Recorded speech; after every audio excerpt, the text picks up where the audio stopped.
Can you hear me?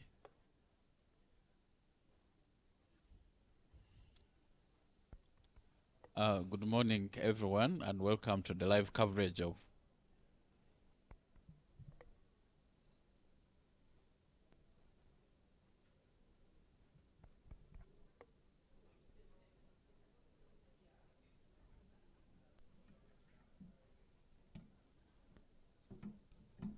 Do I start? Do I start?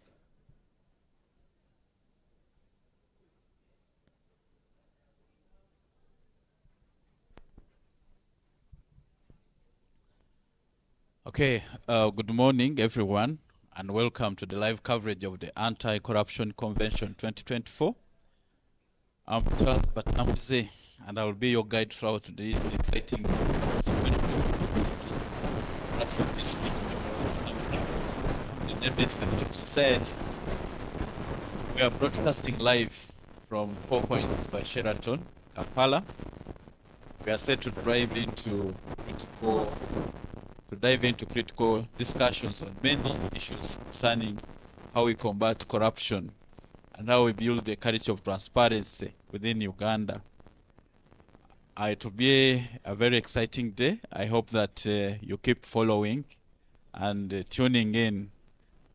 Today, for the beginning, we'll have a keynote address by the Auditor General. We'll be giving a full profile of who he is and what his role is, the role he has played in the past to ensure that a culture of transparency is built within Uganda. Have very engaging panel discussions, sessions with very exciting, experts, people that have been in the trenches trying to ensure that the courage of transparency is built and corruption is combated. We also have opportunity to host many of you to give your opinions on various issues concerning this issue. And we'll be giving real-time highlights. So I think it's about time for us to begin. We are waiting for the start of the panel. So let's keep the anticipation. Let's keep the anticipation high. I believe today is going to be a very, very great day as we discuss the issues of corruption and how to build a culture of transparency within Uganda. We have a lineup of speakers at this event. As I said, Mr. Edward Akol, the Auditor General of Uganda, will be one of the speakers and will be giving a full profile of who he is as he gets set to speak. I also look forward to listening to many of you talk about the various issues concerning corruption. I know that this issue is a big one. This Anti-Corruption Convention 2024 is organized by the Alliance of Finance Monitoring, AFC-FIM, and the Civil Society Budget Advocacy Group. And the two organizations are keen on promoting accountability and transparency in governance at both national and subnational levels. I know that many reports have come out over the years showing us the extent of corruption within our country.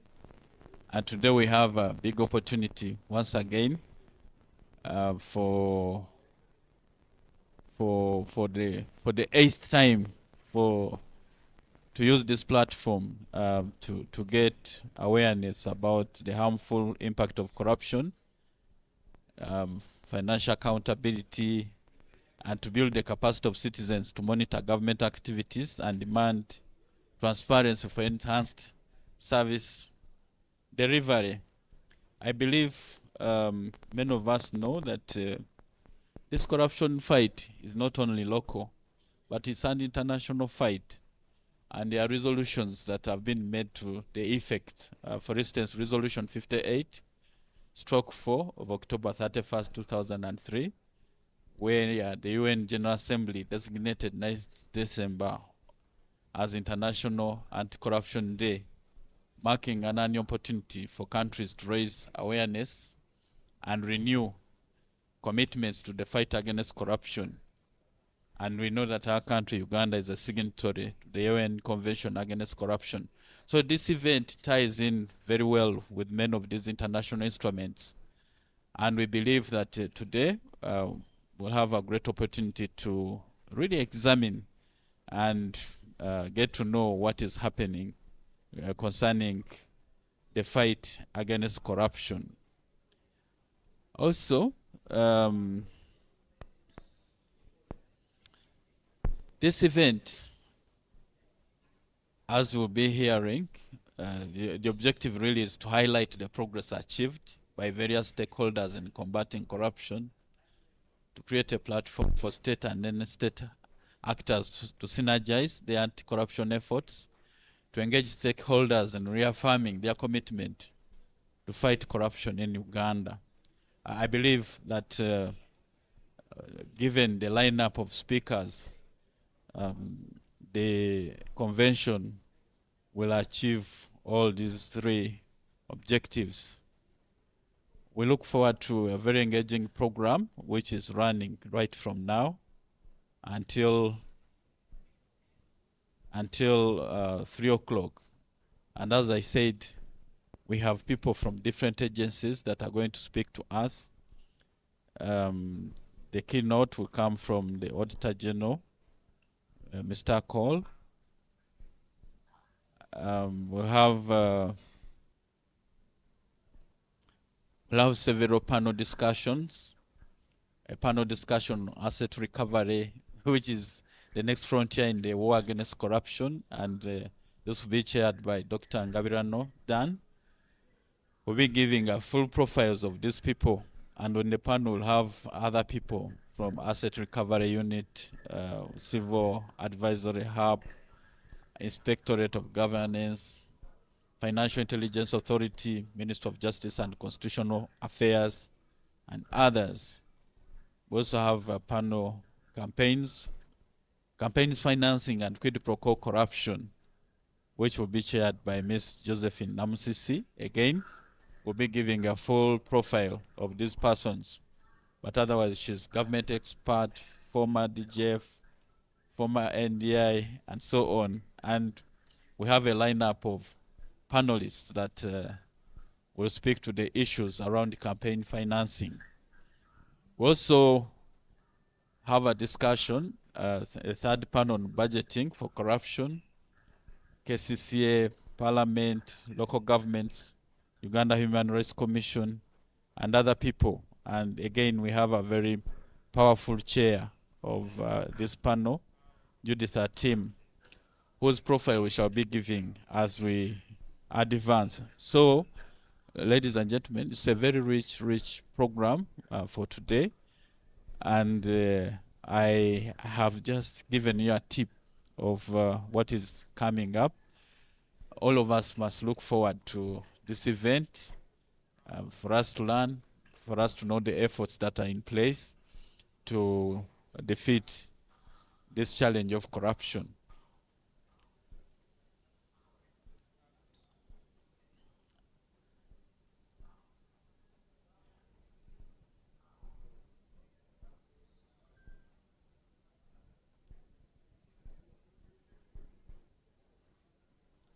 We'll be bringing in some people to ask about their expectations and so on. I believe everybody is looking forward to this event. And just in a moment, we'll be coming back with some people just to speak to them and to speak to us about what they expect out of this event. I'll be coming back soon. Thank you.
Yeah.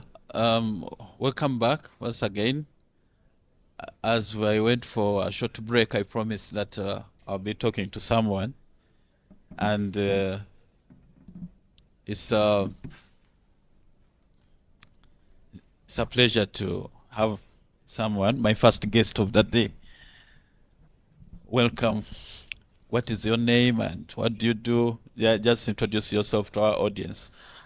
Thank you so much for hosting me. My name is Ivan Chiboka. I work with the African Youth Development Link. Mr. Chibuka, welcome to the Anti-Corruption Convention 2024. Thank What you. are your expectations as you come to this convention? My firm expectation, corruption is a disease, I might say, that Yeah. is killing us, that is eating us up every day. So Yes. my firm expectation, like how it is spelled out in the theme of today's convention, promoting young people's, specifically youth, fight against corruption. What are those strategies that we can employ?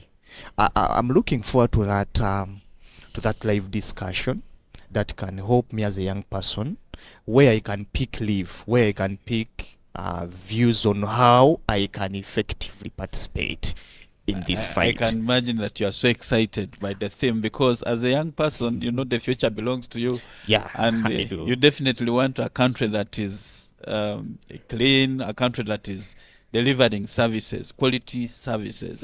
Exactly. I Yeah. am. I'm looking forward to a country where I pay my taxes, where I put a hand in my pocket, pick out something and contribute to the development of the country, and I see that something really contributing to the development of the country.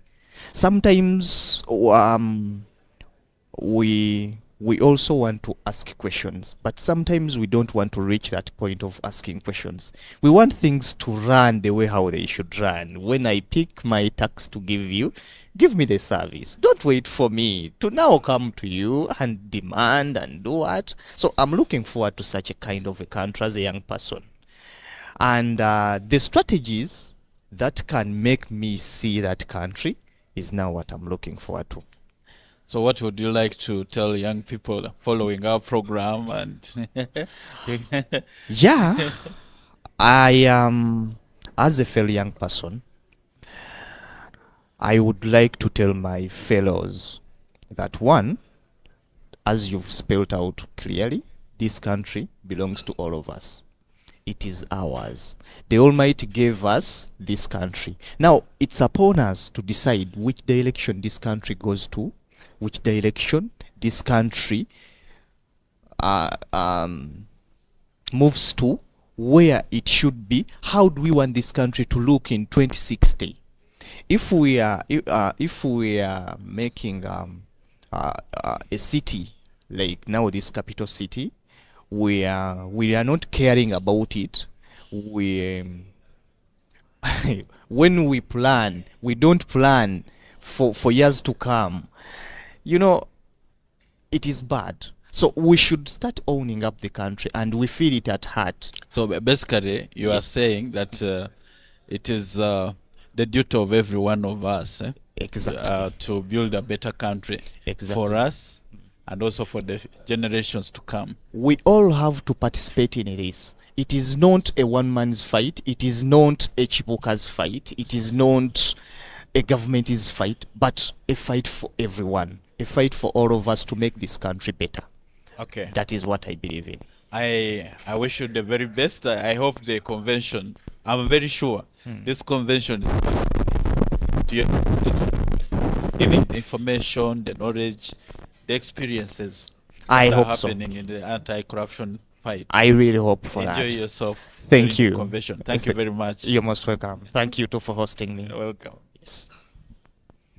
Dear viewers, that was our first guest. He was telling us that as a young person,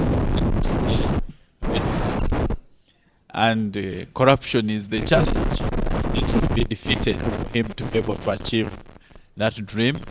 He's really looking forward to the convention and he believes he'll get the information, he'll get the knowledge, he'll get the resources that he needs to be able to support the fight against corruption. And therefore, to ensure that, government resources, public resources are devoted to the right uses for him to have a better country now, but also in the future. We'll be coming back with another guest. Let's wait for another guest.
Come back to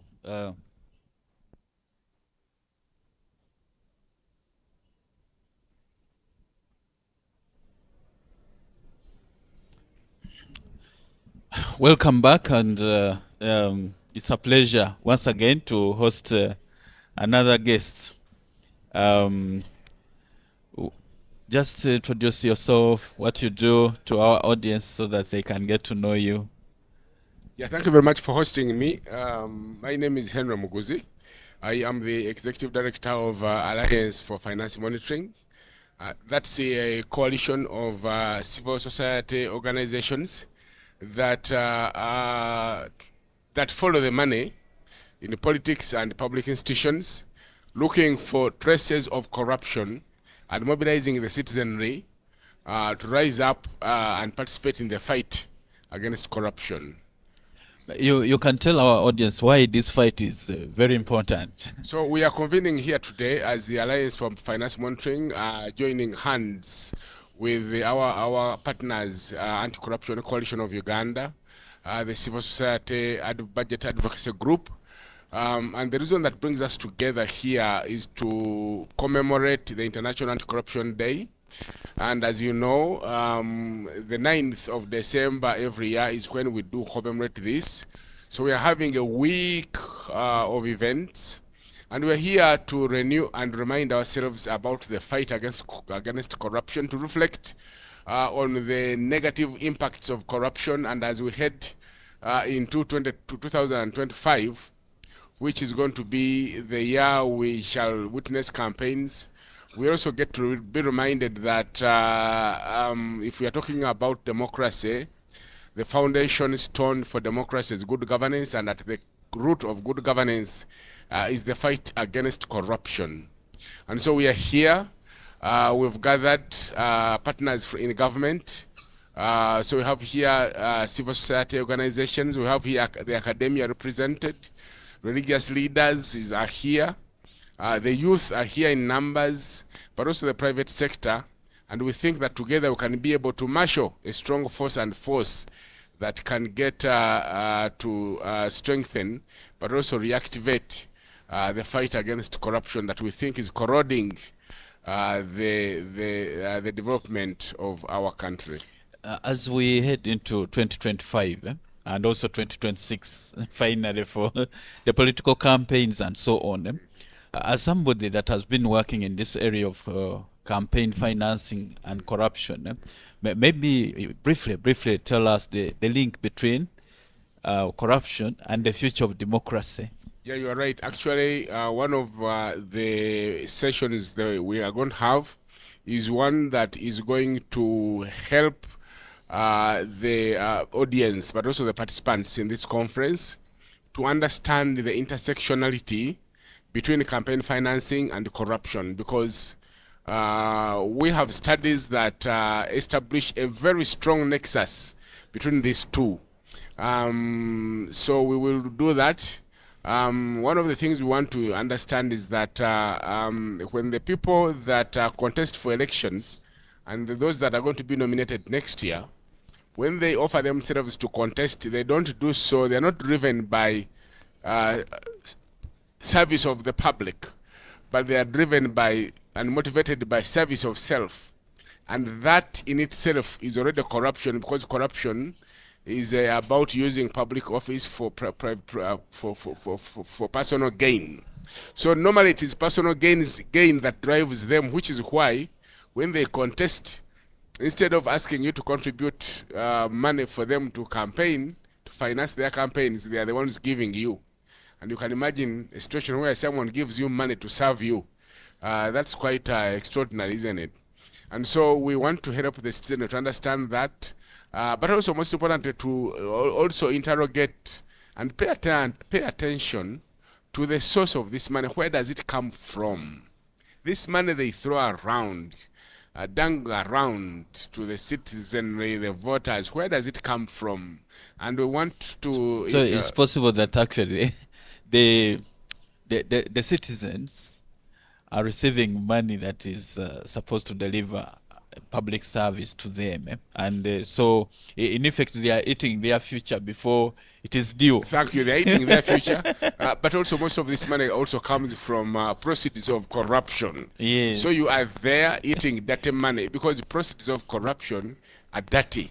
So you are eating this dirty money and enjoying and thinking you are feeling okay, but you are eating your future. You are eating your roads, you are eating your schools, you are eating your health center, you are eating the future of your children. So I think we need to, and if you are young, youth, you are absolutely eating your future. We don't want you now to turn around and say, oh, we don't have jobs, the economy is not producing jobs, but you have eaten them. And yeah, so these are some of the things we want to reflect. Now tell us, as one of the organizers of this event, what just some outcomes you expect, solid things that this convention should is expected to come up with. Yeah, so we have said often that the fighting corruption in Uganda is going to require fighting it from all directions. So what we have to fight it from inside, from outside, from top, from bottom, from up, from down. So we expect that we are going to come here with renewed energy. We will have commitments from the agencies that are fighting corruption from the side of government, but also we will have commitments from the citizens themselves that are participating in here to recommit to fight corruption. You know, the way we are as human beings, the very reason why we have to go to church every day to be reminded about the Bibles and the commandments. The reason we are here, remind ourselves, renew our energy, renew our commitments, and make sure that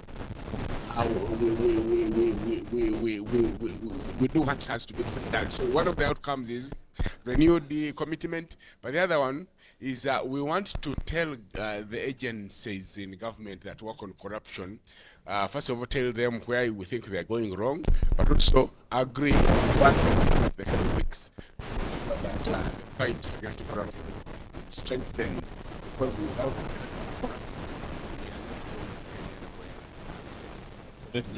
Thank you very much for being my guest. Thank you for hosting. I do believe that the convention will be meaningful to everyone.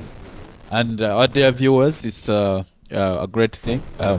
That was our guest, one of the organizers for this convention. And you've heard it's a time for recommitment, all of us, and it's our duty, all of us citizens, be concerned about the issue of corruption. He has said that those of you that demand for money from these people standing for election, sometimes this money comes from sources that maybe somebody got it from corruption and so on. So we need to be careful, and we need to ensure that the leaders we put in place maybe leaders that uphold the values that help to build our country.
Welcome back, our viewers online. It's the Anti-Corruption Convention 2024. We heard from our previous guest that it's a week of activities as we get to celebrate the Anti-Corruption Day. And right here with me, I have another guest. Please tell us your names, what you do, and why this convention is so important to you. Thank you for hosting me. My name is Bira Kiwanuka Nasa. I lead the team at Recreation for Development and Peace, RDP Uganda, and we are based in Masindi, but work in the Albertine region and the part of northern Uganda. So, why are you at the Anti-Corruption Convention? Because it appears your work is peace, and what is the relationship? That's interesting. First of all, it is a continuation of the work we are doing as young people, and RDP Uganda being a youth-focused and peace-building organization. There's a nexus between peace and social services, peace and social accountability, and above all, once services go bad, the first thing young people do is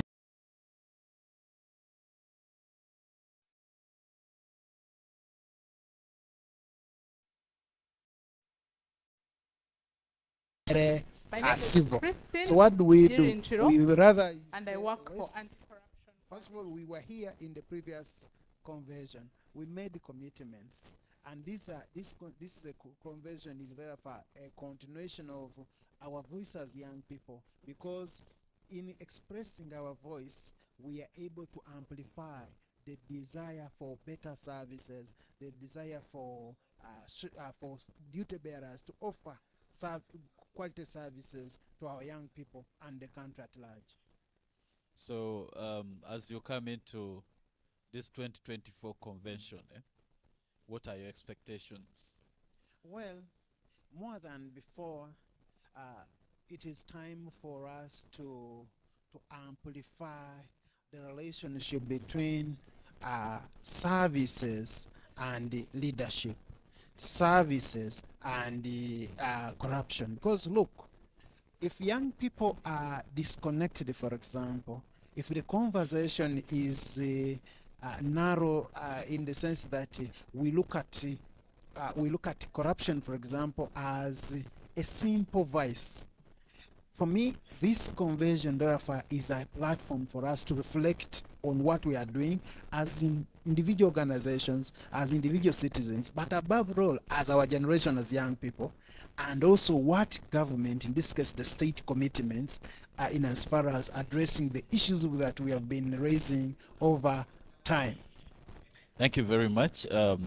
I learned that it's a time of reflection for True. you, and I hope and believe that this convention is going to deliver that expectation as you interact with the people from the different walks of life that have come here.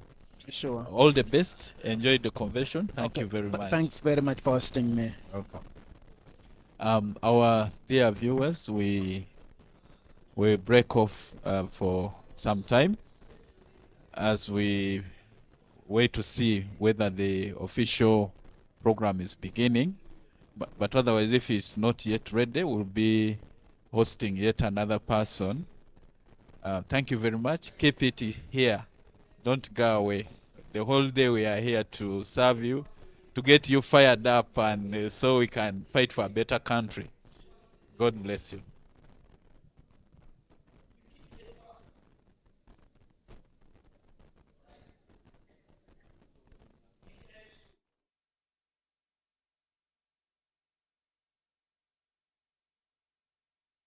Officially start the program, but in the meantime, I'm doing some housekeeping.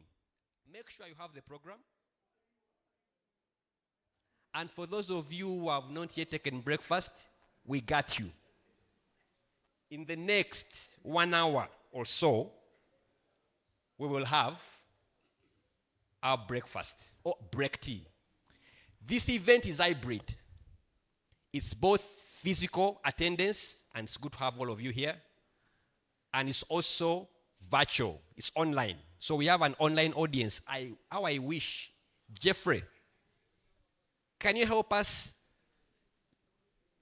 have a look at the online audience and we can wave and say hello to them? Yeah, our online audience, you are most welcome. It's good to have you.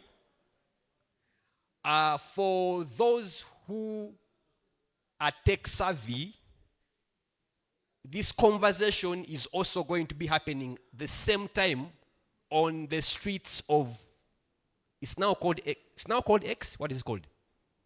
X. And the hashtag is UG Anti-Corruption Convention 2024. So we can take the conversation there as well. Yes. We also have a side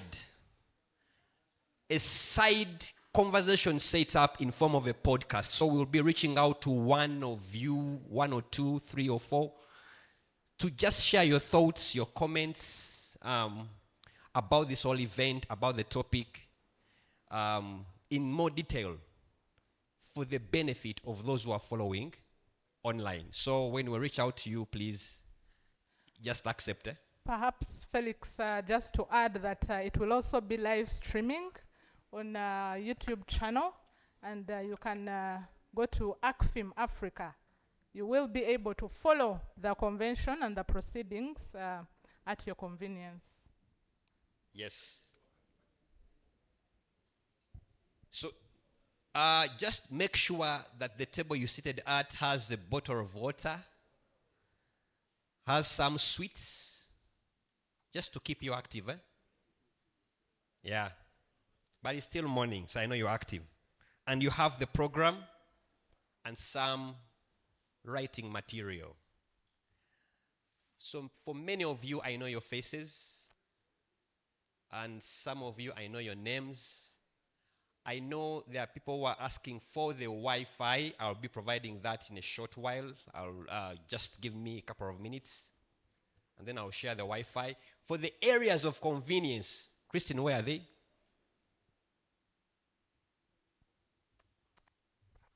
Ladies and gentlemen, our areas of convenience, feel free at the edge of this hall, both ways, left and right.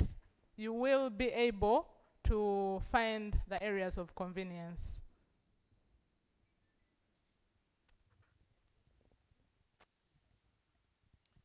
All right, so is there anyone here who is wondering why we are here? You somehow accidentally found yourself here. So you all know why we are here.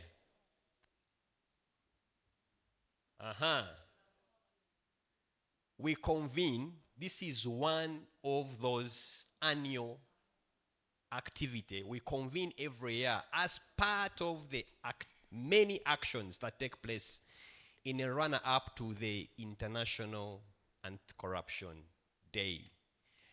And as civil society actors, together with state actors, we like to take stock.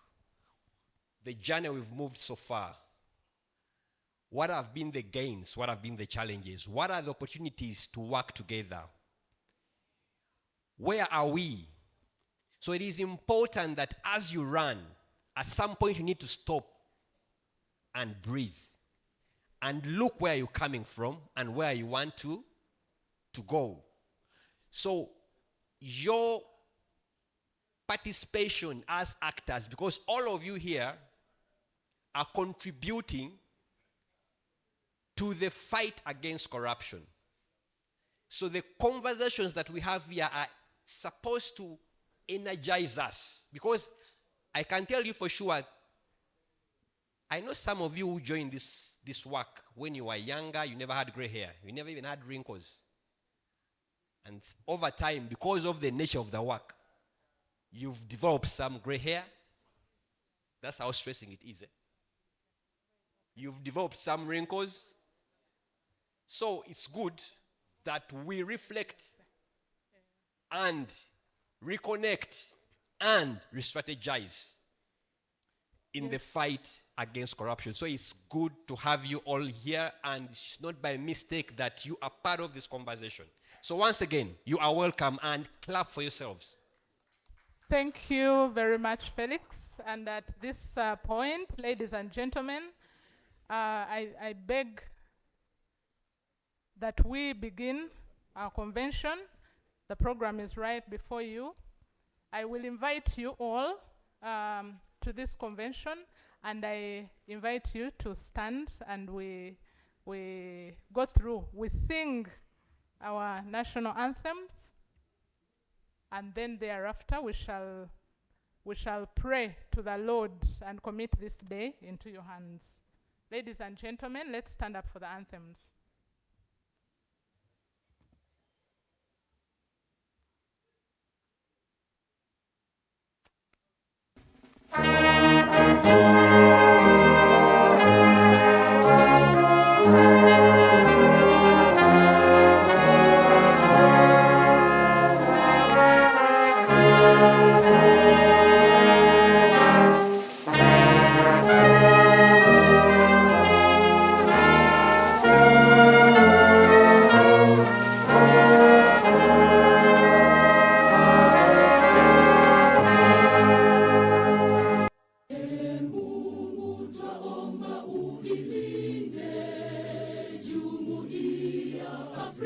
Mashariki, tuwezeshe kuishi kwa amani, tutimize na malengo yetu. Jumuiya yetu sote tuilinde, tuajibike, tuimarike. Umoja wetu ni nguzo yetu, idumu jumuiya yetu. Thank you. While still standing, I will invite Miss Kobsinche Grace to give us a prayer this morning. Kindly do.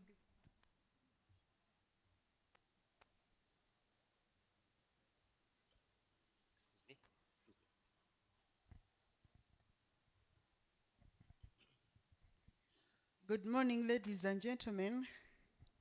Let's pray. Father, Lord Jesus, we want to thank you for this day. We thank you for this convention. We thank you for everyone that is in this place. And we pray for those that are about to join us. We dedicate this meeting before you, and in your holy name we've prayed. Amen.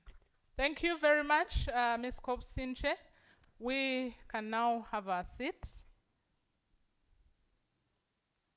and do feel at home.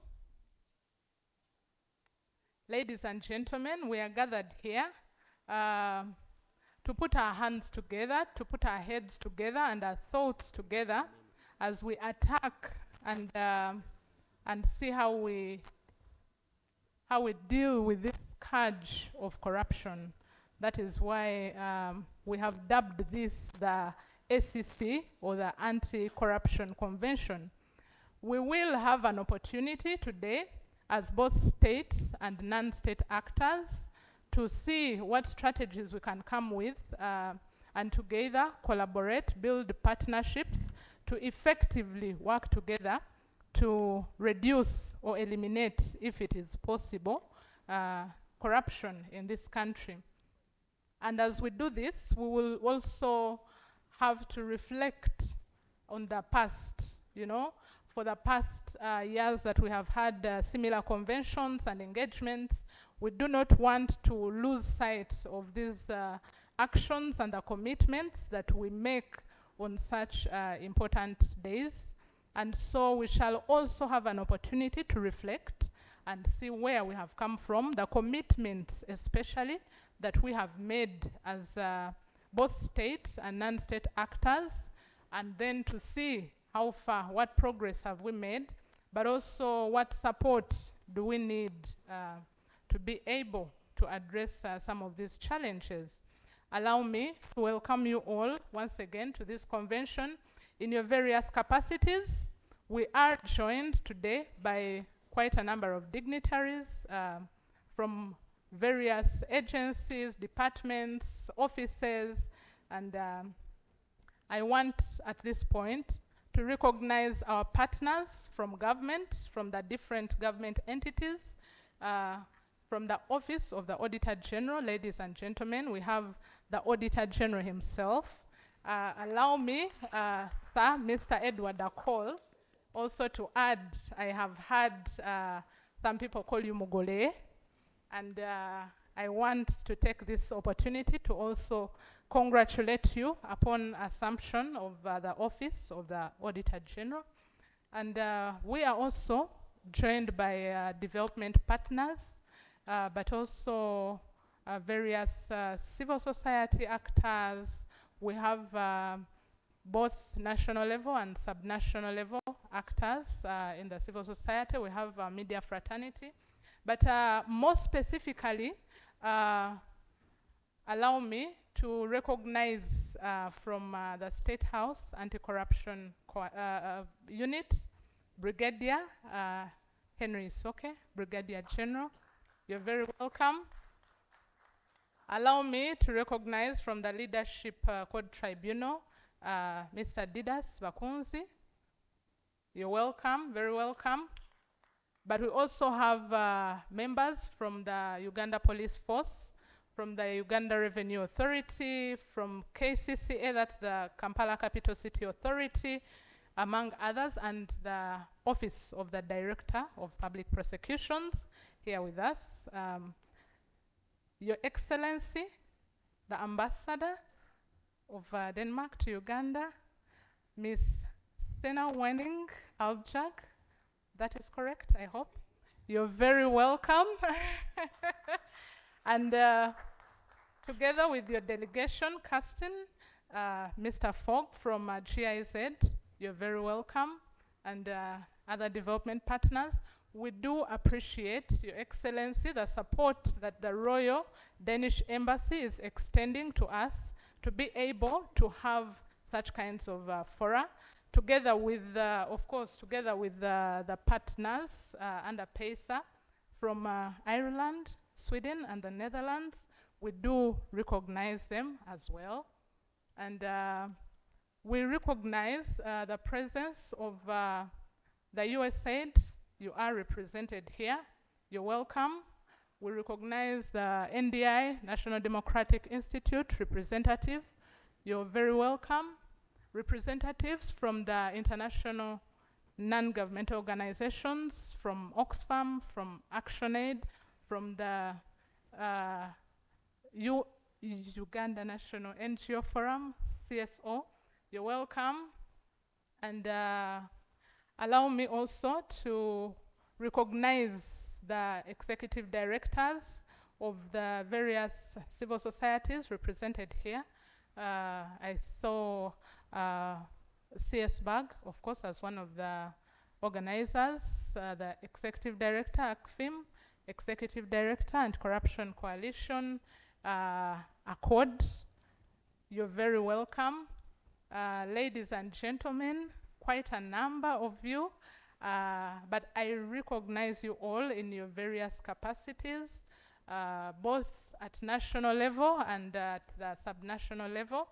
Allow me to say a big welcome and thank you for coming to be with us today as we commemorate the International Anti-Corruption Day.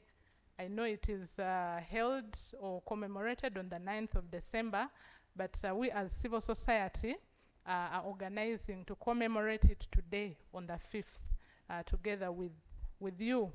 And so you're very welcome. At this point and at this juncture, allow me to invite Mr. Akol Edward, the Auditor General of the Republic of Uganda, come and, sorry, my apologies. On the program, you will realize that the next item is the official opening remarks. Again, my apologies. Ms. Sena Wenning Aljag.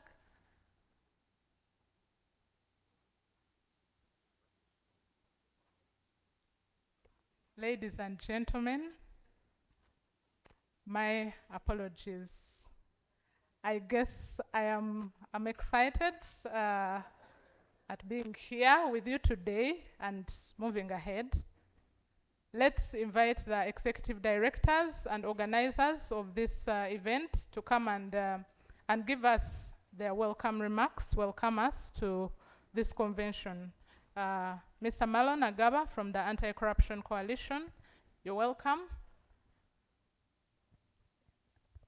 As Marlon joins the podium, yes, a hand clap. We are also joined by representation from the Ministry of Public Service. You're most welcome, sir. Marlon, the floor is yours. Thank you. Your Excellency, Sena Wenning Aljag, Danish Ambassador to Uganda, the Auditor General of Uganda, Mr. Akol, the head of State House Anti-Corruption Unit, Brigadier General Henry Isoke, heads and representatives from different ministries, departments, agencies, and local governments, development partners present, members of parliament, colleagues from civil society, representatives from academic institutions, representatives from the private sector. The media is well represented here. The young people from different institutions. Ladies and gentlemen, good morning. Good morning. That is better. I'm Maron Agaba, and I work with the Anti-Corruption Coalition of Uganda. And I really appreciate all of you for being part of this year's convention. In a special way, I want to acknowledge the support and funding from our partners, the Royal Danish Embassy Kampala, the Embassy of Ireland, the Kingdom of the Netherlands, and the Embassy of Sweden Kampala, for supporting civil society for over decades, and for funding this year's convention through the partnerships on accountability, civic engagement, and rights. I think they deserve a round of applause. In a special way, I want to appreciate you, Your Excellency, the Ambassador, Senator Wendy Alberg. Thank you very much for accepting to be here, and we are glad to have you, and we look forward to your remarks. Also, in a special way, I want to appreciate the Auditor General. Mr. Edward Akor has been referred to as Mugore, and indeed is a Mugore, and thanks very much for being here, and we look forward to learning from you. Thank you. I also want to appreciate the Inspector General of Government, who will be joining us later in the evening to deliver the closing remarks, but also to thank the Inspectorate of Government for leading harmonized commemoration of the International Anti-Corruption Day. In the audience today, we have civil society, and we have development partners, we have media, academia, private sector, but we also have representatives from government institutions. And this has been a result of working together through coordination by the Inspectorate of Government. So I appreciate the Inspectorate of Government for taking lead on that as well. The Anti-Corruption Convention is held annually in commemoration of the International Anti-Corruption Day, which was designated by the United Nations General Assembly in 2003 to be observed on the 9th of December. We are observing it today because on the 9th of December, on 10th of December, we shall be part of the national celebrations in the spirit of partnership. So the national commemoration will be held on the 10th of December in Munyonyo. Commemoration of the International Anti-Corruption Day provides an opportunity for government leaders, civil society, development partners, media, citizens, and other actors to work together to build partnerships and to reflect on the challenges we face, but also to strategize on how we move forward. There is no magic bullet for addressing corruption the way we have it in Uganda today. That's why we need different actors with different ideas and different perspectives. So we appreciate all of you for being here, and I look forward to the discussions that will follow. So commemoration this year comes at a time when as a country we are still losing over 9 trillion to corruption. 9 trillion, by the way, is approximately one third of our total revenue collections. Because if we are collecting around 30 trillion, 9 trillion is approximately a third. So we are losing a third of the money that we are collecting through our domestic taxes. So we still have several challenges, including, of course, weak enforcement of laws, limited citizen participation in accountability, apathy among the citizenry, and growing impunity. But also broadly, we still have challenges related to the legal and institutional framework for asset recovery, witness protection, and the strong influence of money in politics. Asset recovery is also important when it comes to fighting corruption, because we are losing 9 trillion, according to the Inspectorate of Government, to corruption. But we can only manage to recover around 30 billion, combined, maybe around that. So we are not even recovering 1% of the money that we are losing. So we still have challenges in that regard. So this year's commemoration is under the theme of promoting effective participation of the youth in the war against corruption. And this is in recognition to the efforts of the young people in the fight against corruption, because we have been seeing voices of young people asking for real concrete action in terms of words and action when it comes to fighting corruption. So this year's theme is in recognition of the voices of the young people when it comes to fighting corruption. And several activities are being held by state actors and by civil society organizations. On the civil society side, we have several activities that are lined up, including media engagements, we have social media campaigns, we have had anti-corruption barazas in education institutions and the different districts. Yesterday we had the National Citizens Integrity Awards, of course led by Action Aid. We have community conversations and district integrity promotion forums. So this convention is a culmination of several other events that have been going on, but also on the national level, the culmination will be on 10th when we have the commemoration for the International Anti-Corruption Day in Munyonyo. In conclusion, the fight against corruption requires our joint efforts. Each one of us has a contribution to make. Being corrupt is a choice, and living with integrity is also a choice. You don't be corrupt by mistake, it's a choice. So let us be ambassadors of integrity, let us be ambassadors of accountability, let us be ambassadors of good governance. I wish you well.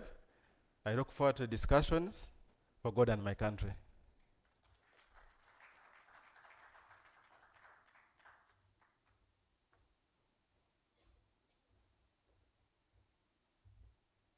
Thank you very much, Mr. Agaba Malone. I will invite the Executive Director, Alliance for Finance Monitoring, Mr. Muguzi Henry, to come and share with us your remarks. Welcome the people. Thank you.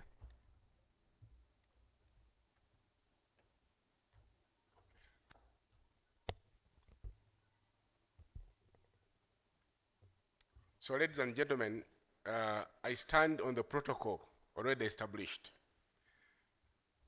Good morning. On behalf, as introduced, my name is Henry Muguzi. I am the Executive Director of the Alliance for Finance Monitoring, ACFIM, which is a coalition of civil society organizations that are banded together to follow the money in the politics and public institutions, looking for traces of corruption and mobilizing the citizenry to play their role in ensuring that the vice is addressed. So on behalf of the Alliance for Finance Monitoring, I extend my warm welcome to each of you to the 2024 Anti-Corruption Convention. It is an honor to stand before you today.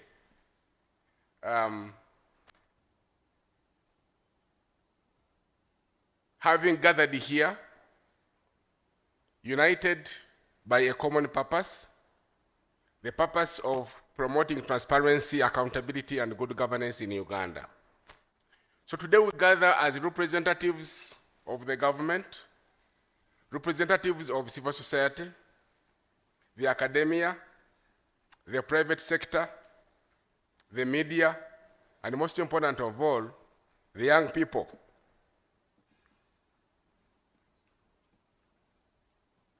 And what brings us here is to tackle one of the most pressing challenges of our time.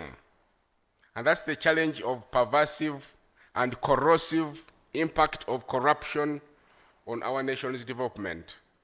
For years, corruption has stolen resources meant to uplift our people, stifling progress and eroding public trust in public institutions. Yet, we are not here merely to lament this reality. We are here to chart a course toward transformation. This year's convention is particularly timely as Uganda joins the rest of the world to commemorate International Anti-Corruption Day. My colleague alluded to it already. We reflect on the critical need to move from awareness to action. Corruption affects every facet of our society, from education and healthcare to public procurement and campaign financing.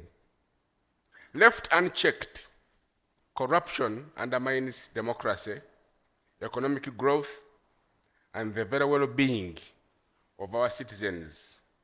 We know that when it comes to democracy, the foundation stone of democracy is governance, and anti-corruption is at the core of good governance. The theme for this year's event, promoting effective participation of the youth in the fight against corruption, underscores the truth we hold dear at ACFIM, that of combating, and the truth is that combating corruption requires a unified, multi-sectoral approach. Civil society, government, institutions, private sector stakeholders, and citizens must come together to foster a culture of accountability.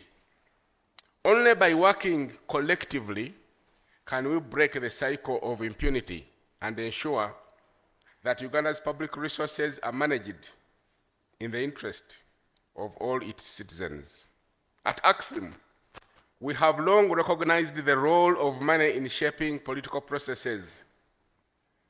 When campaign financing in particular remains a significant entry point for corruption. When unchecked, it can distort democratic systems, enabling a selective few to control decision-making processes and policy-making for private gain. So addressing this issue is vital. We all are to build a political system that serves Uganda equitably. Let us therefore make this convention a turning point. Let us leverage this platform to engage in honest conversations, share best practices, and make firm commitments to fight corruption in all its forms. May the outcomes of this day guide us toward stronger policies, more robust partnerships, and a renewed resolve to deliver the Uganda we all aspire to see. A Uganda where integrity thrives. A Uganda where everyone has access to equitable service and opportunities. The Pax Uganda of our dreams. Let me add my voice to the partners that have supported us in this endeavor. The Royal Danish Embassy, represented here by Her Excellency herself, the Royal Netherlands Embassy, the Irish Embassy, and the Swedish Embassy. So once again, I welcome you all to this pivotal event. Your presence here today is a testament to your commitment to the fight against corruption. And I look forward to the impactful discussions and collaborations that will unfold. So together, let us light the path towards a more equitable, accountable, transparent, and prosperous Uganda. I thank you very much.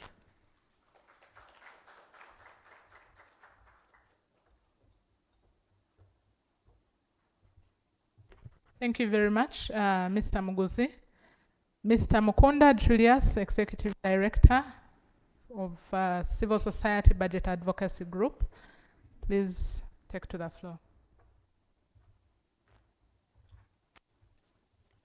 Good morning. I also use the protocol that has been laid. Once again, my name is Mukunda Julius from the Civil Society Budget Advocacy Group. Today I want to give you a new perspective about corruption. We know in this country we have the best policies and laws to tackle corruption. But like somebody said, when a man learned how to shoot without missing, birds also learned how to fly without perching. And that's the idea what we have come to realize at CS Bank called budgeting for corruption, where meaning that the intentional mismanagement or manipulation of public funds through the budgeting process. It involves the deliberate inflating of costs, misallocation of resources, or making budgetary provisions for projects that do not exist, or intended to siphon money for personal gains. This is what we are beginning to realize, a new face of corruption. Legal. You plan for it, you put it in the budget, you take it to Parliament, and Parliament passes it. You go and execute. By the time our brother comes, all the paperwork is perfectly correct. But the outcome is just for one particular individual. I will give you a few examples. What we are beginning to unravel. Unethical practices within the budget process. When you see a budget being passed at the last minute, know something is going to go wrong in that, because Parliament now has no time to scrutinize the whole budget process. In fact, when it happened this year and the president returned back the budget, 750 billion had to be allocated again. Supplementary budgeting inefficiencies. This is another classic one. If you follow the law properly, very clear, circumstances under which you can accept a supplementary budget: unabsorbable, unavoidable, and unpredictable. However, when we did an assessment last year, we found out that out of 3.5 trillion of supplementary budget, 2.7 trillion could not qualify under any circumstance to be a supplementary, to pass as a supplementary budget. Why? You want to ask yourself. Simply because when I am budgeting in the real budget, I put the actual things. I don't put the actual core work of my mandate, but I will cause a stampede and put the actual things I'm supposed to do in the supplementary budget. The third is budgeting for unproductive activities. This one you very well know.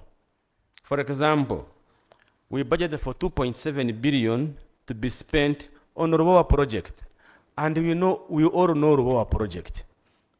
Those are some of the things you find and ask yourself, really, would I have spent money on these kind of activities? And there are so many of those that you will see. Payroll management. Again, you budget for our ghost people, they are not there. And they even collect they collect the salaries. Fiscal indiscipline, my colleague talked about it. When you look at fiscal indiscipline, the Mabate saga. The items are in the store, you use the proper procedure, collect them, and then you distribute them amongst yourselves. So these kind of elements are now constituting what we call budgeting for corruption, where now the process has been legalized just to benefit a few people. My friends, this fight is not for ordinary people. This fight is not for the faint-hearted. This fight is not easy, but I can tell you, it is a fight that we are not going to stop fighting. If we stop fighting, a society loses, a community loses. And I'm looking upon for more ideas, for more collaborative effort, to be able to ensure that as this corruption changes into other shades, we also change our own techniques to fight it. Let me thank our partners for supporting us, the Royal Danish Embassy, the Irish Embassy, the Netherlands Embassy, the Sweden Embassy, for coming to support us in this cause. But most especially, to thank our Auditor General for coming to grace this occasion, because he is at the forefront of ensuring that we get the right data, but also ensuring that our systems are not abused. I thank you, and I wish you good deliberations.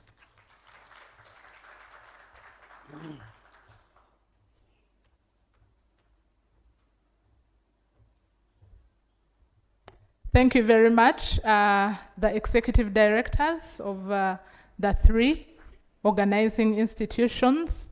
And as you spoke, there are quite a number of things I picked, but there are key things that I picked. So with this fight against corruption, so what as we move forward? A lot lost, but we need to focus on where we are going. And so the so what for me, Mr. Agaba, you noted that being corrupt is a choice, but you also said that living with integrity is also a choice. I hope that will speak to us as we try to deliberate, but also because we know that the fight against corruption must start with us. We need to reflect on some of these words. But Mr. Muguzi from ACFIM, you said that only by working collectively can we break the cycle of impunity. And I couldn't agree more. The fight against corruption cannot be won by a single individual. We must work together to break this cycle. But Mr. Julius Mukunda, you noted that this fight is not for the faint-hearted. Indeed, it is not. And you said that we must not stop fighting, because if we do, then our society will stand to lose. And so I encourage us to take that to heart and reflect upon these words. And now to my favorite session. Now I get back. Allow me at this juncture, ladies and gentlemen, to invite Her Excellency Sina Wining Albchak,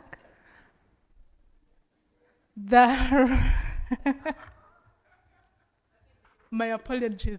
Yes, thank you very much, to come and give us the official opening remarks. You're welcome, Madam. Thank you. Thank you very much, and thank you so much for all the attempts to pronounce my name. In Denmark, we are very, very informal, so I think from now you're allowed to just call me Sine, please. But you did really well. Thank you so much. The guest speaker, Mr. Edward Akol, Auditor General of Uganda. Representatives from Government of Uganda, ministries, departments, agencies, and local governments. Honorable members of parliament.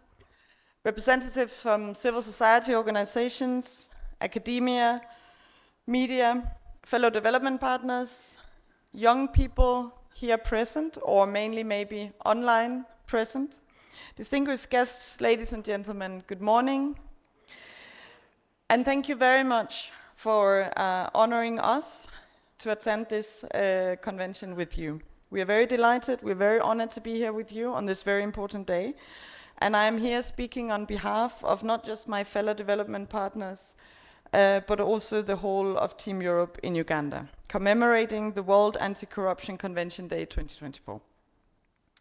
And first of all, allow me to extend my sincere gratitude and acknowledgement to the organizers of this event. You are the very strong organizations that we are proud to support. And together with state and non-state actors in the accountability subsector, you're doing an important job in promoting and strengthening a culture of transparency and accountability in both the public and private sector. We have already heard that it's not easy, but it's very important.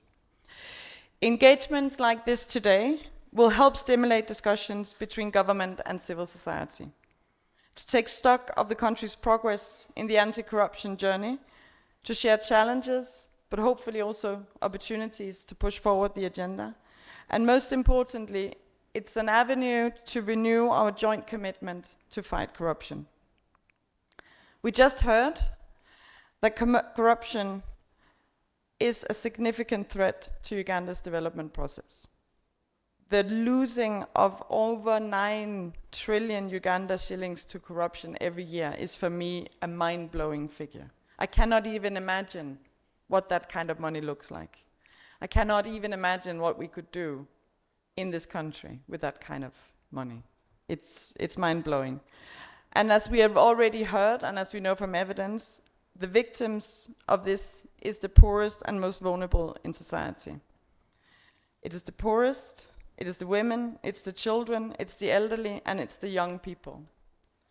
As a result of corruption, funds for critical services such as healthcare, education, infrastructure, water, energy has disappeared, and citizens are lacking those essential services.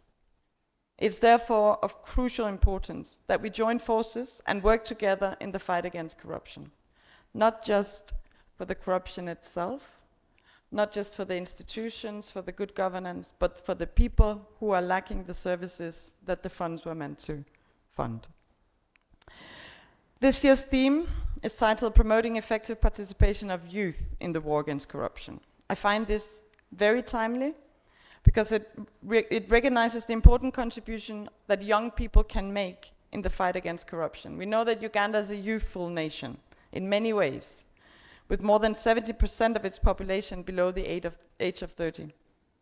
It is very much also these youth that face and feel the consequences of corruption.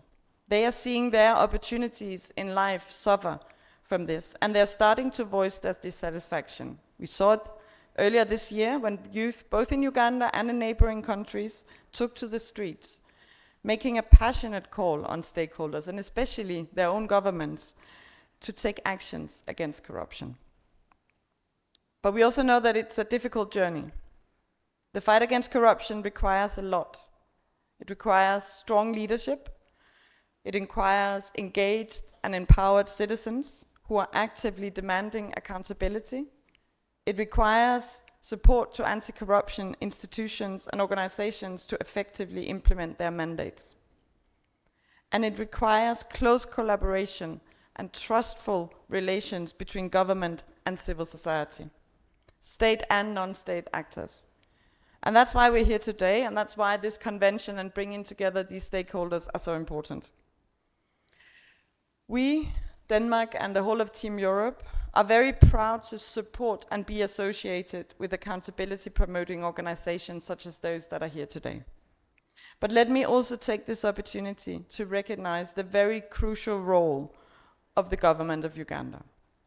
The strong policy and legislative framework which supports the planning and implementation of anti-corruption interventions by state institutions and civil society organizations. But in the implementation of such policy and legislative framework, we need to challenge all of us who are here. We need to challenge ourselves and each other, civil society, the government, development partners, to play each our role. And we should also challenge ourselves to actually ensure that we make space for the youth to play their role in the best possible way they can now and in the future. And of course, going a bit off script here, I must say, while I do consider all of us, we could be senior youth, but we do not see a lot of us being actually youth here. So maybe that is one thing where we are already should challenge ourselves a little bit. Anyway, this year's convention is being jointly implemented by a very strong coalition of civil society organizations spearheading this. Anti-Corruption Coalition Uganda, as we've met, Alliance for Financial Monitoring, Civil Society Budget Advocacy Group, Transparency International Uganda, and ActionAid International Uganda. This coalition is a very welcome idea. It underscores the need for more synergies in fighting corruption. And maybe, if we do this next year again, we could invite a few youth organizations in the same space to take part in the organizing and participate in the convention. We'll see. But I do think that, and it's important to note, that the synergies and the good relationships that are exhibited and also promoted through such a commemoration of the International Anti-Corruption Day is a very good practice. It's a practice that we could expand and include, because it needs cohesion and success among different actors to succeed.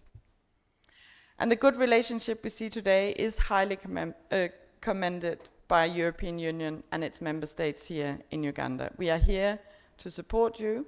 We are here to be with you in your fight. And I'm convinced that this collaboration between all relevant state and non-state actors is what needs to lead, is what is needed to lead to greater success in the fight against corruption. But we also are aware that despite all the good efforts that are already taking place, more needs to be done. Despite the strong policy and legislative framework, issues persist and continue to affect many aspects of public life. And we know, and we've heard, that women, youth, and young people are the most affected. So more needs to be done, and let us all do more. Let us use this opportunity to renew our joint commitment, to work together, to be innovative, to be effective, to be efficient in our efforts, and let this convention renew our commitment to jointly fight corruption in Uganda. I wish you fruitful and hopefully youthful deliberations. Thank you.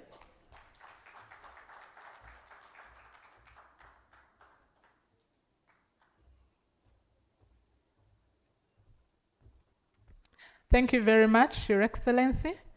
I will, at this point, invite the Auditor General of Uganda, Mr. Edward Akol, to come and inspire us with your words of wisdom.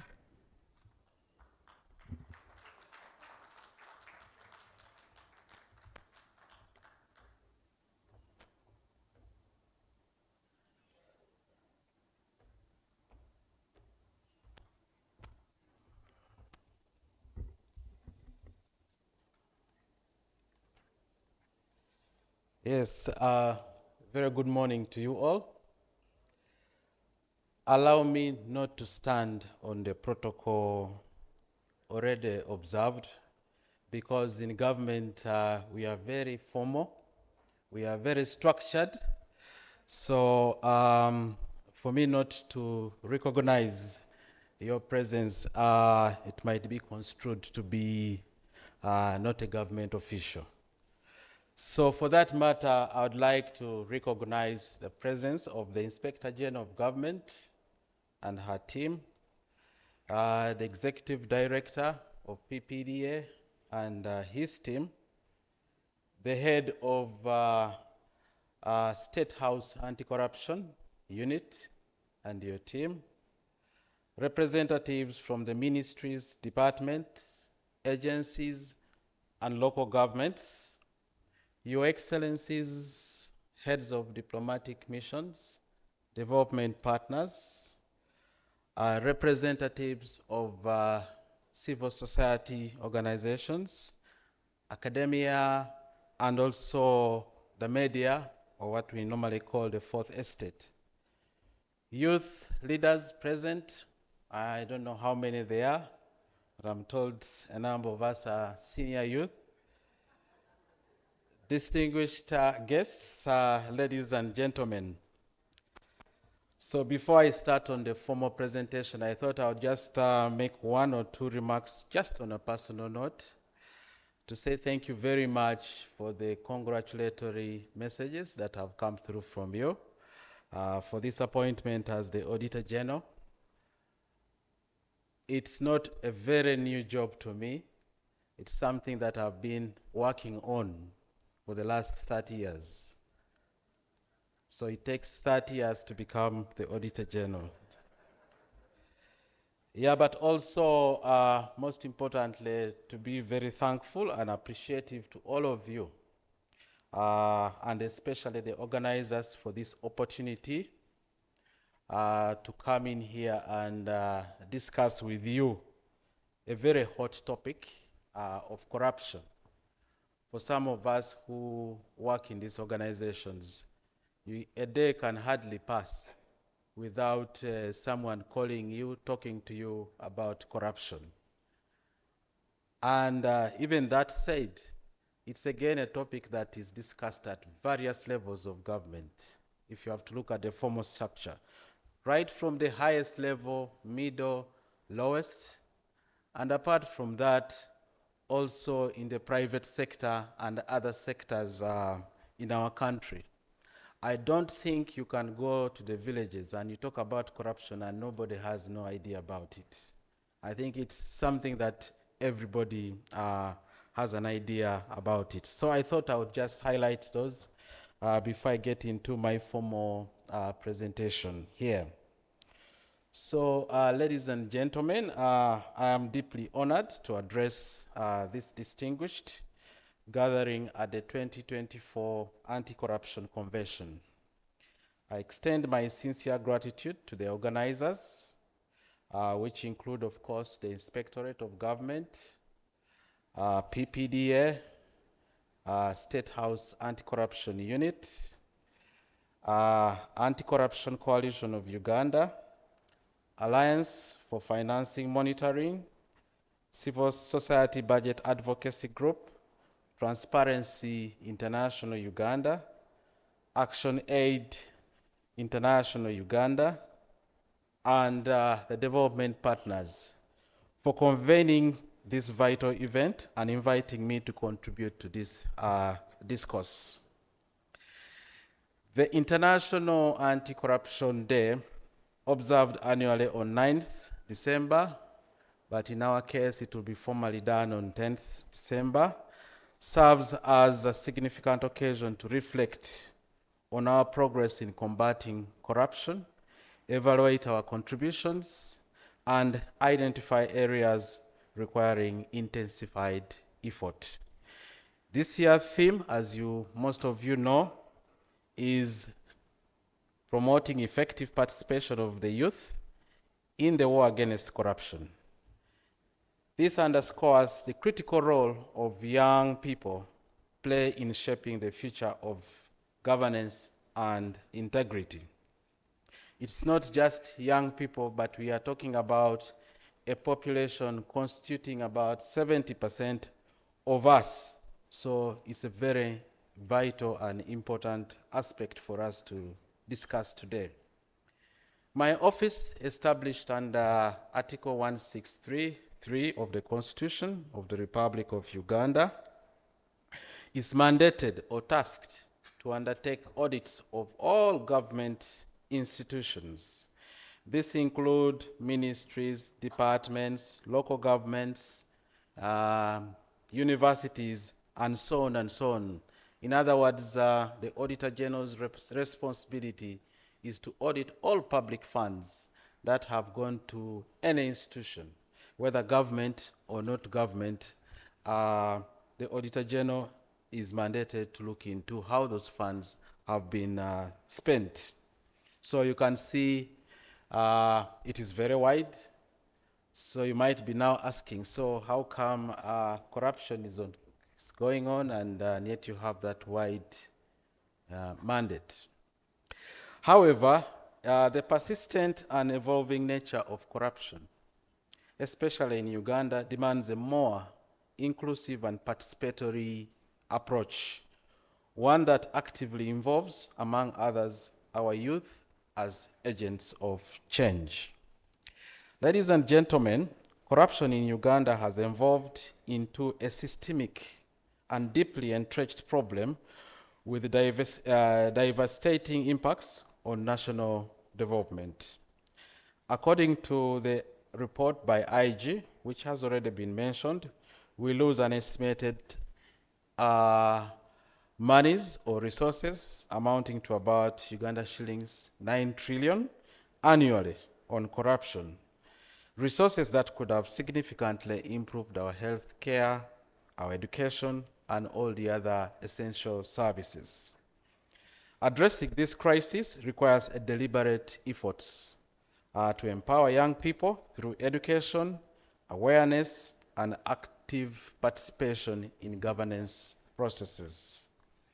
To this end, I would like to invite the young people to embrace the key initiatives that anti-corruption agencies have put in place to enhance the fight against corruption.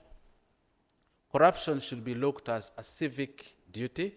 It should be looked at a patriotic approach to ensuring that we use our resources very well. So for that purpose, we have some initiatives that we have tried to put forward so that we can get the youth involved in ensuring that we fight corruption. So some of these, which are very specific, include, from the OAG's perspective, what we call a citizens feedback platform. I'm sure most of you have heard that application. Now, what that application does is that you are able to download it and then utilize to communicate with the Office of the Auditor General. It takes very little space in your mobile phones. For the youth, we have estimated that downloading will take 30, just like the senior youth. Takes just 30 because then depending on the speeds of your internet. But in terms of registration, you should be able to, the youth should be able to register within 10 to 15 seconds. That's how simple it is. But for the senior youth, it might take you a bit of time. But within 1 minute, you should be able to have this app. Now, what happens if you have this in place? You should be able to take pictures, record audios, and have all the information that you need to communicate to the Auditor General. And upload it. Then such information can be used within our processes for us to be able to act on that. I can just give you an example of my presentation here. I actually did a tour as soon as I was appointed about 4 months ago. I went out there in a similar sort of arrangement, but we went to the different parts of the country. We were in the northern part of the country, we went to the eastern part of the country, we were here in the central, we went to the west. The idea was to seek ways of ensuring that we integrate the ideas or the citizens into our audit processes. I was privileged to move with Aina as well as Mr. Mukunda. I think you have first-hand experience.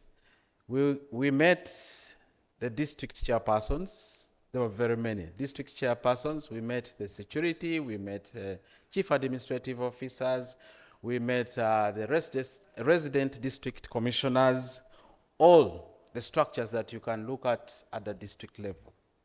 Now, the idea was to hear what they have to say about corruption, what they have to say about our audits, what they have to contribute in terms of how we can make these things better.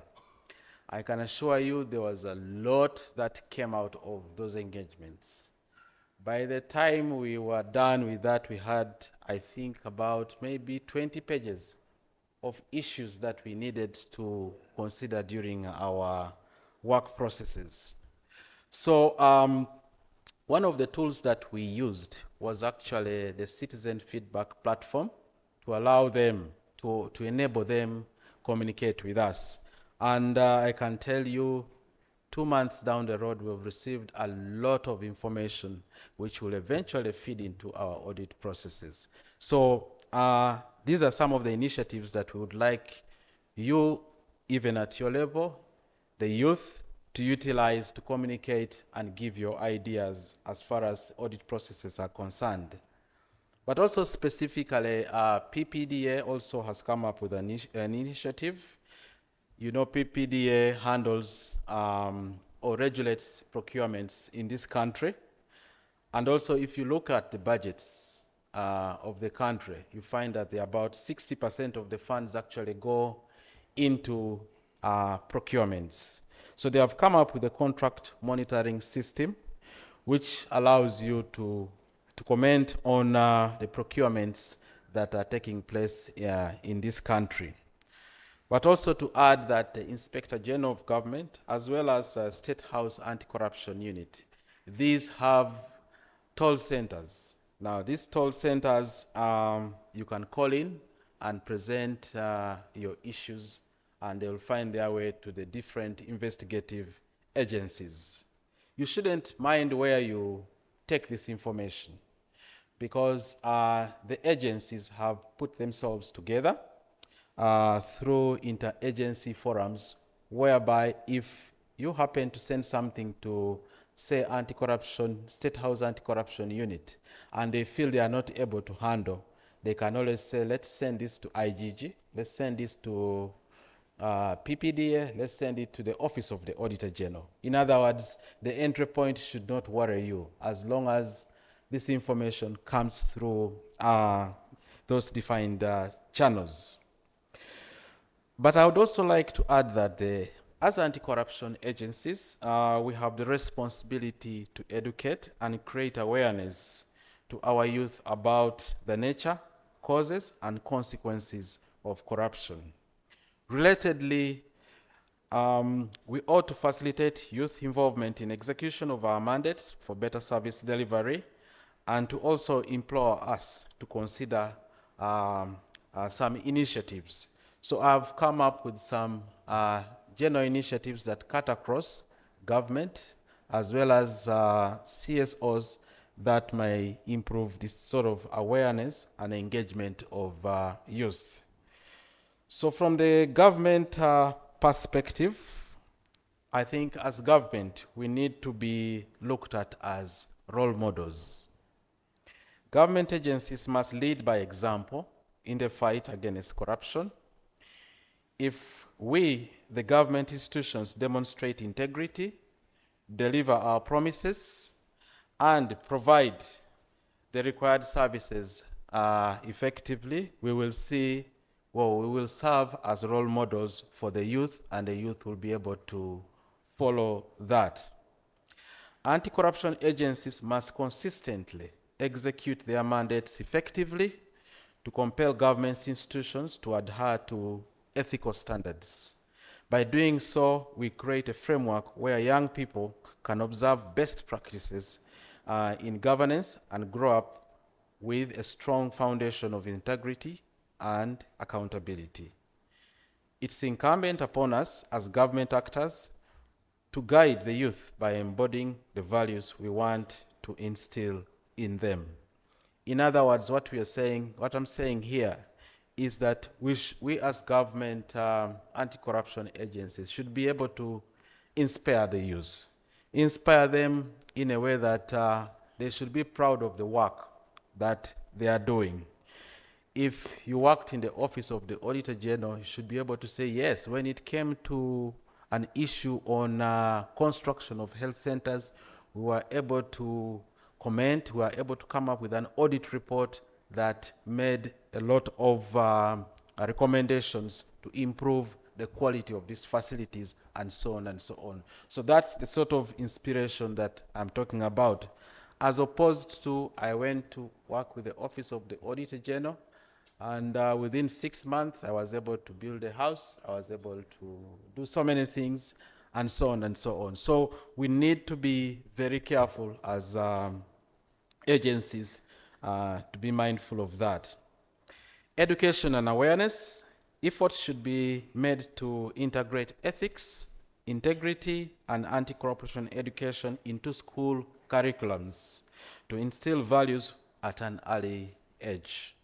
Additionally, partnerships between anti-corruption agencies and schools should be established to promote culture of integrity and transparency.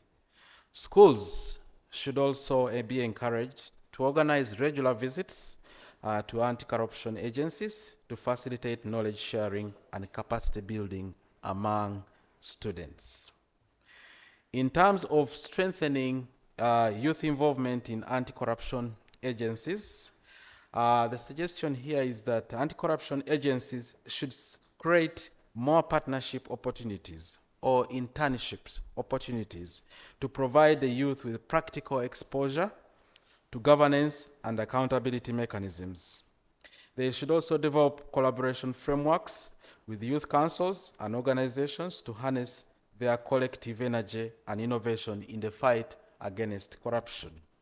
I can tell you that with the Office of the Auditor General, we are able to take on up to about 150 to 200 interns every year to expose them into what happens with the work of anti-corruption agencies.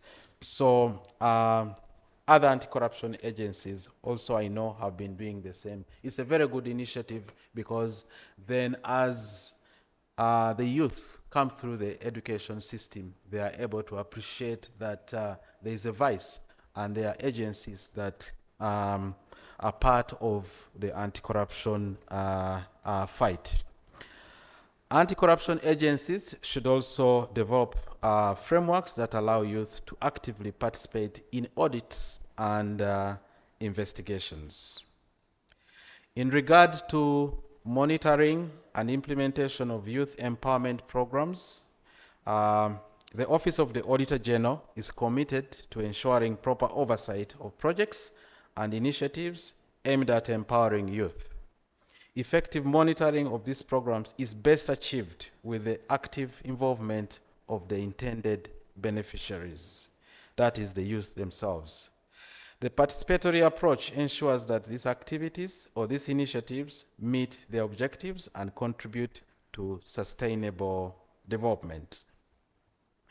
With regard to civil society organizations, and that is on the promotion of youth representation, the suggestion here is that civil society organizations should ensure significant youth representation in their workforce and activities. This will amplify the perspectives of young people in governance and accountability initiatives, enabling them to contribute meaningfully to the fight against corruption. So as CSOs, you need to look into yourselves and see whether you have an active or significant youth participation within your organizations. The other area is the rising awareness of government standards and human rights. It's essential to educate young people about human rights and standards for government service delivery. The knowledge will empower them to demand better services and accountability from public institutions, fostering a sense of responsibility and active citizenship. The other area we can look at is the advocating for national youth service programs. This is done by other countries. Government should introduce national youth service programs that enable youth to contribute to governance processes through voluntary service. Such initiatives will foster patriotism, accountability, and a deeper understanding of governance structures among the young people. Ladies and gentlemen, combating corruption requires a multi-sectoral approach, as already mentioned by a number of previous speakers, that integrates the efforts of state and also non-state actors. The Office of the Auditor General remains committed to fostering collaborations with government agencies, civil society organizations, development partners, and other stakeholders to amplify the impact of our audits and accountability efforts.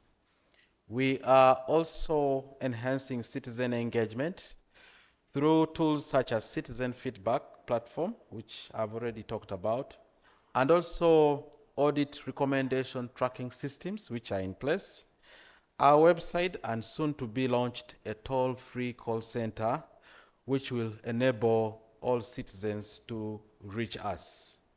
I encourage the youth to actively utilize these platforms to contribute to transparency and accountability. Finally, as we deliberate during this convention, let us remember that by empowering our youth, we can secure the future of integrity, transparency, and good governance. To the young people of Uganda, your role in this fight is indispensable. Together, we can build a corruption-free Uganda that serves the aspirations of our citizens. I once again commend the organizers of this convention for creating this platform to discuss and strengthen our resolve against corruption. For God and my country, I thank you all.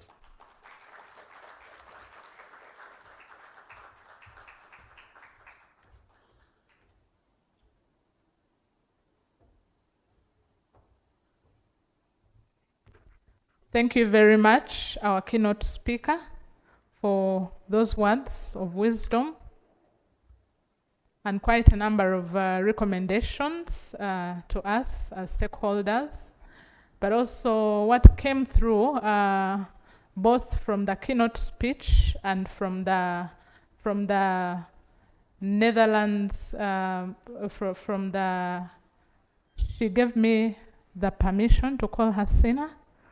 and so from SINA as well, we noticed that they have put emphasis on the youth. They have emphasized engagement of the youth in this fight against corruption, and so this we recommend and we pray it will continue by all stakeholders. You mentioned, and thank you very much, Mr. Akol, that upon appointment you had to leave office and go out there to the population.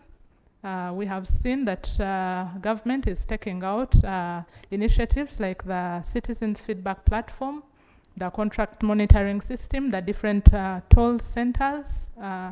That is commendable, and we will get feedback today, hopefully, on how the population, the youth, and the rest of the stakeholders have received that, if it is actually working for them. Allow me, at this point, to recognize a number of dignitaries that joined us later, as we had started. We have officials from... All right. We've been joined by officials from the Ministry of Justice and Constitutional Affairs, just recognizing their presence. We also have the presence of from APNAC, African Parliamentary Network Against Corruption. Someone has joined us. Allow me to recognize also Honorable Dr. Agnes Atim, who is the woman MP for Amarata District. You're most welcome. We also been joined by the Dr. Lawrence Sarambara from iPod. You're most welcome. So we'll be recognizing you as you stream in. Also remember, we have an online audience, so and also you can be part of this conversation on hashtag anti-corruption, UG Anti-Corruption 2024, Convention 2024, so we can keep this conversation going as well. Over to you. Yes, also the Netherlands Institute for Interparty Democracy, you are welcome. And last year and the years prior to that, we organized similar conventions, and there are quite a number of there are quite a number of commitments that were made by both state and non-state actors, and this is the moment for us to reflect on actions from some of those commitments. So at this point, I will invite Ms. Lillian Zawede Senteza from Transparency International Uganda to help us review actions from the previous recommendations and from the previous commitments as we move forward. Thank you. As Ms. Lillian joins the podium, there were calls to have the access to the password Wi-Fi. The Wi-Fi name is Marriott Conference, and the password is CPF in uppercase. Thank you. So I am informed that the actions are going to be projected for all of us to follow. I will call upon the team to help us project these actions.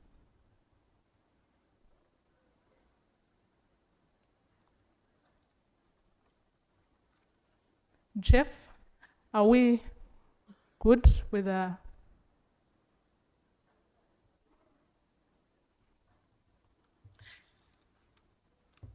In the meantime, we invite the online audience to continue engaging.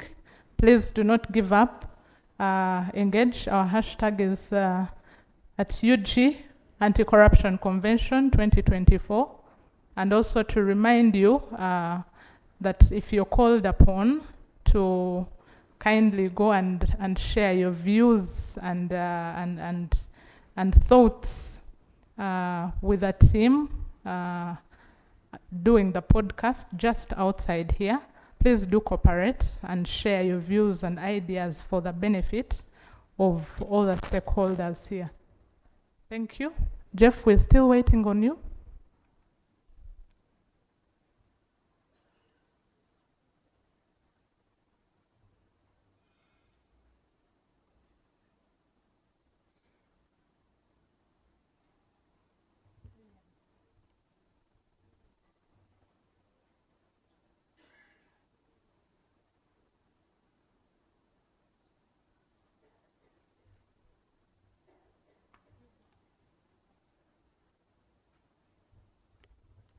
So in the interest of time, Miss Lillian is going to read through as the team that is doing the projection, prepare themselves, and then they'll project when they're ready.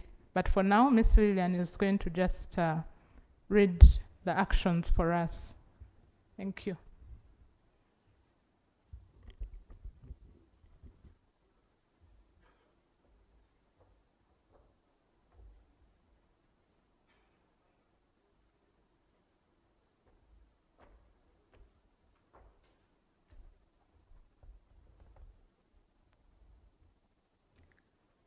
I'm honored to stand after a high-level government official has made his submission.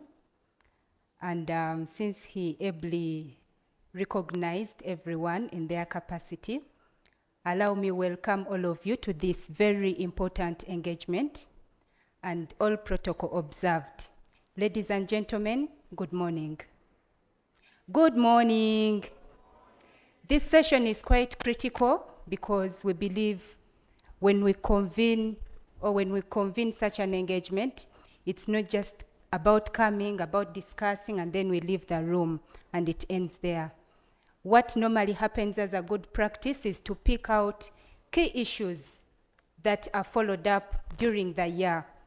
And next year, when we get back for such an engagement, we should be having action points from this very engagement. So as we continue with the discussion, I encourage all of you to actively participate, well knowing that next year we shall come back to review the commitments that have been made today. So last year, the Anti-Corruption Convention was held on 7th of December. Quite a number of issues were discussed, but allow me present to you the following.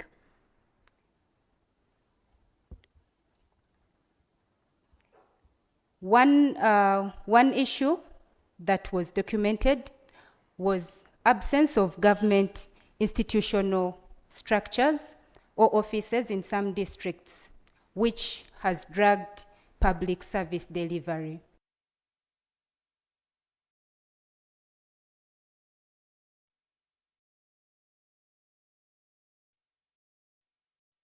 Corruption institutions to enhance a national-wide coverage and presence. Then two, the Ministry of Public Service and Ministry of Local Government should establish a regional committee of service commissions to improve monitoring of public service in order to enhance citizens' participation in monitoring service delivery. The status as we speak now is that these proposals were presented to the different ministries, departments, and agencies, and we shall continue to do follow-up.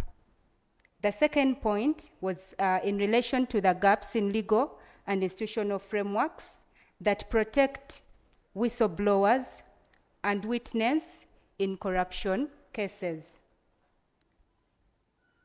The recommendation was about government fast-tracking the enactment of the Witness Protection Bill.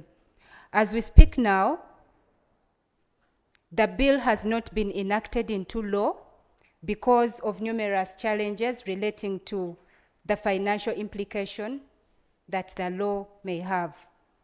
Continuous engagement will still be done to see to it that the process is expedited.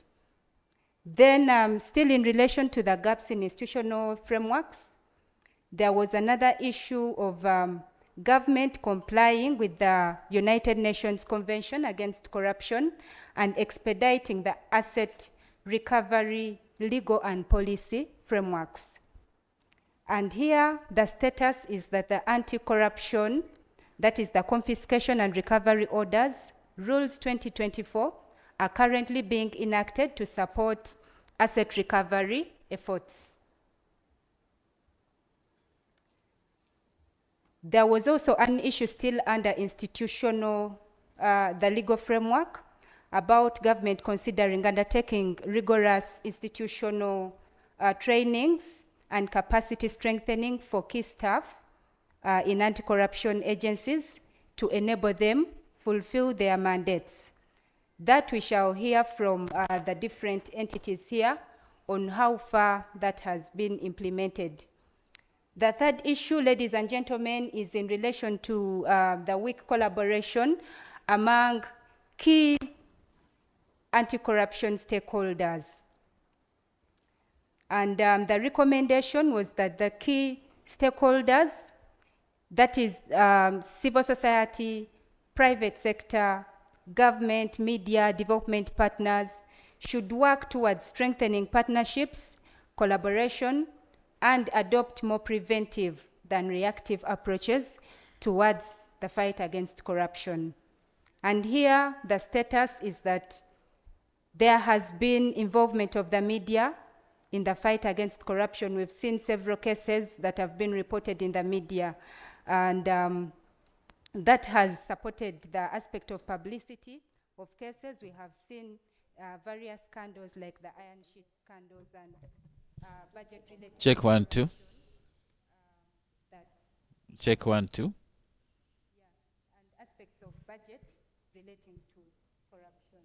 So media has played a key role. Very much welcome. She's already here. Welcome to today's annual anti-corruption convention, where CSOs are meeting with the rest of the actors in the field of fighting corruption in the country. We are very much delighted to see you, and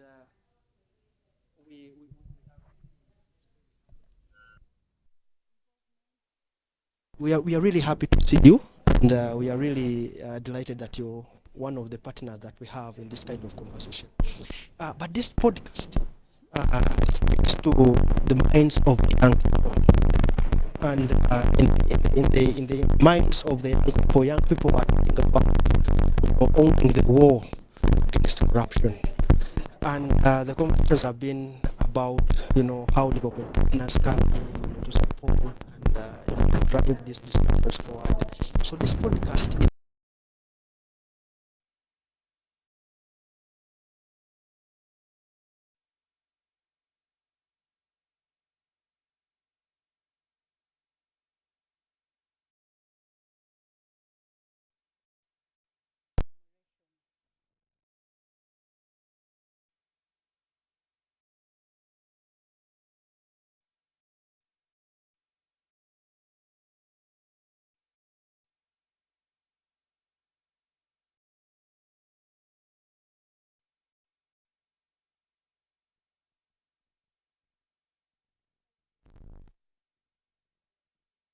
ended up teasing each other a little bit that if this was a youth conference, at least it was a very senior youth conference, because people were seriously very grey-haired, including me.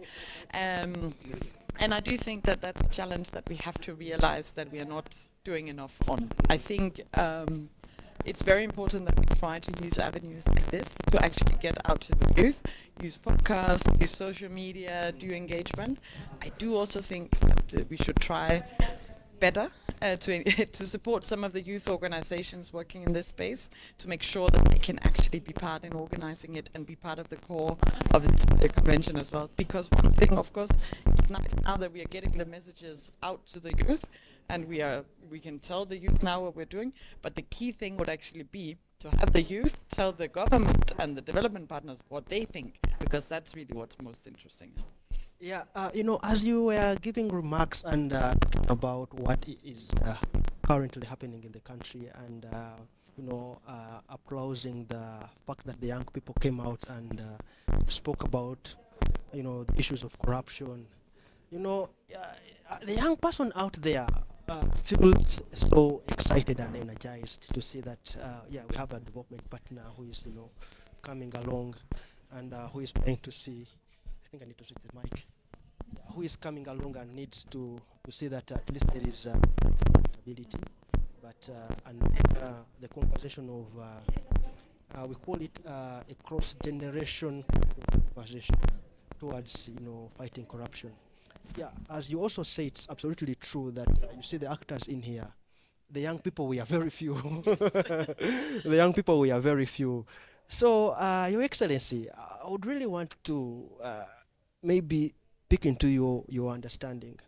How best do you think we could really bring young people on tables like these ones to really discuss, apart from them participating online, because we have also seen that our agencies that are fighting corruption, they are more conventional. They don't understand this, kind of discussions to do with social media platforms. And we, the young people, we engage so much on these kind of platforms. So, and we believe that maybe the message is not coming out clearly. So, what do you take on this? Well, I think you're totally right, and I think I have to admit that I'm part of the senior youth. That actually I'm also not, the best at social media and these kind of things. So I think for us, at least at the embassy, both in terms of everything we do in policy, we had to develop this youth sounding board, where you also member. Wow, I'm a proud member of the sounding board, There's a realization that, of course, we could sit, being 40-something, 50-something, whatever, and have a conversation of what we think the youth want. But we would most likely not really hit the target. So we needed to bring in the youth to actually advise us. So that's one point. I think we have to realize that we don't necessarily, different generations necessarily know what each other wants, needs, how to communicate. So we need to establish forums where we can consult. And then I would say the other thing in our program that are supporting partnerships with civil society organizations, we realized that in the first call for proposals that we sent out, we didn't really get strong youth organizations to apply, and we were not able to provide support for youth organizations in the way we had set it up. So we wanted to provide support for youth organizations, but we needed to think, okay, we have to actually ask the organizations first, do consultations first to understand what does it take for you to be able to apply? What kind of support do you actually need? So I think we should stop presuming that we know what each other think, want, need, and actually find ways to listen to each other. And I think next year, I think we teased enough in here that all of us will realize that we have to facilitate some youth being on the panel and actually attending in. Yeah, I really understand, and I really get your point. Charles, before I bring in Charles, they were thinking, planning and innovating the People's Festival and everything like this. And some innovations, actually, what you're seeing here is a co-creation from what we saw in Denmark, and I think this also speaks to it. Yeah. And then, lastly, my last concern is about having more interventions with government and then the young people. Because if you look at your development cooperation agenda, you find the way that you're trying to look into the economy and then the demographics. But you realize that the people who are driving the economy are more in government, but the people who are driving the demographics are the young people. And then your development cooperation agenda kind of speaks to that kind of bridging the gap, having conversations tailored towards, having government, the senior youth in government, and then the youth in the demographics, having a conversation around, driving the development agenda, driving discussions to do with sustainability, discussions to do with the development, goals and everything like that. And do you think it is something possible? Something that we can work on as a country? Do you think we can really achieve this? I think you need to, because the youth are the majority in Uganda. The youth has to be listened to. The youth has to be included. And I think the government has a very big interest in doing so, because the youth have so many positive things to bring to the agenda, and the youth are the future. So if you don't listen to them while they're young, then what happens when they're old? So I do think that is completely possible, and we are very happy to be part of supporting it if there are avenues. I think there are many agendas where the government actually has same priorities as the youth. Corruption is one thing. The president is saying, let's go and fight corruption together. The youth are saying, come, let's fight corruption. Let's see if it's not possible to have those conversations together and actually align agendas. And I do think it will be a very, very powerful thing to bring in the youth. We have different mechanisms in Denmark where, as you say, we have the young people's meeting. So we have youth parliaments where they debate. We have sort of different youth forums where youth are also, you could say some of these things are also a way in which youth are learning democracy, how to work in an organization, how to work in democratic structures, how to voice your concerns, your opinions in a peaceful, democratic manner, and so on. And I think we, the senior youth, we have to help the young people learn these skills and feel that they are worth applying. And if you want to feel that they're worth applying, you need to see that you're getting something out of inputting into the formal structure. So I really, really, really encourage, and I'm happy to support any such interactions. Difficult conversations to right audiences. That's what I learned from Denmark. At the right time. So, Charles, anything for the ambassador before she takes her leave? Just thank you so much for being part of this. I'm sure the young people have heard and are inspired. They'll take actions to change their country. Thank you so much.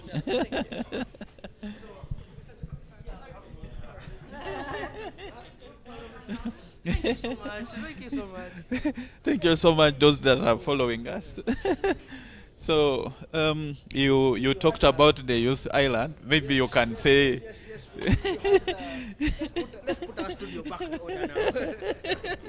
Yeah, you had her speak. You had her talk about certain things, conversations to do with youth participation. The youth island was something that I saw when I was in Denmark, and they dedicated a special island. Like if you look at, Denmark is made of islands, so they dedicated a special small island for the young people to sit, co-create, think, develop ideas, and then once they have the best idea, they get on a ship, and then the ship takes them to the mainland where Copenhagen is, and then they share their ideas. So we were told that the ship travels with ideas once a week. So once a week they see a ship coming from the youth island, they will know that the youth have cooked, the youth have sat, and the youth have concerns that they are bringing to Copenhagen. So from the youth island, the ship comes, it docks, and then the youth take their issues to the decision makers. It's a very interesting approach, and I really liked it. Did you yourselves have a chance as guests now to also think, co-create, and take to Copenhagen? Yes, when we really had an interesting kind of conversation there. We, as a guest, we also had our issues, trying to connect the global north and the global south. And we had the global north, global south conversations. We had a youth conversation in the parliament. And for them, they work in wings. They have the red wing, the green wing, and they told us what each wing believes in. So we had to choose sides, the side that speaks to your understanding as a young person. So we had people on the red, we had people on the green, and it was really interesting. We had fun. We proposed to the parliament a number of things: clean energy, energy transition, climate action, peace and security, so many conversations, but they were young people driven conversations. How did you get on the program? Because I'm sure other young people feel they should be part, and how just talk to them how they can get the opportunity and harness it. Yes, young people out there who are watching me on this podcast, my name is Alvin Mutebi, and I'm a member of the Royal Danish Embassy Youth Advisory Panel. We advise Her Excellency on a number of things to do with development cooperation. How I got there is that I applied. I sent in an application. There was a call for application. I applied. I told them what I do and where I'm coming from. So I went through selection. Selection was very hard, and it was very challenging. But we thank God that I got through, and we were selected, 4 of us, to represent our country in Denmark. And we represented our country in Denmark to share with the rest of the young people in Denmark, to tell them about things to do with development cooperation, things to do with cross exchange of knowledge and culture from Uganda. And it was very interesting. We really had fun. despite the learning on SDGs, despite the learning on the People's Parliament, despite the learning on the People's Festival, you know, we had a lot of, you know, experiences and exposure that we really had to, you know, to pick a leaf from. So it is something that I would encourage young people to follow up with the Royal Danish Embassy, and also we'll see when another call for a new board will be. So when a call for the new board comes through, people will be given an opportunity to really come through and apply. Yes. Thank you for sharing a bit of your experience. And I can see you're a very dynamic young person, very knowledgeable, very passionate about this fight. Our viewers, we will be bringing more new guests. The official opening of the convention has just happened. We were privileged to have the Auditor General, Mr. Cole, who addressed us on you know, the institutions of government responsible for the fight against corruption and the specific interventions that the Office of the Auditor General is undertaking itself to ensure, you know, transparency is promoted, there's proper use of public resources, and there is value for money on services, you know, in which government is spending finances. Please don't log out. We'll be bringing you more guests. Yeah, thank you for following. Yeah, I think before we go out, I would like to inform the audience out there is that many actors are here, and many actors are coming in to show commitment towards the fight against corruption. We have so many agencies of government coming together. We have so many actors in the civil society world. We have the media. The actors that we have here, we have the Inspectorate of Government is here. We will have the Inspector General of Government herself coming in the evening to speak to us. We have the State House Anti-Corruption Unit here. We have the Investors Protection Unit here. We have the Health Monitoring Unit here. So we really have actors from government. We have KCCA, we have URA on the side of the unit which was created by His Excellency the President on fighting corruption in URA. So we really feel that we have the key actors in this space.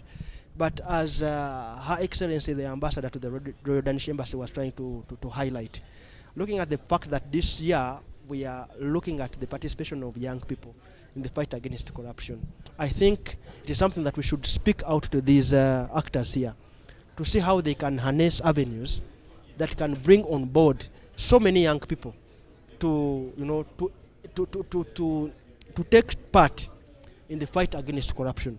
Because we've seen conversations to do with corruption being taken on by people, she called them senior youth. We've seen the senior youth taking this fight. But as one of the speakers was trying to say in the morning, that I think he was Julius Mukunda, he was trying to say that corruption has changed the trends, the way it looks. And in these trends, we really need to have people who are brilliant, people who are energetic, people who are innovative, and people who are smart, people who will think day in and day out. And to me, I believe if we build a generation based on the innovation of the young people that we have, based on the knowledge of the young people that we have, based on the education of the young people that we have educated, I believe these anti-corruption agencies can benefit from the young people's, you know, innovation and the technology that the young people use in each and everything that they are doing. You've seen young people in business, and they are thriving to an extent of having one of the richest Ugandans here, who is a young man, Hamis Chigundu. So, I mean, you find that they work so extremely hard to see that they make contributions and lasting contributions. And I think that is something that we really need to build up to ourselves. I think really it makes a lot of logical sense for the agencies of government to find ways of meaningfully engaging with the young people, considering that we have a youthful population that is the biggest. And there is no way you can say you are working for people of Uganda and your programming is is not taking care of the young people. But it's also important that you know the good work that maybe the agencies are carrying out. This good work needs to transcend to the young people. If we are to develop, say, culture of transparency within the population of Uganda, then we need to engage the young people so they grow up knowing that, you know, public resources are not to be wasted. Public resources are to be used properly so that the citizens can reap benefits. I'm still keen on how the exposure and the experience of Denmark, how you have translated that into actions locally to benefit your fellow youth, but also the country at large. Yeah, you know, my experience from Denmark speaks a lot to me because one, we've engaged into bilateral kind of conversations to look at development cooperation. You know, when the ambassador was here, I tried to remind her, and every now and then when I meet her, I try to remind her of the commitments that Denmark has towards the Africa through the Africa-Denmark strategy. And in the Africa-Denmark strategy, there are some components that really speak to Uganda. And in that design of a strategy and the development cooperation agenda, we were consulted and we took part in that kind of conversation. And we even told them, look here, there is no way you're going to have a conversation tailored towards economic development when you don't look about the demographics. So if you want to do about partnership for development, you really need to think through the economy, the actors in the economy, and then the actors in the demographics.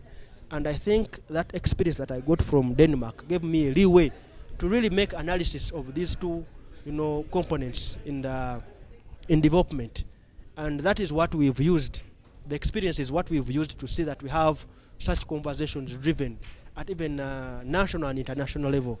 The other thing that I also learned was that creating spaces is also another important thing that I also learned, in that you do not have to have a formal kind of arrangement where people can you know, sit in a conference room like this one, and then you have a discussion. You can have a discussion along the way, maybe on the street, maybe an informal kind of arrangement, but you come up with formal recommendations and resolutions that you can push forward to cause change.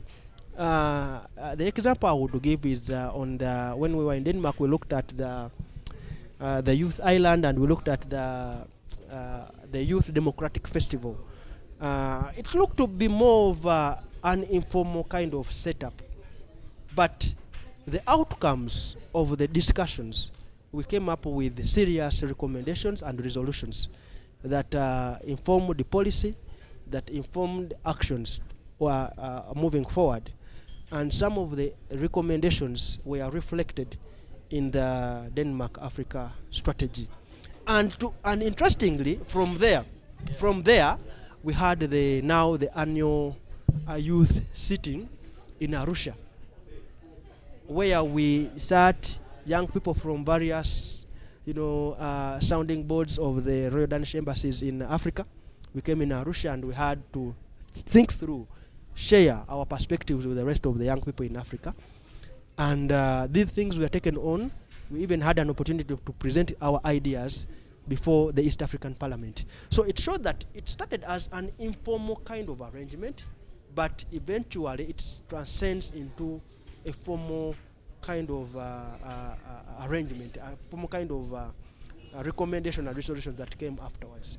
So to me, I think we should not think shallow and narrow when we are having conversations to do with participation of the young people, the engagement of the young people, and making them meaningful towards having sustainable contributions to the development of our country and other conversations that we really set for them. Let's get to the keynote by the Auditor General. You know, the things he was saying, what they are doing as an office, but also what government is doing to ensure, you know, there's accountability, transparency.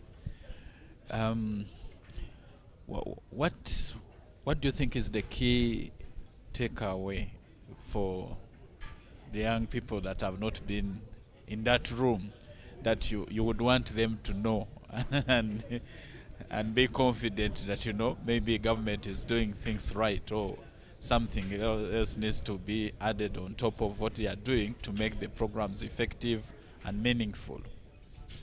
One, even if we don't even go into the keynote, the theme, this year's theme shows that government took cognizant of the challenges that the young people are passing through, and government took cognizant of the need to bring young people on the platform to have conversations tailored towards the fight against corruption. Yes, the Auditor General's conversation and the keynote is also an indicator to show that government is concerned and aware of the need to bring young people to discussion. So it also shows that it is a contribution that we really all have to make. So if government is coming on board, civil society is coming on board, development partners are coming on board, and we are all looking at how young people make sustainable contributions towards the fight against corruption. To me, I think it is a landmark for us all as young people, because at the end of the day, what we set today, the recommendations we make now, are the ones that we are going to ride on in the coming years. And we will look back and we say, okay, recommendation A, recommendation B were looked at in a lens of the young people. And to me, I felt so excited when I saw the Auditor General making commitments through his remarks, saying that we really need to think towards bringing young people on board. And I think that speaks to what the young people did. Much as I would say there was no maybe sustainable, meaningful engagement and, you know, directing them on what to do. But the message reached.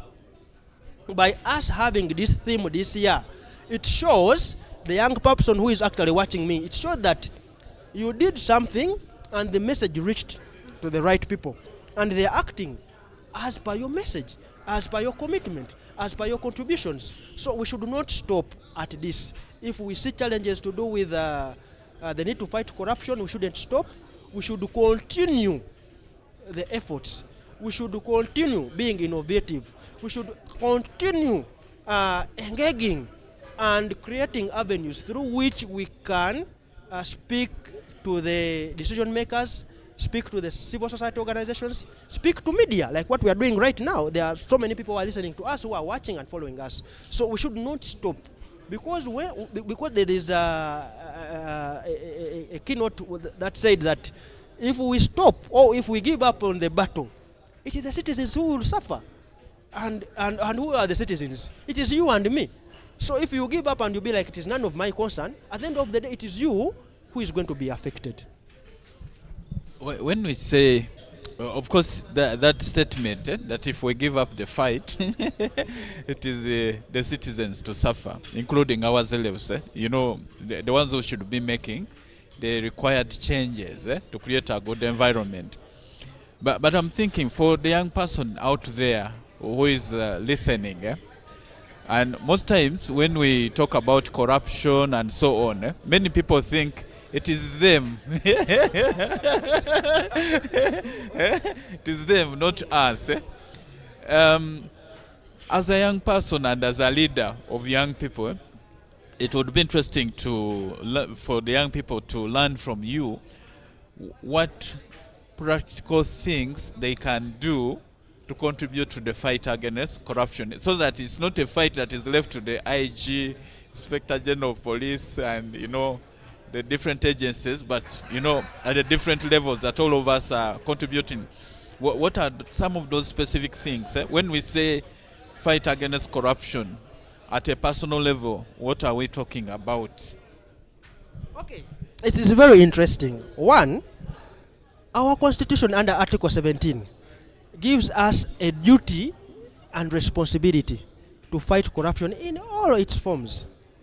Okay, that should be the starting point. You have the mandate as an individual. You don't have to leave it to other agencies or to other people. It is your responsibility because one, you are a citizen.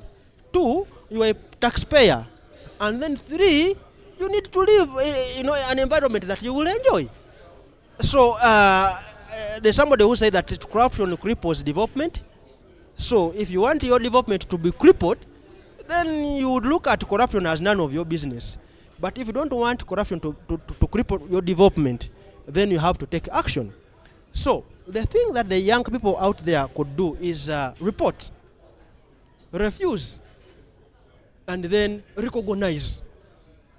Report corruption, refuse corruption, recognize that there is corruption. And once you do those three, you are a step closer in the fight against corruption. Then the other agencies just come in to enhance the efforts that you have put forward towards the fight against corruption. So report, recognize, refuse, and refuse. Some young people might think, okay, maybe they are timid because most times the corrupt forces are very strong. What kind of confidence would you and advice would you give to these people so that they can do the right thing? The 3 R's, as you mentioned them. Yes, we really know that the corrupt people are very strong people. They have the power, they have the money, they have the knowledge and everything. They have the influence, mention but a few. But what we have to do as young people is that we really need to mention, like how you've mentioned. We throw it to the faces of people who are responsible, the duty bearers. We tell that you look here. You're telling us to fight, but these people have this kind of mechanisms that are crippling us in the fight. And then their role is to give us protection. And once we are assured of protection, then the fight will be continued or will be enhanced or strengthened. But still, that cannot stop us from engaging, because we know the more we engage, the more we identify loopholes in the struggle or in the fight against corruption. Because if we sit back and look on, then even these people who are giving us protection, they won't know which areas they should look out for. For example, I would talk about the Witness Protection Act. I mean the Witness Protection Bill. It's not yet an act, but it's something that we believe that if we push forward for it, it could come out and it would protect us. As if I'm a whistleblower and then I report about corruption, am I protected if in case I become a witness? So that some of the conversations have to drive forward, because that is where we have fears. Then we have issues to do with whistleblowers protection. We've seen elements whereby whistleblowers are unveiled by the corrupt themselves. So how do we ensure protection of the whistleblowers? Those are some of the conversations we really need to have. Recently we had a meeting with the IGG at Makerere. She was meeting with the young people at Makerere University, and she told them, if you report, there is a certain percentage that comes back to you as a reward for reporting corruption. And she was saying that if you are unemployed, it is something that you can, leverage on. But, such gaps in whistleblowers protection and everything like that, I think maybe that's where young people are fearing to engage that much. But we feel if we give the young people the right platforms to engage, to participate, to influence, and adhere to what is existing, I believe we will win this war. We will win this war.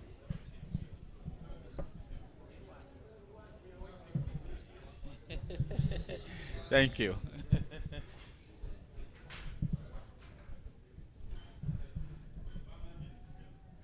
You're coming. You come.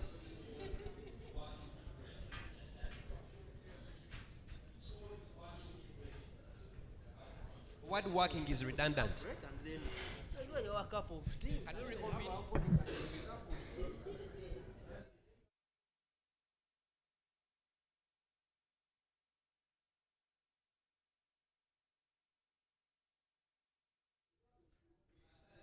Second part of our program.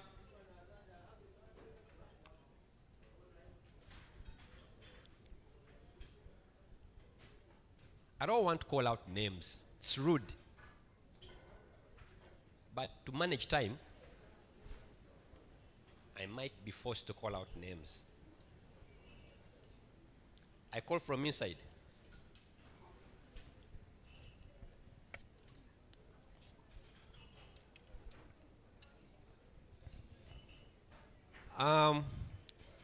But there are people I've been seeing on this line for the last 30 minutes. Okay, can we carry our tea to the room? I'm allowing you to multitask. I know that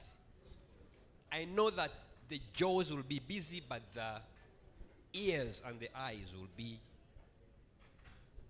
availed to us.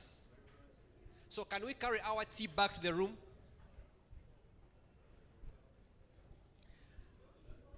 For those of you who are having the tea break right now, I am allowing you to carry the tea back to the room and we'll reconvene. So we are having a working tea.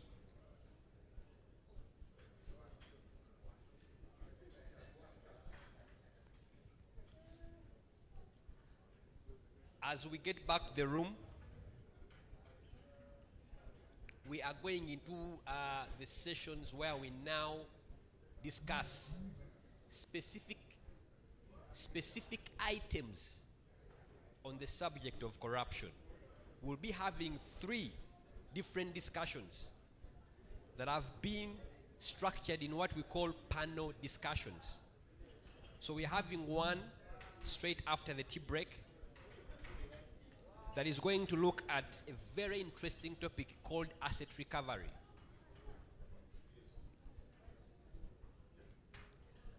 And you know that for many of us, we are very excited about this topic because it's the only way we get even. It's one of the ways we get even with those who steal from us. So I encourage you to really, really pay attention to this session because it will show you how important asset recovery is in the fight against corruption. What are the opportunities for us? Where can we strengthen each other? And I know some people who I will try to use asset recovery on them. Yeah, I know some people. So I'm hoping that the team outside, you are picking your cup and entering the room, and we continue with our program. I've allowed you to take your tea as we continue with our program, as long as you are not on the panel.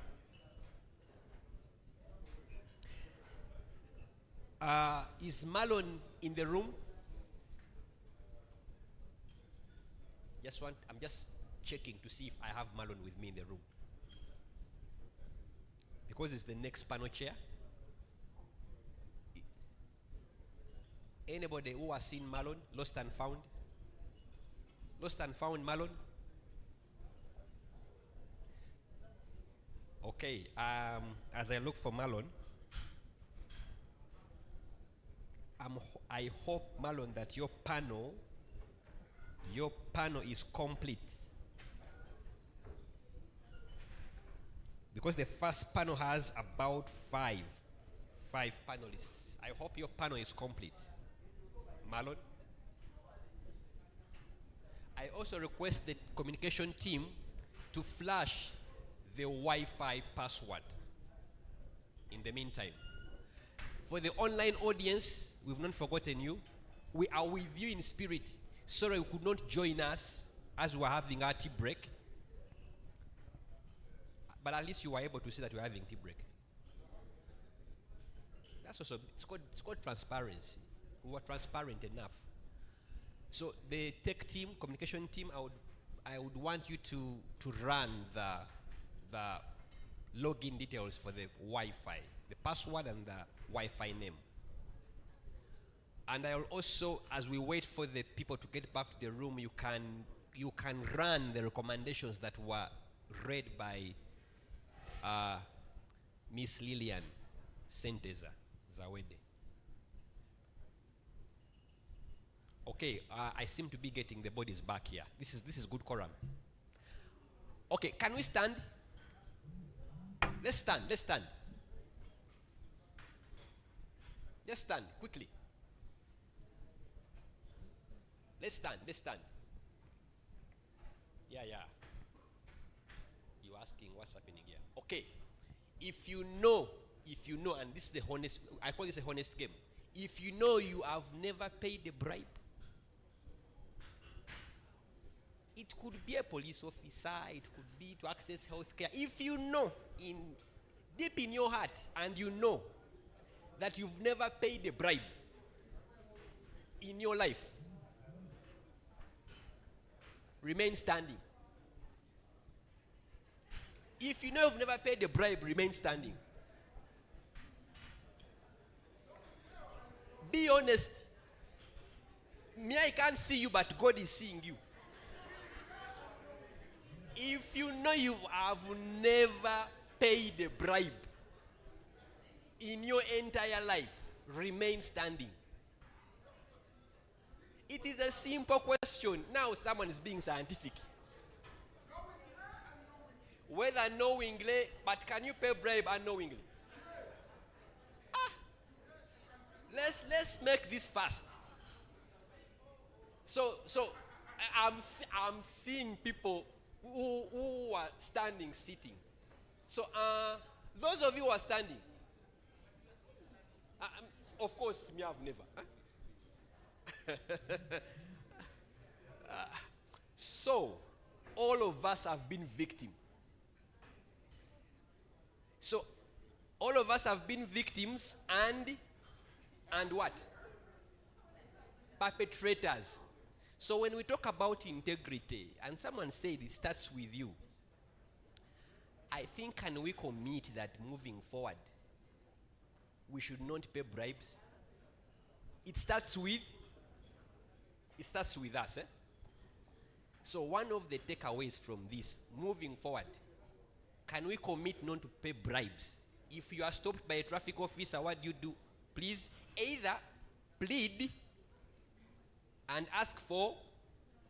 If he refuses or she refuses, what do you do? Kindly accept the what? The fine, and you pay. You go and pay in the coffers of government. All right. Marlon. Is Marlon here?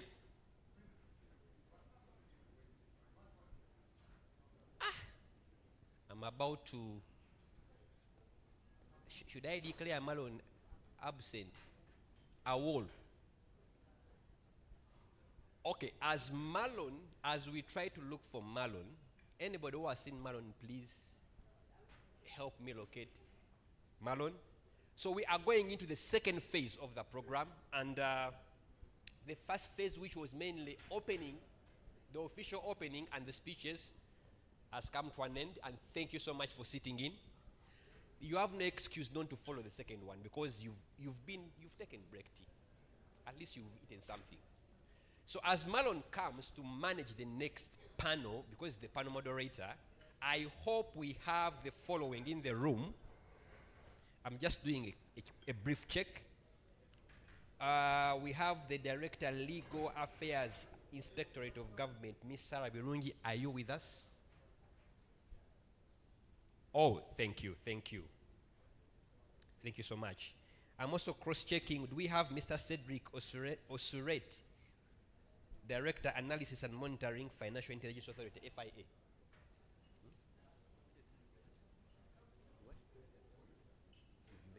Okay. Looks like Marlon is here. Let's clap for Marlon. Yeah, finally he's found. He was lost.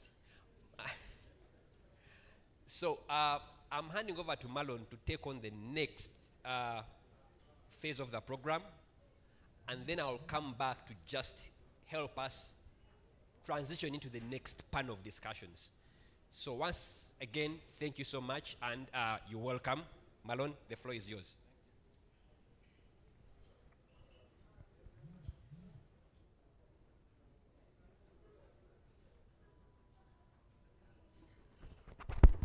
Good morning. Good morning. The energy levels must be high now, not so? After getting some coffee. Okay, thank you very much, Felix. I think we can go on our first panel on asset recovery as the next frontier in the war against corruption. So you will welcome with me my panel for today. And I will start with welcoming Ms. Sarah Birungi, Director Legal, Inspectorate of Government. Do we have, you're welcome. Please give her a round of applause as she comes.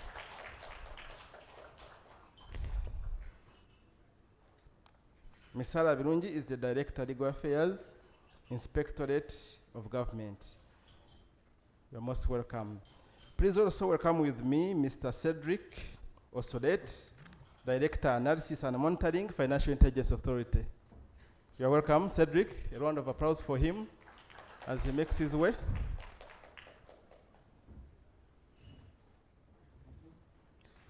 Please also welcome with me Mr. David Kizito, Program Officer, Transparency International Uganda. David, please make your way. We have a young person here, Mr. Tamare Nkoyoyo, from Launchpad.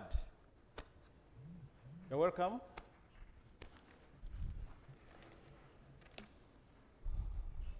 Please also welcome with me Mr. Raymond Mugisa, Senior State Attorney, Office of the Director of Public Prosecutions. Do you have Raymond here? You're welcome.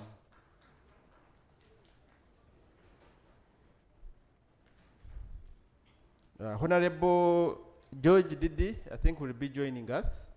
He's not yet here. When he joins us, we shall give him a chance to make his remarks.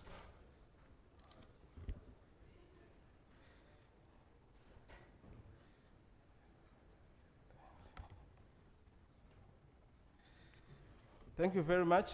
I will start with my panel, then later I will give each and everyone a chance, not each and everyone, a few of you a chance to also make your contribution. And allow me start with the IG. I love the IG so much. And I hope your mic is working quite well. So according to the Inspectorate of Government report on cost of corruption in Uganda, we lose 9.14 trillion to corruption. That has already been said.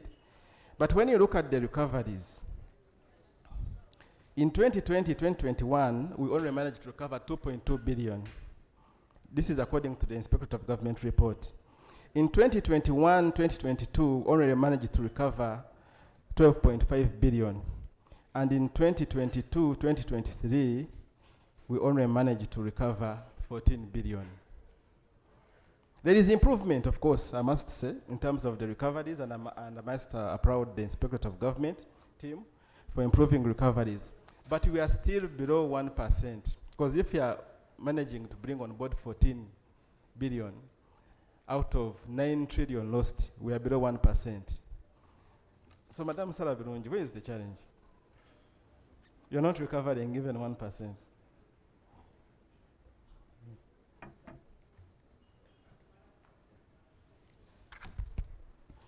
Thank you very much, my moderator, and good morning, colleagues. Where is the challenge? I think before we address the challenge, we need to appreciate the legal regime that we are operating or that we are working with as we recover the assets. What is the legal regime in the Ugandan country?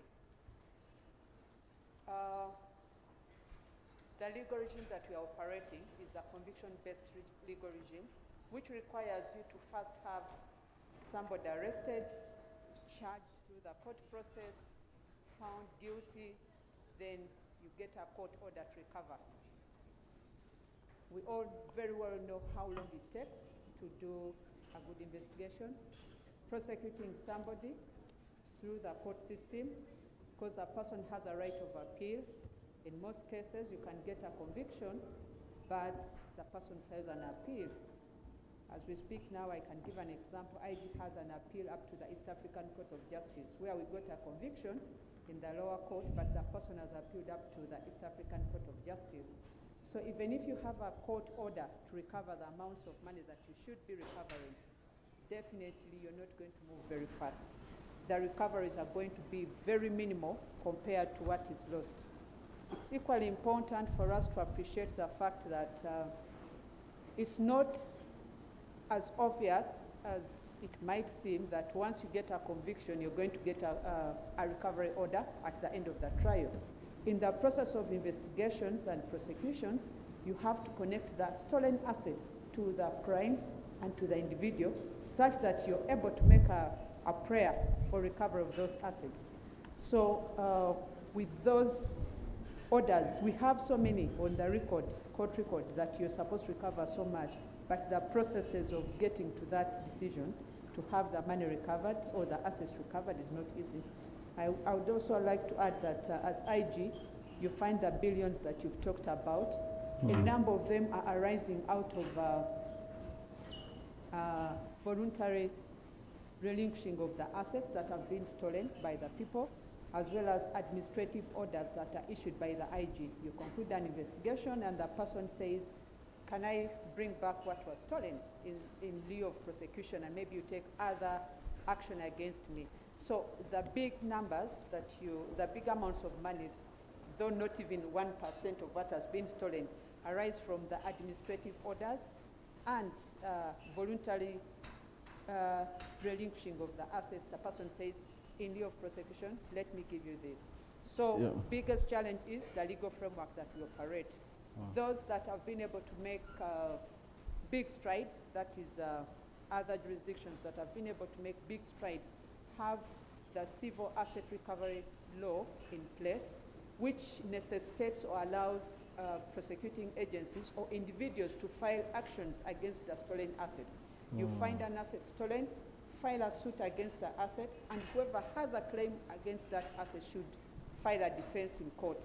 Where they fail to file a defense in court, then court would make a finding as to whether or not the asset should be forfeited to state. So it's the difference, in a nutshell, it's the difference in the legal framework that we operate in the country that is really posing a big challenge to recovery of assets. Thank you very much, Sarah. I will go to the ODPP. I was looking at the reports, and your conviction rate is around 76% at the anti-corruption division. But not so much information is available in terms of how much you are recovering. Maybe you could start by sharing how far have you gone in this journey for asset recovery. I have had so many cases that involved asset recovery, but we don't have a lot of information with regard to that. You could start by sharing your journey with regard to asset recovery.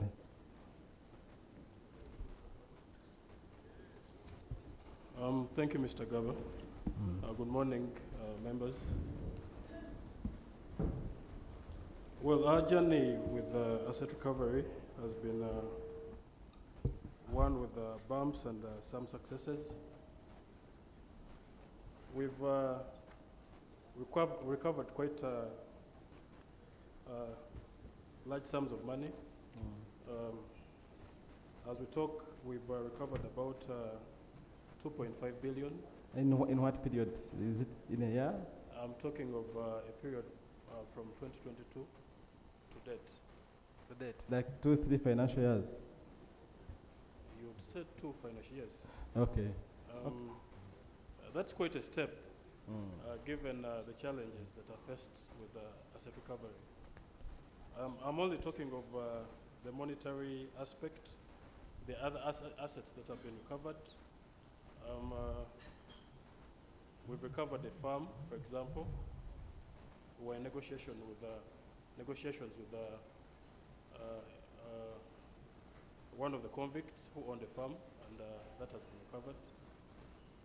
And the process is still ongoing, and we've adopted other ways of recovering apart from being conviction-based. What we are doing now is we've devised ways of having these assets frozen as the case pens, so that at the conclusion, in the case of a conviction, we are in position to get it wholesomely before disposal. Yeah, by the way, what happens in scenarios where people die before their cases are concluded? You have been handling quite a number of cases, including the pension case, and some of them have passed on. Do you have any success stories from that case in terms of recovery that you can share about? Yes, we have a success story. That's the case I was talking about, the one of Christopher Bay. We went against the executors of his estate, and we're in the process of getting the farm. He had a farm in Okay. Yeah, thank you. I'll come to Cedric.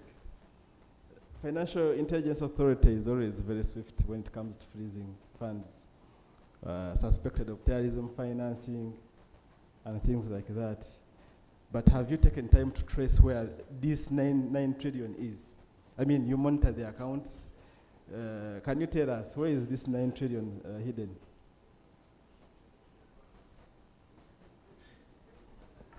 Thank you. Of course, considering the nature of our economy, we run a largely informal economy. But for instances where we have finances running through the financial system, we have actually gone ahead to conduct analysis on this information. And this information is often shared with different law enforcement agencies, who include IG for this matter. For many of the cases that my colleagues has highlighted, many of them are cases where we refer from our side based on the indicators that we have seen related to corruption. There are also instances where we have actually prevented corruption from actually being executed from the preventive side of things. And in most cases, we have worked with different agencies of government to ensure that this money is actually rerouted back to the consolidated coffers. But all the monies for those that is going through the financial system, we work through with our colleagues to ensure that this is actually channeled. How are you handling cases that cross the boundaries of Uganda? We recently read about the issue at Bank of Uganda, but there are so many cases of that nature. So how are you handling cases that involve enforcement abroad? Okay, well, for those cases where there is cross-border involvement, we work with our counterparts, other financial intelligence units in other countries. We work closely. Specifically, even for this particular case that you are highlighting, the one of BOU, we're actually working with the different FIUs within this, because we're a member of Egmont. Egmont is a member of FIUs globally. So we are working closely with them to see how best we can actually ensure the cover of this money. So we work closely with them. And not just the FIUs, but also the other agencies as well, including Interpol. Thank you. I will go to Tamale. You are the president of Launchpad. What is Launchpad? Are you launching rockets into space? Thank you very much. I am Tamale Nkoyoyo, the president of the Launchpad Debate Club from Uganda Christian University. It's a very great honor to be here and submit on the theme for this year's fight against corruption, and more so as regards to youth involvement. Launchpad is a club, as you've stated, from Uganda Christian University, but we so much delve into issues that concern us as the youth, students, but also the future generation. So at Launchpad, we are building for the future, and we want to groom a fully equipped citizen, more so with these things that are taking place and that concern us as the youth. Recently, last week, we were honored to host Anti-Corruption Coalition Uganda, together with other partners, and in partnership with Vision Group. And we had the youth air out what they think or what should be done for them to have to effectively participate in the fight against corruption. And these people have brilliant ideas, and that's what Launchpad is doing. And we intend now to draft a document that we shall supply through Anti-Corruption Coalition, Uganda, to other agencies on what our position is in the fight against corruption. Thank you.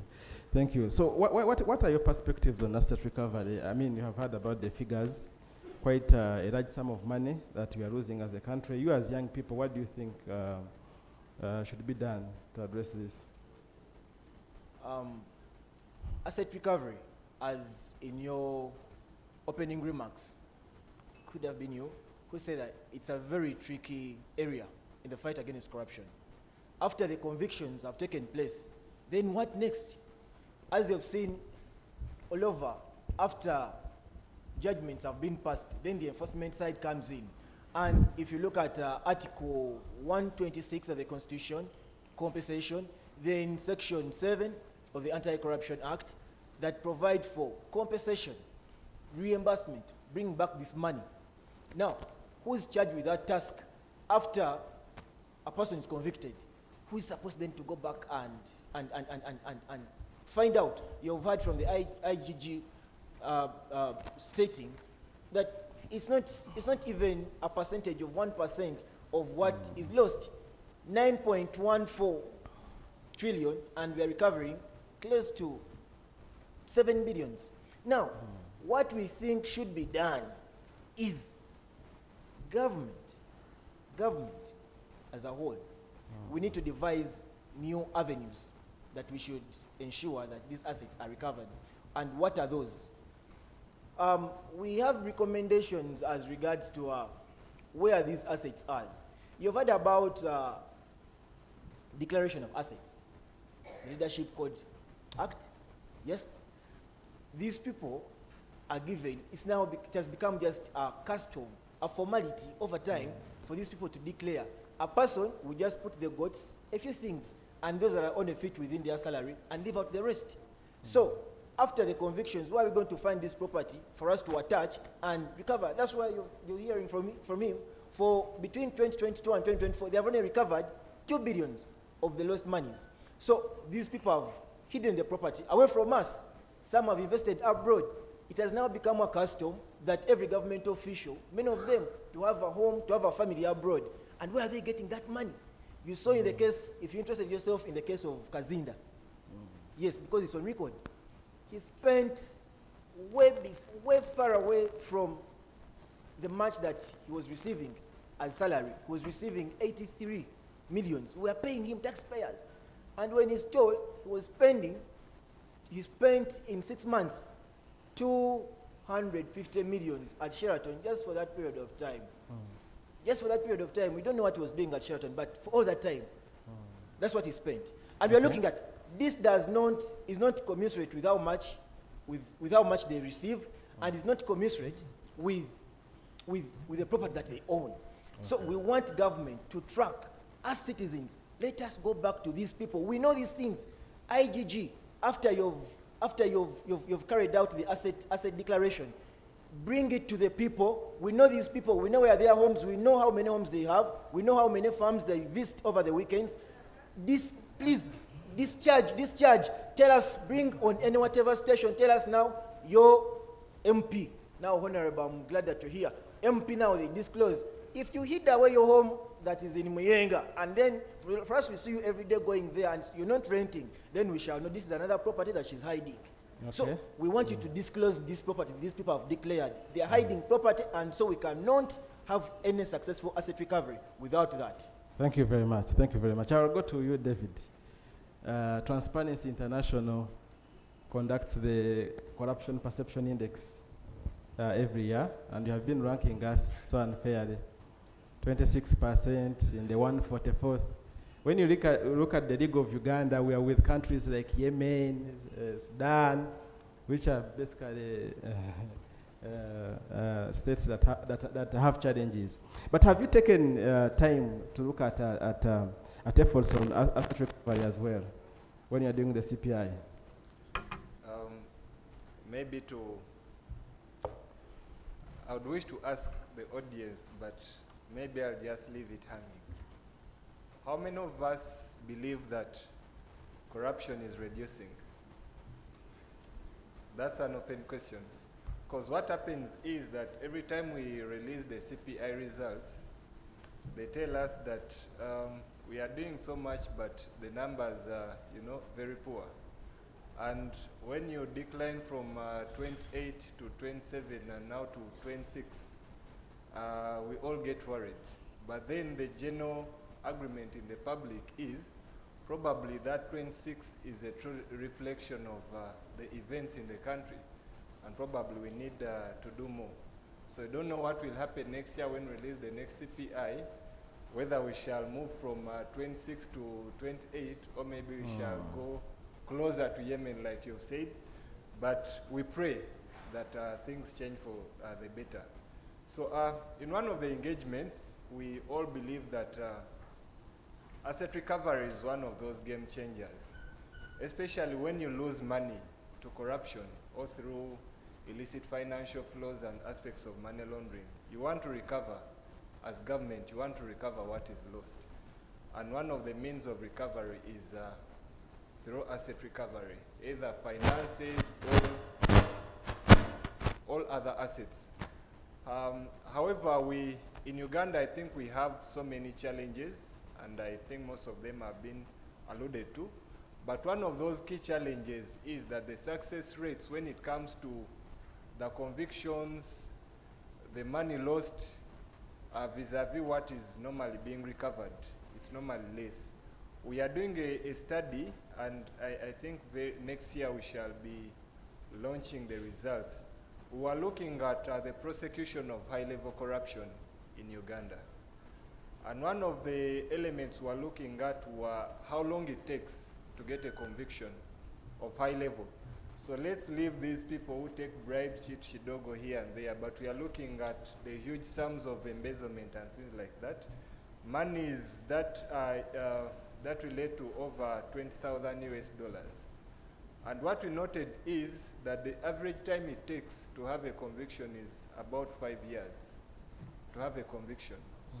But during that 5 years, we all agree that we have aspects of depreciation, even the dollar. The rate of the dollar in 2018 won't be the same rate in 2024. So what happens is that I'm bringing in these aspects that now when it comes to recovering those assets, what you lost in 2018 won't be the same. But this individual who is giving you what is stole from you will give you the same $20,000. That's if you pray that you receive that money. But from the study and the analysis that we've been making is that even in the convictions, we don't get the same amounts. Okay. So if it's $20,000 lost, you'll be likely to receive about $5,000 or even nothing. Okay. So the general agreement was that we need to review our laws on asset recovery. We know that the process of a conviction-based is tedious, but also the fact that we are in an informal sector where corruption leaves no trail behind. And for us, we believe probably the non-conviction based approach is the way to go. Okay. And we hope that if government can embrace that, it becomes much easier to attach a property and of course invite the criminal, if you believe that what he owns, it's a true proceed of crime, to come and defend. If you own this place and you got the money legitimately, the URI, all the books defend you, it becomes very easy. But then beyond the law that we are trying to grapple with to say that we support the non-conviction based asset recovery, we have other supporting laws currently. For example, the laws on beneficial ownership transparency under the Companies Act. We also have the campaign by the Inspectorate of Government, the lifestyle audit. So as Ugandans, how are we supporting the lifestyle audit, for example? Are we sharing the information? But when it comes to beneficial ownership transparency, do we have access to this data? Do we have access, to the registers? Are they accessible to, me and you? So that if I want to raise the red flags, the information is glaring there for me to raise the flags. He brought in the issue of the Leadership Code Act. As you conclude? As I conclude, yes.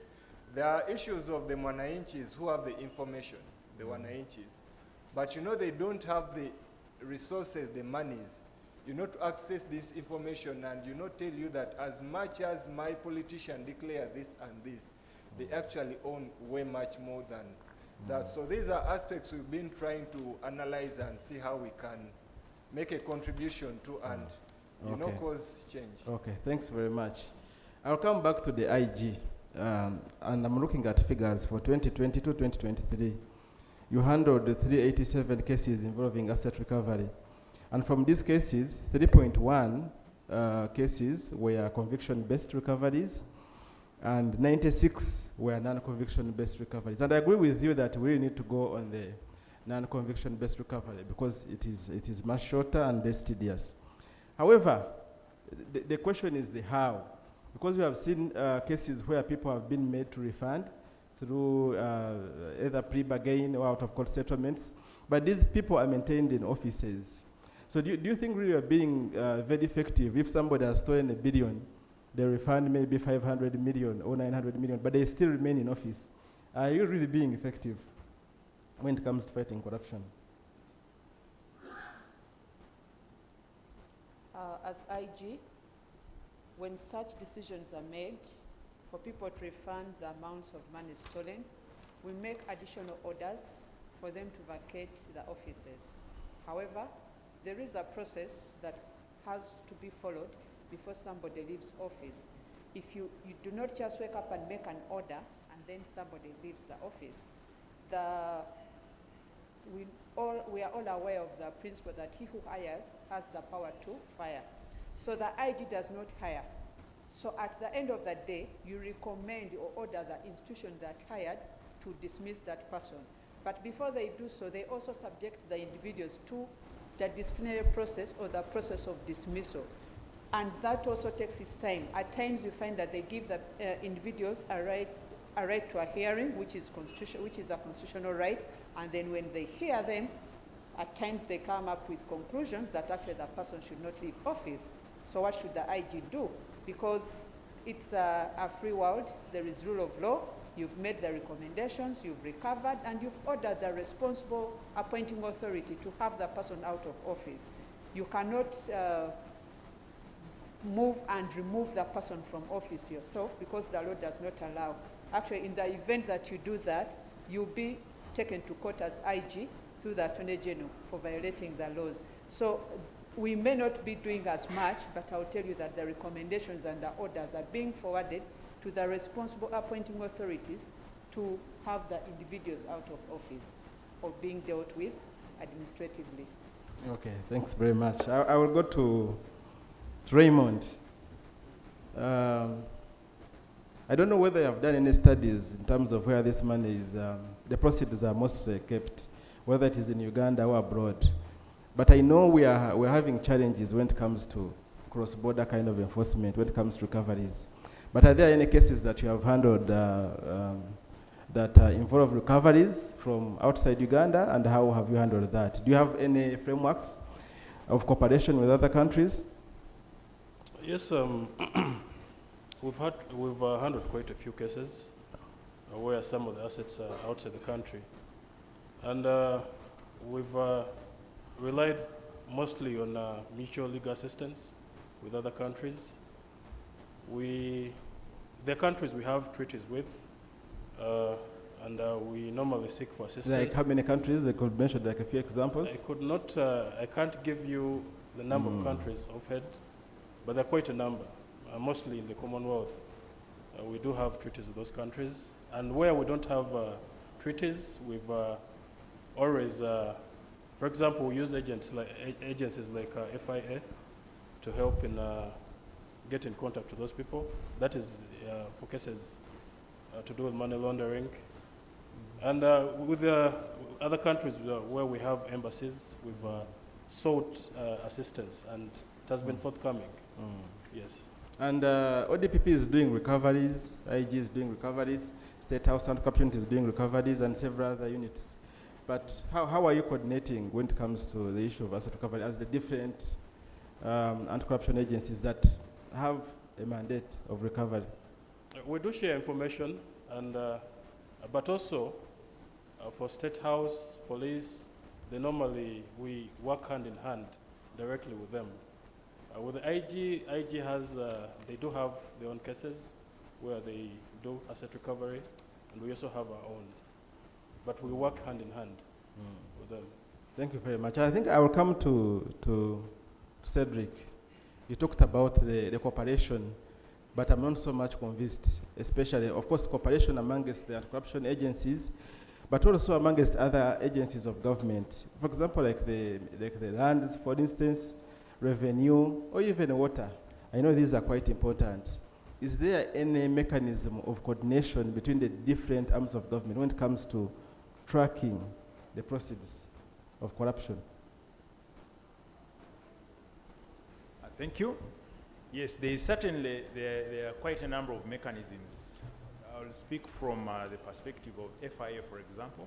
There are quite a number of mechanisms we normally put across in terms of our efforts towards fighting corruption.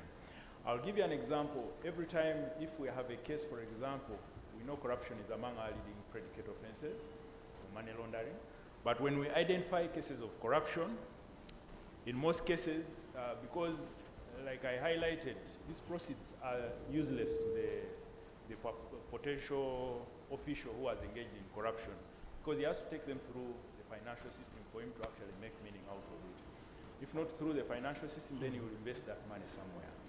And we have had close working collaboration with not just the IG, because even when we send a case to IG, we also share the same with Uganda Revenue Authority, for example, if there are any tax elements involved, and ODPP, and all the other agencies that we envisage that will be helpful in terms of pushing through with this financial intelligence that we have generated.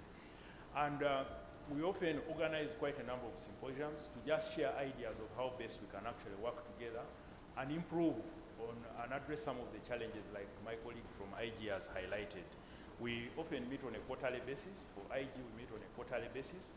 And we have focal persons who help in terms of how we support each other, in terms of furthering the intelligence that we have actually picked across. And oftentimes through these quarterly engagements, there are recommendations that are made either for FIA or for IG to just see how best we can actually work together, because the challenges as highlighted do not only frustrate IG, but also frustrate us as they co-generate this financial intelligence. Because I will tell you, a lot of effort goes into generating this financial intelligence. And if at the end of the day, the intelligence that we have generated does not yield, then it means that all the effort we'll have put in will be in vain. And there are quite a number of cases that I know we are pursuing with IG. Some of them are still in court, so I may not be able to speak to them directly. But I know that there are efforts underway to just try to improve on the processes that we are going through in terms of processing the intelligence, but also effectively utilizing that intelligence. And we hold ourselves accountable for all this intelligence that we share. Do you also process intelligence that comes online? Like we had the exhibition happening at Parliament, and you forgive me, honorables, but there was a lot of exhibition of issues at Parliament. And I remember the young people were tagging in financial intelligence, what are you doing? Do you also use that information as credible information to enable an investigation to happen? Yes, we do. Okay. We do. We don't segregate on the kind of intelligence that we use. We use intelligence. We also comb social media. We comb the online platforms to make sure that we pick up this information. But we also have the whistleblowers portal, where people are able to submit information that they believe FIA can make use of to generate information that can be used by different law enforcement agencies. Okay, thank you. Tamale, as a young person, now moving forward, we need to stop lamenting and see. Is there anything you think can be done really to improve? From below 1% to maybe 10%, which will also still be a failure, but would be perhaps better than 1%. Yes, you state that as a young person, but being a youth and a young person is not a permanent stage. All of us here are working to be adults and successful adults. And so there are some who want to remain young. Forever. I'm not one of them, and so some of the youth that I'm speaking for right now here. And I believe for us to build the future that we talk about now starts with us. The youth form the biggest percentage of the population today. The involvement of the youth, we should not just involve them with the themes, the youth, the involvement must seem to be done. The involvement of the youth in the fight must seem to be done. And how? We need to include them in this. If the youth speak up, first they carry out an exhibition and you don't find it necessary for you to take action as regards to that, the next day you see them marching to Parliament. And what is your next step? So if the youth speak and don't want to listen, then they are going to march to wherever. And now we are still lucky that the youth are just still marching to your offices. After a moment, they'll be marching to your homes because they know them. So involve the youth in the fight against corruption, because it is going to affect us. The debts are the youth to pay. I am an adult for tomorrow. I'm not so much, a few years left for me to leave the state that I am, for you to refer me to me as a youth. And so I am very, so much liable to the debt that Uganda is carrying today. So if you are to save ourselves from the burden that we are carrying, let us be armed. Let us arm ourselves before they arm us. Speak up. Don't fear. As a youth, don't fear to speak up against corruption. If you know that you're a government worker, a politician, is acquiring wealth far beyond that you believe their salary is fit for them to acquire that, speak up, write it somewhere on Twitter, on X, write it somewhere on your platform, on your status, make noise against these thieves. These are not just, it's not just about corruption, but they are thieves, but corporate thieves. Now we call them the corrupt. I'm inviting the youth to the occasion to make noise against the thieves, corporate thieves, for us to save ourselves. The asset recovery that we are discussing today, you're hearing, people are just recovering 2 billion, 10 of the trillions. So it's going to take us time. The only way you can do it is to speak up and desist from being a beneficiary of this. We are entering into the election cycle. Now your politicians are coming back, the honorable members are coming back with packs of salt, matchbox, and beers labeled with their photos. And now you're going to be the people that are going to fight and run after that to benefit. And after that, in 2038, you're going to be the same people that are going to, 32, you're going to be the very people that are marching to Parliament. Desist from these politicians that are offering you handouts. Don't vote for them. Vote them based on merit. Asset recovery is we are going to campaign for that, but the preventive measures. Thank you, Tamale. David, in a minute, where do we move from here, from Transparency International? I know you have several chapters. There could be probably good case studies from other countries, but like in a minute, I mean, where should we put our focus moving forward? I think one of the areas where we need to really emphasize focus is mutual collaboration when it comes to exchange of information.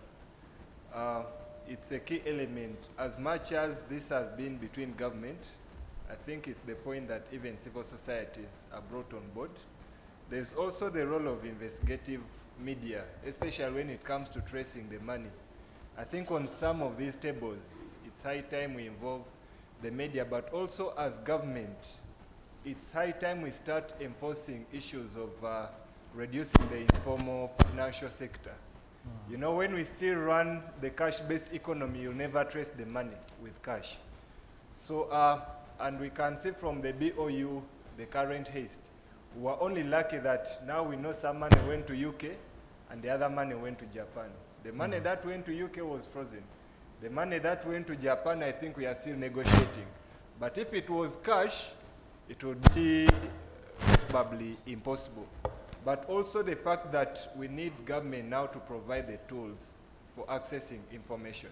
I think, Aku, you did a study on access to information. You know how terrible it is. Information on leaders' declared assets, information on beneficial owners. Most of this information is not readily available. So for whistleblowers like you and me who would want to blow the whistle, you don't have the information, and of course, you don't want to appear like a clown making noise over non-existent issues. So you want to blow noise over facts. So if this information is missing, I think we can't make any progress. Thank you. Thank you very much, David. I think I'll give a chance to you, the plenary, to ask a few questions, a few remarks. Then later I'll come back to my panel to make concluding comments. But I think I will start with Honorable Dr. Boki George Didi, who is the chairperson of the African Parliamentary Network Against Corruption, but also member of parliament for Obongi County. He was supposed to be part of the panel, but I think he walked in as the panel had already started. So I want to give him the first chance. One, to tell us what APNAC is all about. Two, how can APNAC support efforts of asset recovery? Madam Sarah here said that we need a law on civil recoveries. Is it something that you can take on and we can support you on that? Thank you. Yeah, thank you, the moderator, panelists, ladies and gentlemen. I start with apologies. I had an emergency meeting with WHO this morning that I thought would have ended earlier, but it ended up going beyond what I expected. Better late than never. I want to appreciate the conveners of this important meeting and the conversation on the subject matter of assets recovery. I want to start with just a quick overview of APNAC. APNAC stands for African Parliamentary Network Against Corruption. It's not part of the parliamentary legal structures, but is an advocacy forum created by a coalition of the willing. It went into abeyance for a while. Right now it's being activated, and I'm the interim chairperson. We do advocacy work on corruption within the parliament. We work towards creating an enabling legal and regulatory framework. We do oversight, and we do representation of the voices of the people amongst the many things that we participate in. Coming specifically to the question of assets recovery, the starting point is,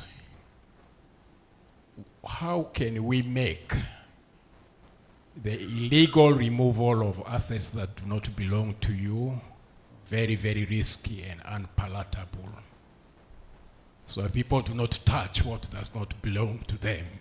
That's the starting point. And therefore, from APNAC's perspective, we would like to engage with Parliament to see to it that a legal and regulatory framework is put in place that empowers us to be able to recover any asset that has been illegally possessed by any person, whether a politician, a technocrat, a business person, within the civil society or within the community. The starting point is reviewing the existing legal and regulatory frameworks, identifying any lacuna in the law, and seeing to it that with the responsible committees of Parliament, we create that enabling legal and regulatory framework. Number two is we need the resources to empower the agents of government and the state that should help us sniff out, investigate, prosecute, and punish the perpetrators of illegal acquisition of assets that do not belong to them. Empowering them requires skilling them with appropriate knowledge, skills, and competencies. Empowering them requires tooling them with appropriate technology, and empowering them means giving them the financial resources that they need in the budget for them to be able to do a good work. It's a function of appropriation. And the time is now when we are appropriating for the next financial year henceforth. Ministries, departments, agencies that are involved in this fight, we need to support them, see to it that they have the necessary and sufficient resources to be able to do assets recovery, enabled by the law. Oversight is a key work of Parliament through the oversight committees of Parliament, PAC local governments, PAC central government, COSASE. These are powerful tools. I think they should not only talk, they should walk the talk. They should not only back, they should bite. There are a number of accounting officers that have been implicated for having put their hands in public funds. They should Okay. Finally, is we speak for the people. And we feel we need to strengthen social accountability and community accountability mechanisms, but concluding with also lifestyle audits. Okay. Why should I live a lifestyle beyond my means? I thank you. Thank you very much. Thank you very much. I think I'll give a chance to 5 people to raise their questions or comment, then later I'll come back to the panel to make concluding remarks. Okay. I see a lot of interest. Okay, if you can use just 30 seconds. Let's start with the lady here, Angela, and then we'll continue in that order. Then we shall come to this side. We'll come. If you can use 30 seconds, then we'll be glad. And you can direct your question to any of the panelists, or if it's a comment, please go ahead and make it. Okay, thank you so much. My name is Biango Angela. I'm the Executive Director for Renzo Anti-Corruption Coalition. My question is to the agencies that actually recover these assets. I wanted to know, how do you manage the assets recovered to prevent them from depreciating in value? Do you have, like, for example, if they are perishables also, do you have stores? How do you manage this? Do you have a fund that manages it? I just wanted to understand more on that. Thank you very much. Let's have Park. I think that question was to the IG. Can you make a comment on that? And I think also probably the ODPP. How do you manage a farm, for instance? Mine is a comment. First, I want to commend IGG for giving us the figure of 9.14 trillion. Though I think it's just conservative, it could be more than that. And to me, recovery is very abysmal for 2 reasons, in my view. One is that we are using a fishing net for catching mukene to try to catch the tilapia. It will go through. Even if you improved and got a new law to effect recovery, you'll only be recovering mukene. The heavy fish go through. We are attempting to use a web for catching flies to try to catch elephants. You can't. We are seeing big fish. And I think to me that is what disturbs me. We are just playing around. We are, and I think that's where the challenge is. We see people raising, I even don't know who the owner of the hotel is. You see things moving, we can't touch. The second thing, and also the method of catching. Here we are asking leaders to declare their wealth. In Kenya, it was the wealth to declare. And in one single day, including International Conference Center, it was recovered. It was in somebody's hands for many years. So I think the last one, the second reason, is that we must start holding some office bearers accountable. To me, as a voter and the owner of a government, there are 3 people I hold accountable for this mess. The head of the executive, the head of judiciary, and the head of parliament. These are the people who have let us down. Okay. They are failing to crack the whip. I was looking at what happened in Malawi. The president of Malawi, there was just an allegation for a minister. And the next day was off. In Uganda, IGG tries to take a step. They say, go slow on generals. Go slow on audit. And he expects us to fight. So thank you, Benson. To me, those are 2 reasons. Your point is Apache. Let's go to Apache. If you could please use 30 seconds to make your point. My name is Achak Paul. I want to pick on a point where IGG had started, the issue of the legal framework. To date, we are told that if a matter in court takes more than 6 months, an officer who is on interdiction or is in court over a matter of mismanagement is supposed to be reinstated back to service. And some of them, when they are reinstated, they are either promoted or they shift service point from point A to B. Now, when they are now eventually convicted of this offense, what will happen? And when these laws are being made, I tend to wonder who makes our laws in this country and what their intention is. We're already aware that in this country, no matter takes less than 6 months in court, except I saw the other woman who did something wrong to a child who was, I think, had once in court and convicted and sentenced. Paul, as you But conclude, for our as you case, it conclude. takes more than 6 months. But now most of, I can tell you, I can bet in this country in the next 10 to 15 years, conventions like this can even be sponsored by the corrupt, because they're accumulating more and they're becoming more and more relevant Thank you, to the people. thank you, Paul. I think So your point where are is we made. heading Can as we a come country? this side? Thank you. Your point is made. Let's start from the front here, and then we go backwards, and then we come to the panel. We don't have time. Please, you will kindly forgive me, because Thank you very much, we moderator. started late. Yes, please. In 30 seconds, please. Corruption is asymptomatic. What we are seeing and what we are fighting is theft. My name is William Okongo. I'm a research and a business consultant. Promoting effective participation of the young, of the youth in fighting against corruption. I have information. In Uganda, we are not fighting corruption. What we are fighting is theft. I have information. Number one, IG. We have very many people who have secret bank accounts. When these people die, no one may not know that they left money in the bank. And the bank only declares the loans they have in the account. But what happens to this money when this person passes out? Is that not corruption? Number two. Last one, please, in 10 seconds. Okay, number two.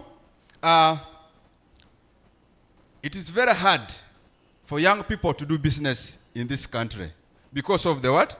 The corrupt people. We have the issue of kickback. For you to be awarded a contract, you must give what?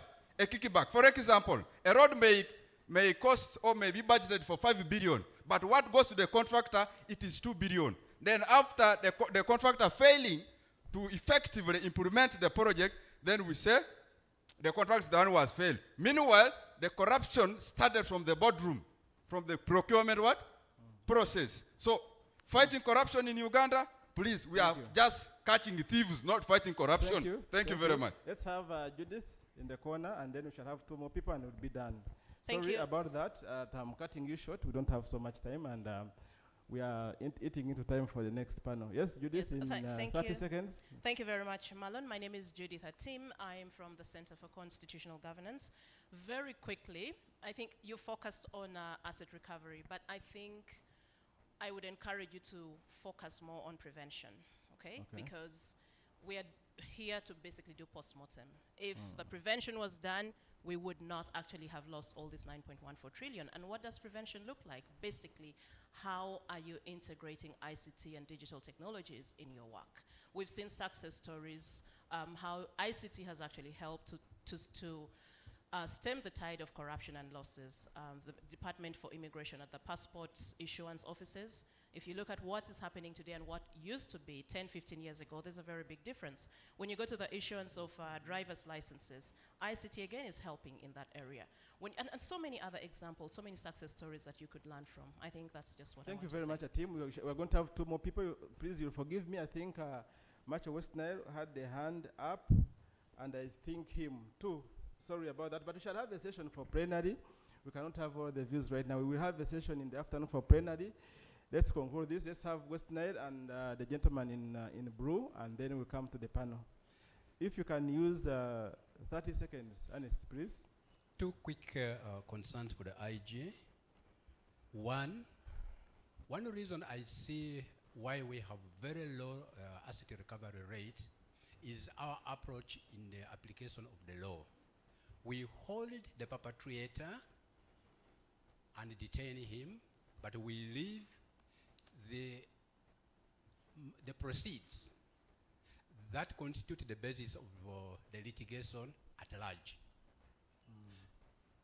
Supposing we handle it differently, both the perpetrator and the assets are brought to court at the same time. It's dependent upon the perpetrator after the judgment, after the discharge of the case, whether or not to claim it back. Thank you, Ernest. That's a good point made. Bring both the asset and the perpetrator to court. Please, can you pass on the mic? Don't have time, please. Thank you very much for that good point. Wondering how you bring the apartments to court. Lastly, Thank you very much, moderator. For this session, we shall have my the name is plenary Patrick, session. a debt, a concerned citizen of this country. Now, mine is, I believe all of us members who have been saturated with the paper, all of us who have it on the paper, on our tables. Now, mine is to the members of parliament who are here.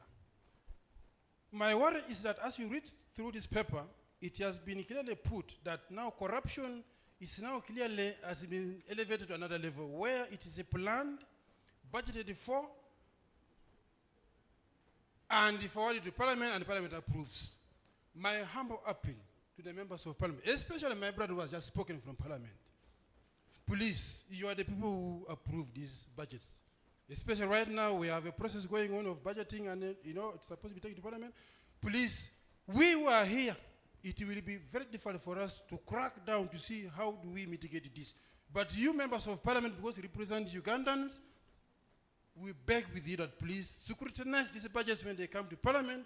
Don't just pass things anyhow. Thank you very much. Thank you very much, concerned citizen. I think your point is well made. I'll come back to my panel. Sorry about that. We shall have time for another plenary in the afternoon. But I will start with Madam Sarah Birungi, the director. I think you could have a few questions to respond to. But also, in 10 seconds, tell us the way forward. What should be done really when it comes to improving our asset recovery? Please, if you can use 1 minute, I'll be glad. I will endeavor to use 1 minute. The first question was, how do you manage the recovered assets? The recovered assets, we don't have an asset management law. However, depending on what has been recovered, we have administrative measures that have been put in place by IG and DPP. For instance, at IG, if it's land, we have it caveated and transferred for the under the management of Uganda Land Commission, because Land Commission is vested with the powers to manage land on behalf of Ugandans. So for that matter, we leave it to that. But if it's any other asset which is perishable, then we have to find a manager for that asset, and where possible, convert it into cash such that it doesn't waste away before you conclude the investigation or the prosecution. But those administrative that we look around to see how can we go about it as we pursue the corrupt in courts of law. The second question was what will happen after conviction.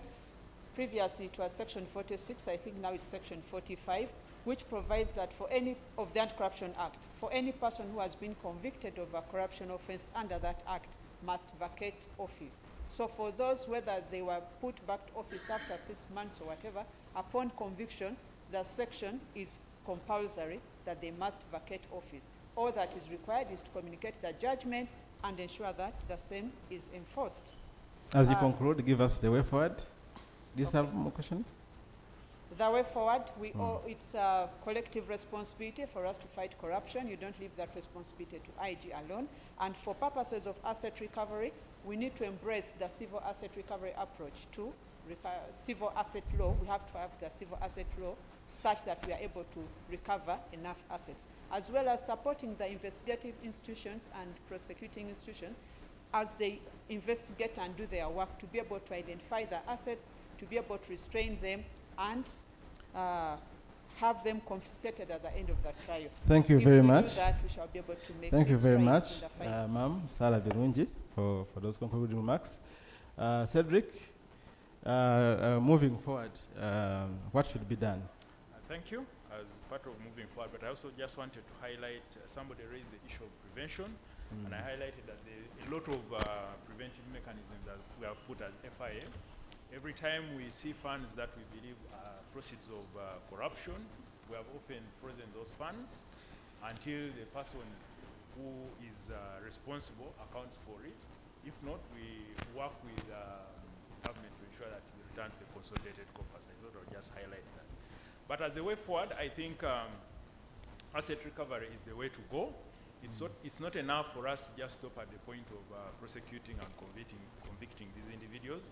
Many people are willing to go to jail, but not so many are willing to let go of their assets. So I think it's the direction that we need to take as a country, but also most importantly, we need to also be able to pursue an element of money laundering. And this is the message we have been preaching to our different law enforcement agencies, that as you pursue whatever predicate offense that you're pursuing, ensure that money laundering is also included among the offenses that you're actually pursuing. Because then the charge sheet gets heavier, and in most cases it's more deterrent than the other predicate offenses. Yeah, thank you very much, Cedric. Raymond, you are recovering 2.2 billion in 2 financial years. We're behind the IEG, at least they are far ahead of you. Moving forward, what can you do better? And what support do you need from the audience here to improve? In 1 minute. I think the laws in regard to asset recovery need to be strengthened. And also the prosecuting arm, that is the DPP and IG, and also the investigating arm of government needs to be strengthened. Someone suggested that as we take people to police or court, the assets should accompany them. I entirely agree. We should also investigate where they put the money, and we get means of freezing those assets, so with a view of recovering them later on. Thank you. Just to answer the question posed by Angela in regard to recovering assets that depreciate fast, what we've been doing is we go to court, obtain a court order for liquidifying these assets. We get the proceeds and put them onto, we have a bank account specifically for asset recovery, so that at the end of the case, in case of a conviction, we recover that, we take that money. Yeah, thank you. Thank you very much. Of course, there are also challenges with that. In case the person wins the case, then you have to compensate them. But thanks very much. In case he wins the case, the money is there on the account. Thanks very much, but you liquidated their assets that could be high in value at that time. But thanks very much, Raymond, for your insights. Tamale, in 30 seconds, any concluding, your parting shots? In 30 seconds, please. Thank you very much. My colleague here, Raymond and IG, they're just fearing to say they don't have the money. They don't have the money to do this work.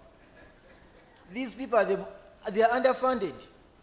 Their budget proposals don't even meet 50% what they are given. So how do we expect them to implement the technological advancements that we want them to investigate this money? How? We also want to inquire. Someone commented about the nets and the fish. These people, the promulgators of the Constitution looked at unempowered office of Inspectorate of Government. They looked at unempowered office of DPP. Ask when the DPP is submitting her budget to Legal and Parliamentary Affairs Committee, what is the correspondence to their budgeting? Very little money they are given, and so you didn't expect them to do this work. Thank you. Another one is conviction versus pardons. Okay, good point. The judiciary convicts, and the president keeps on pardoning people here and there each and every day. What happens to the compensation that these people are supposed to submit? Thank you very much, So Mr. Tamale. the president's powers as regards to Article 121 should be limited in the cases of corruption if he's serious about the fight against corruption. Has Jimmy Ramafa compensated us? They have never. So the president should step out in the issues of corruption. Thank you very much, Tamale. I think that is a very strong point he's making, because we've had 3 pardons involving high-profile corruption cases, and the compensation died in the middle of the air. But thanks very much. David, if you could use 30 seconds to make your parting shots, please. 30 seconds. I think almost everything has been said, and from Benson's worry that we are using the wrong net to catch the big fish, I think probably that could be true to a larger extent. However, when the criminals change the game, you also have to change the tactics. So I believe in the wake of the need for asset recovery, we need new laws. Like our colleagues have shared, we need laws on a standalone law on asset recovery, of course, but also to ensure that we have that non-conviction-based asset recovery law that can then support easier, recovery of assets. But in all this fight, I think as government drafts these things, civil society and other actors should be brought to the table.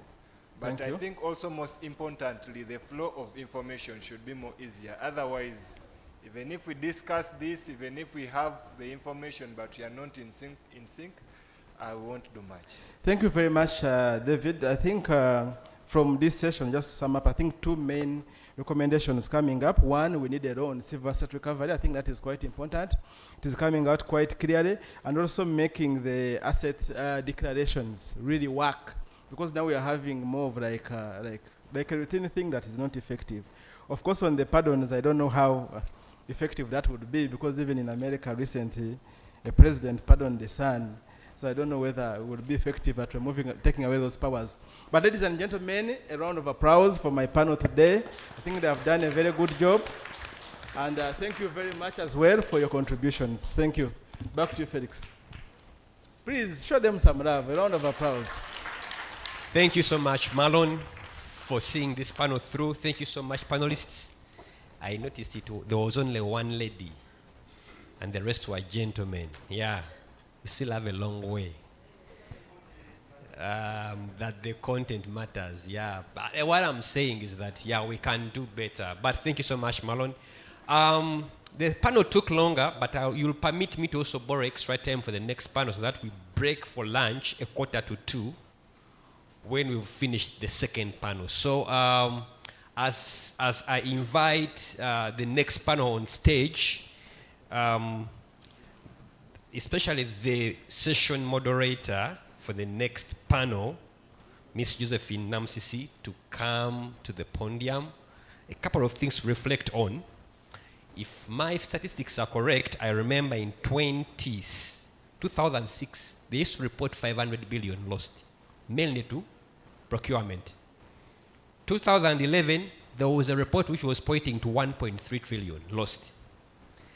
2023, what's the new figure? 9 point what? Trillion lost. I'm just trying to figure out in 2030, where shall we be? Just do the...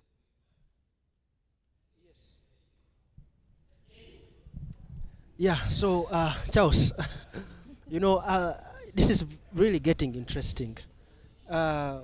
We've had a panel of people, you know, talking about asset recovery, and it's a panel which is very interesting to me, because asset recovery is something that we think it is a conversation that we have to drive forward towards the fight against corruption. You know, in the sideline we are also asking about the people who corrupt. You know, they swindle money, they build a lot of arcades. You know, you've seen apartments coming up, and people are like, we should also, you know, take them away and, and confiscate them, and we get that money back into the government or into the economy. So to sum up this, we've had people like Sarah Birungi from the Inspectorate of Government, because we believe the Inspectorate of Government is one of the institutions that are key in this kind of conversation of asset recovery.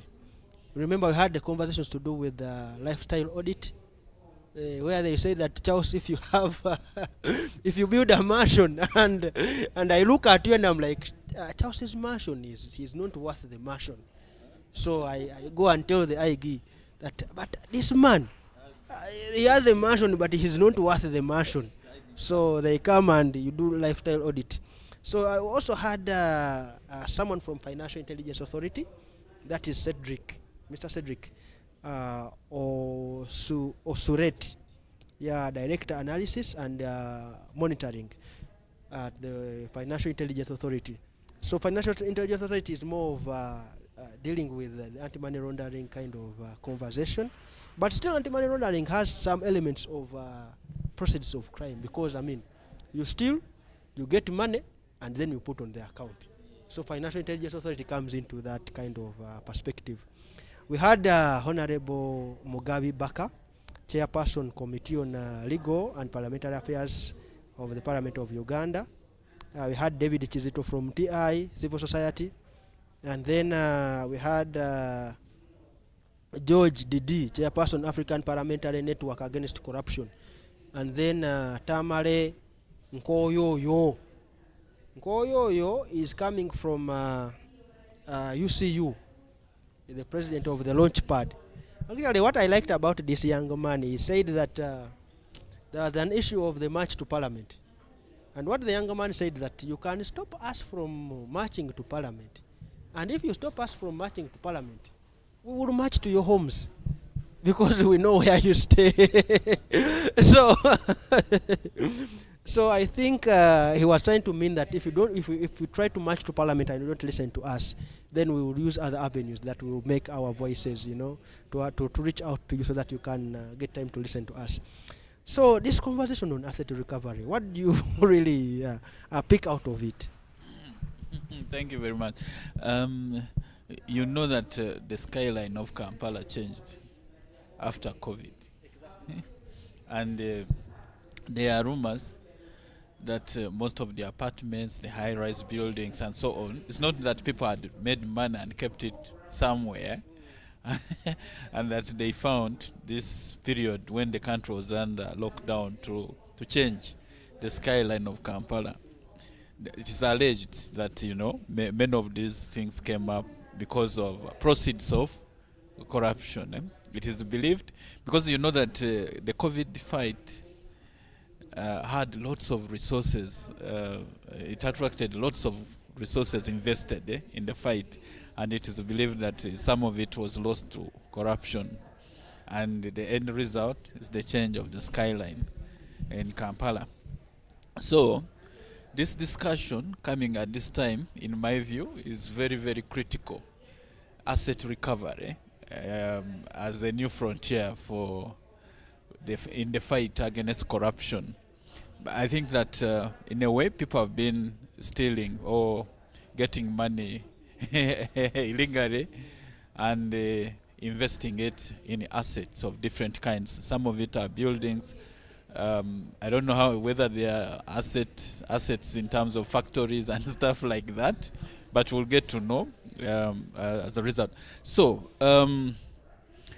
I believe it's very critical at this moment for us to be discussing this issue, because public money has been used to develop assets, and it's money that was supposed to do something different, to deliver a quality service, maybe build a better road. At the time of COVID, we had challenges with hospital infrastructure, the beds, the medicines, and so on. So it's a very important discussion that we are having. If we can find a way of how the law can change to be able to get to the assets of the people that have been convicted of corruption, then it will be a huge mileage in terms of recovery of public money. And I think the panelists have done justice to the subject.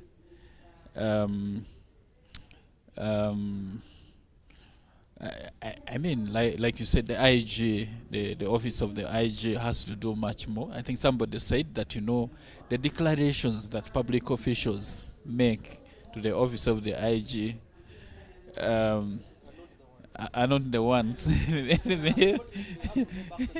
So we cannot extend so much. Let's get back to the main room. Continue watching. We'll be right back.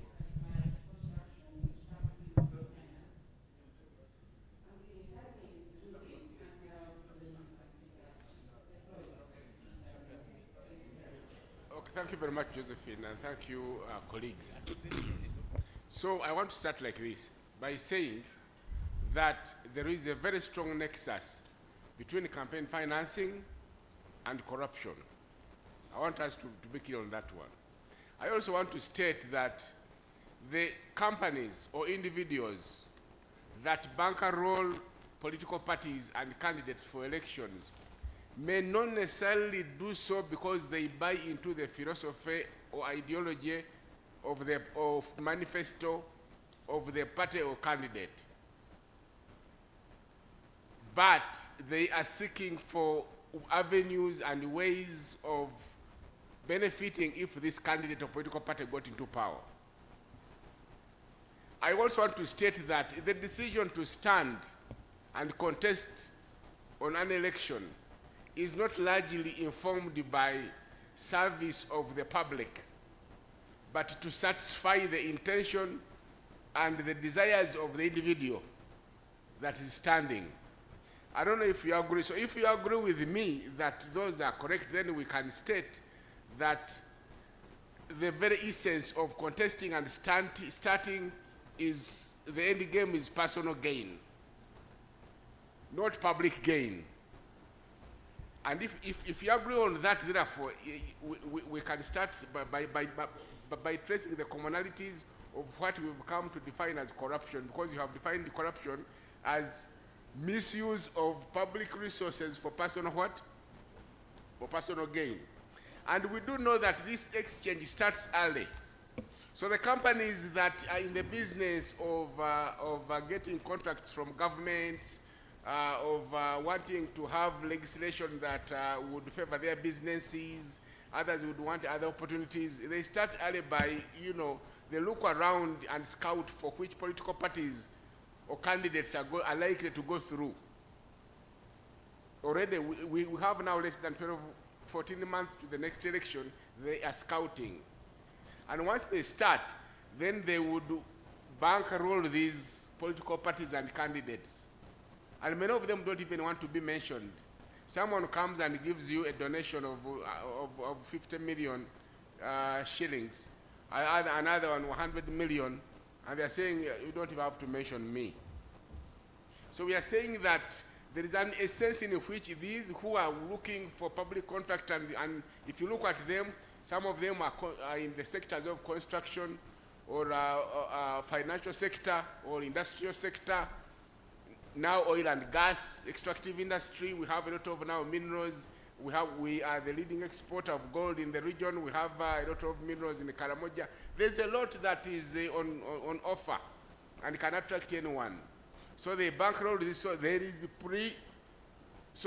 they bankroll these political parties and candidates early. So there is pre-bribing, if you will. And those who receive it then will go ahead and start donating to the electorate in form of public goods. They can open up roads, they can extend supply lines of electricity, water, and so on. They can pay school fees and take care of funerals, provide water. They are also pre-bribing. So that at the end of the day, when election day comes, the outcome of it is that is in their favor. So the benefactors and funders of these political candidates and political parties are doing so for quid pro quo reasons. Quid pro quo meaning that I scratch your back, you will scratch mine when the time comes. So that's the argument we are trying to make. That most of the corruption today, Uganda grapples today, corruption in a grand nature, corruption in political office, which we have always signposted as political corruption, traces its genesis in the manner in which those men and women access political office. And when they get there, in a country where you have a politicized, public service, they're able to quickly connect and play ball and speak the same language. No wonder you will have situations where technocrats will inflate what is it called, contracts and inflate budgets. We spoke about budgeting for corruption here. That budgeting for corruption, why does it happen? It's because the men and women that are supposed to pass those budgets have actually been pre-bribed, and others, even those that were not pre-bribed, they will have to recoup their money. And so you are in the vicious cycle of corruption. So you find companies, corporations, you talked about, but also individuals that are doing business in the government being the ones involved in this. So, which is why once a political leader or a political party has been, gotten into office, through those means get into power, the interests they serve may not necessarily reflect your interests. Which is why in Africa today we are claiming that democracy is not working for us. Just the other day, Afrobarometer did a study that revealed that majority of Ugandans do not trust political parties. Actually, they mistrust the political party in office, but they mistrust even opposition political parties more. So the reason this is happening, and they are saying that the legislators we send to Parliament, every day seem to be very far away from us. When we hear what they are legislating on, it does not resonate with our interests. The question is why. So this is the corruption we are trying to do, to establish that nexus, that as we head into elections, the corruption, the manner in which campaigns are financed, and when we speak about campaign financing, we are speaking about sourcing for money and spending it, so income and expenditure. So campaign income, where the money comes from is corrupt. The way it is spent is also corrupt because it is obtained from corrupt sources. It is spent on bribing and inducing voters. So there is corruption, the entire ecosystem is shrouded in corruption. Over to you, Madam. Thank you very much, Mr. Henry Muguzi. The second set of questions will go to Dr. Lawrence Serambara, and he's going to address the issues around civil society and civic engagement. Dr. Serambara, what role should citizens and civil society play in ensuring accountability in campaign funding?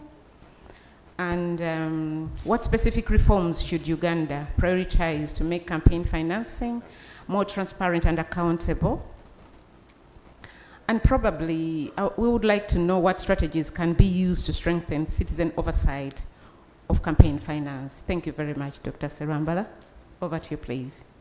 Thank you so much, Josephine, and the members here. First of all, I think we need to understand the fact that the leaders we have in place are a product of the power that we have entrusted to them, and that power they hold on our behalf, which is to be accountable or to take charge of the resources that we hold together as a republic, in which we all have a share. And these leaders come to be out of a process which is an electoral process. Now, that electoral process, by virtue of the nature of democracy we have chosen, in Uganda we have a type of democracy that is representative. So in other words, whatever they hold is for and on behalf of the rest of us. And that's what brings everybody in the equation: the public, the civil society, and every stakeholder. Now, the question of how citizens and civil society organizations are a part of this process is quite intriguing, because we have two ends. We have a very, very small, a handful of people that have committed to being part of this process. Now, the majority have taken a back seat, and how they can get onto that podium of, working together to ensure that the levels of corruption come down ought to begin with the leaders, for one reason. Holding them accountable is very important. In IPOD, we have been engaging young people from a few universities. And these young people were telling us that, again, around questions of how do you ensure that you hold leaders accountable so that they produce what they have promised at the time of signing the social contract. And one of the things they've told us is that, well, it's only during the time of elections that I have an opportunity to get something from the leader. So when the leaders get into office, they disengage and the public disengages. Now that's very important. So what the public ought to do, and all of us here, we need to see a cognitive shift in how the public looks at the leaders. The leaders here who have come to office because of elections will tell you that they have to keep presence through attending burials, functions, name it. So that is one important thing that the public ought to do. But the civil society, I think you have a much bigger role to play. One of our work we do is to consistently scan the political environment and see whether the environment at a time is palatable for civil society organizations or not. Those of you who remember in 2021, a time like this was not a very happy time for civil society organizations, because there was a lot of, work done by security on a number of civil society organizations, and so many of them fell back into self-censorship.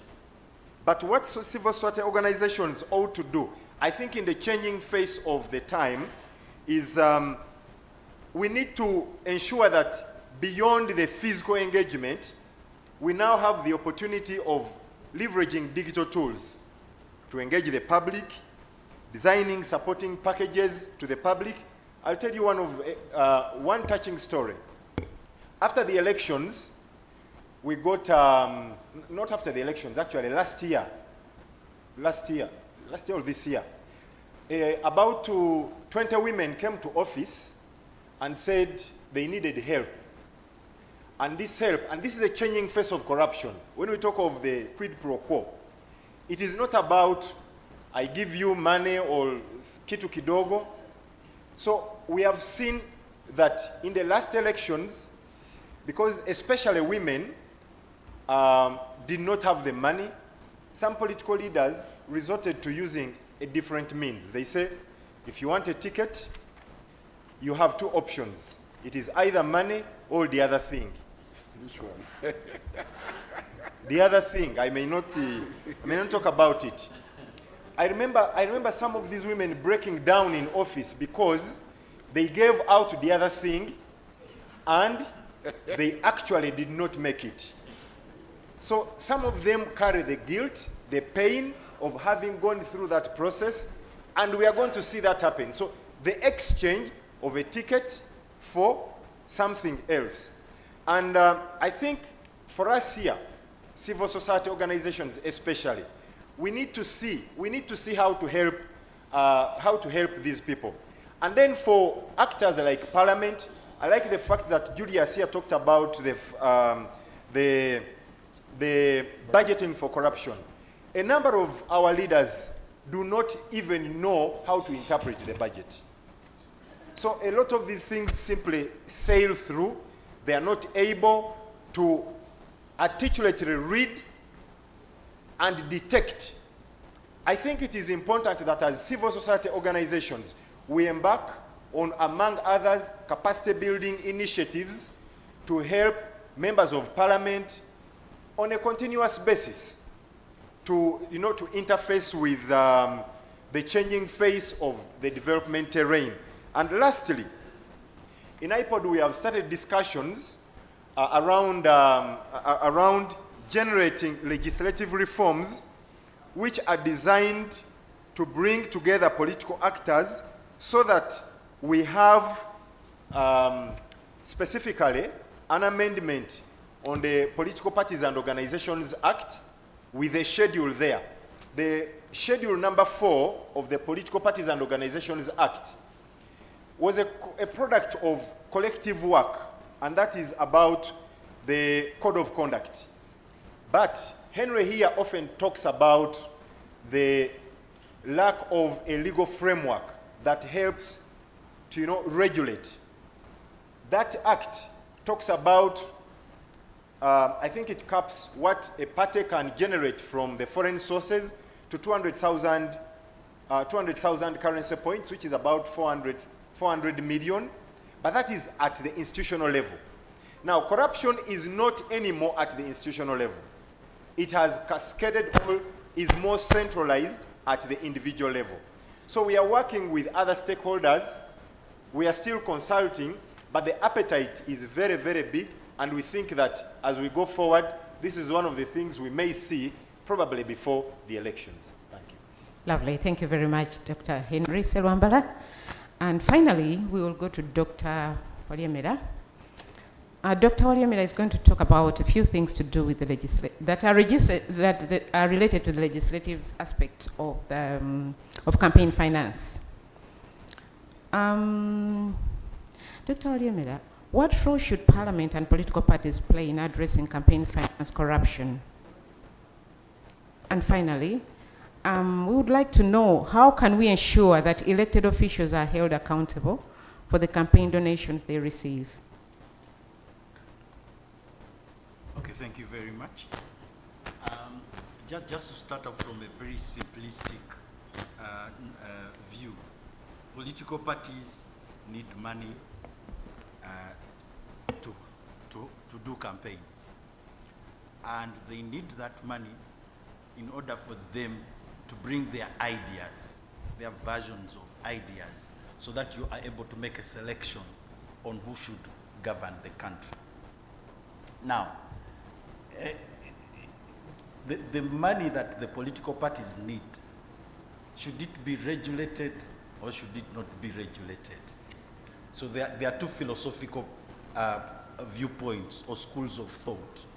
One is called a libertarian school of thought, which argues that actually there should be no regulation of how much money a political party or a politician uses in campaigns, because it's a violation of the free speech of that person, it's a violation of free speech of that political party, it's a violation of the right to association. The other school of thought is the egalitarian school, which argues that actually there should be a limitation on how much money a political party or a political candidate spends, and as long as that limitation by the law or by government is legally justifiable. Now, the Ugandan framework, which is captured in Part 3 of our Political Parties and Organizations Act, espouses the other school, the egalitarian school of thought, which argues that there should be limitations. That's why you see my colleague has talked about the limitation of 400 million shillings to political parties per annum. Now, there are a lot of things that you can do with money, campaign money. Let me just give one example, since I only have 5 minutes. One example on affirmative action. So some countries use the number of women candidates that a political party presents at its nomination and at the general election to decide how much money that political party receives. Because you know, in some countries, some of the money that political parties receive, which is called public funding, comes from the national coffers. So if political party A presents 5 women and political party B presents 10 women, political party B will receive more money from the government because it has enabled affirmative action and empowerment of women at these various decision-making levels. Now, that's a very important thing, beyond just you mentioning it in the law. So the value of campaign finance is very important. However, the argument is that it should be regulated, because if it's not regulated, you have all sorts of problems. My senior Muguzu was talking about some of them, but quickly off my head, inflation. In 2011, we had very serious inflation after the elections, general elections. If we did not have Tumusiime Mutebile to pull out some of this money that was useless, we would have gotten into problems. Our economy would have gotten into problems. State capture. You've seen in South Africa, these foreigners captured the state in South Africa, the Gupta brothers. Not only did they capture the state, they also captured the policy, decision-making of South Africa. It's the reason you saw that South Africa had problems with its power. I think the 3rd or 4th richest country on the continent had power blackouts. They are just improving right now. Because private interests, 2 brothers and the family combined with the president and his family had captured the state, they had captured state institutions. These private individuals were even appointing ministers. So consequently, there needs to be regulation of campaign finance. That is not to say that the money should be hidden. The money should, if I'm 4 points by Sheraton, I should clearly indicate how much money I have given to political party X, Y, Z, not to just the electoral management body, but to everybody else, including me, the voter. So that when I'm making the decision to vote political party A as against political party B, then I know where their money is coming from. So that eventually when they get into government and they are making a decision or a policy that is in favor of 4 points by the Sheraton, I know there is some motivation earlier, the points that my senior Muguzu was talking about. Consequently, we need regulation. And obviously the role that Parliament can play is captured in Article 79, obviously which talks about lawmaking but also provides for oversight. And since it's not only lawmaking, yes, the parliamentarians have already made the law, the Political Parties and Organizations Act, and have indicated Part 3, which regulates the conduct of political parties. But that Part 3 is not comprehensive enough. I've written a paper, it's available on the internet, which discusses the need for Uganda to have a comprehensive political finance law. Kenya has one. You may argue about its effectiveness. Tanzania has one. You may argue about its effectiveness, but the law is there and specifically deals with campaign finance, with political finance. How much money should the government give to political parties? How much money should private interests, including corporations, including individuals, how much money should they give? We as the voters should know who has given how much money, whether individuals, whether a corporation, so that then the problems that my senior Muguzi is talking about do not happen. The state is not captured, the policy is not captured. Then the role of parliamentarians in terms of enabling this money, this unregulated money not coming into campaigns, and consequently us voting people who are not fit for positions, leadership positions, is very important. The only challenge is that even when you have all these things that I'm talking about, a comprehensive loan campaign finance and everything else that they've been talking, they argued that the IGG was not fully constituted and consequently they could not be prosecuted. The so-called tilapia that Mzee has been talking about. And that's how they went away with our money. So the law is okay. There are a few loopholes here and there. The issue is the political will of this country. I mean, the political will to fight corruption. And that is not all areas, including in this area.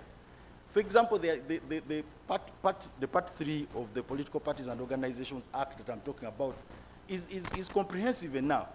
But you wait next year, you're going to see what will happen. And if you go to countries like Singapore, that number 1, number 2, Hong Kong, on the corruption perception indexes, you're going to see that it is political will that deals with these issues of corruption. Thank you very much. Thank you very much, Dr. Waliemera. And please a round of applause to the panel. Mr. Henry Muguzi articulated clearly what the campaign finance and quid pro quo relates to and how the public service leaks money into elections and how they feel that they should be served, not the citizens. Then Mr. Serwambala was very clear about how civil society gets affected with this, what they should contribute to how they should contribute to campaign finance in elections, and how the unfortunate event of how women suffer the most in this process and the frustrations that most of them come out with. He also talked about how civil society can monitor if only they knew how to read the budgets, and if only they could capacity build the citizens on how to follow through on these budgets and be able to identify areas that where leakages are happening, and mainly in the MP's role as members of parliament, so that they don't ask for what members of parliament are not supposed to be doing, like roads, like education, like funerals. Citizens need to know the role of the members of parliament because they elect them into office. and they should take charge, or they should demand accountability for what the social contract entailed at the time of being elected into office. And finally, Dr. Waliemera was also very good at explaining there's so many things that come around campaign finance, giving examples of how South Africa, the white race captured the state because they funded much of it, not only capturing the state, but also the policies that were related to that and all that, meaning that the Africans had no say in how that government was running, but rather a section of people in South Africa. He also talked about the political will, but I think he should have also talked about the invisible hand in most of these things. We try to monitor things, but there is always an invisible hand, and we should be very careful about seeing where the invisible hand is in most of these things. So those were the summaries of what they presented, and next we are going to give about 5 minutes to the delegates. If you have any question, please be concise. If you have a comment, please be very, very brief. Do not take the time of other people, and try to be considerate, to work within 30 seconds to 1 minute. And if I'm taking these questions once, we shall not take questions again. Young lady, please. I'm sorry, I don't know your name. This is why I'm calling you young lady. Thank you.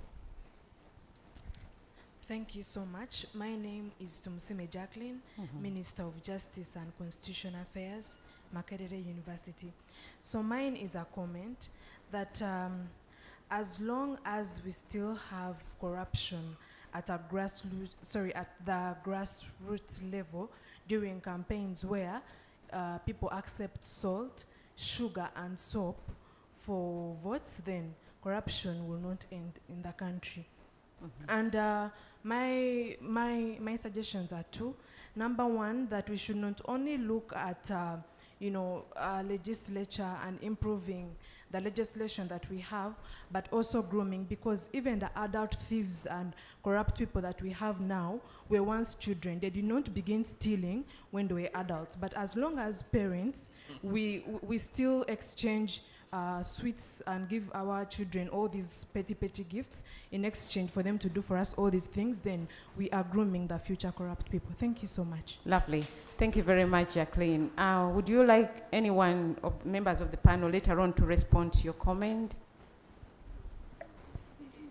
Anyone? Thank you very much. And as you bring in the question, please let us know which panel member it is coming. Yes, sir. Adult thieves. I like it. Mine is a comment, and I want to quote. When politics becomes more profitable and rewarding than doing business, then there is something fundamentally wrong with that political system. And I think to me that is my problem is. And then there are red flags. A person becomes an MP today, the next day is a donor. They are establishing what we now commonly known as PCFs. PCFs are political charity foundations, and they are doing better than government.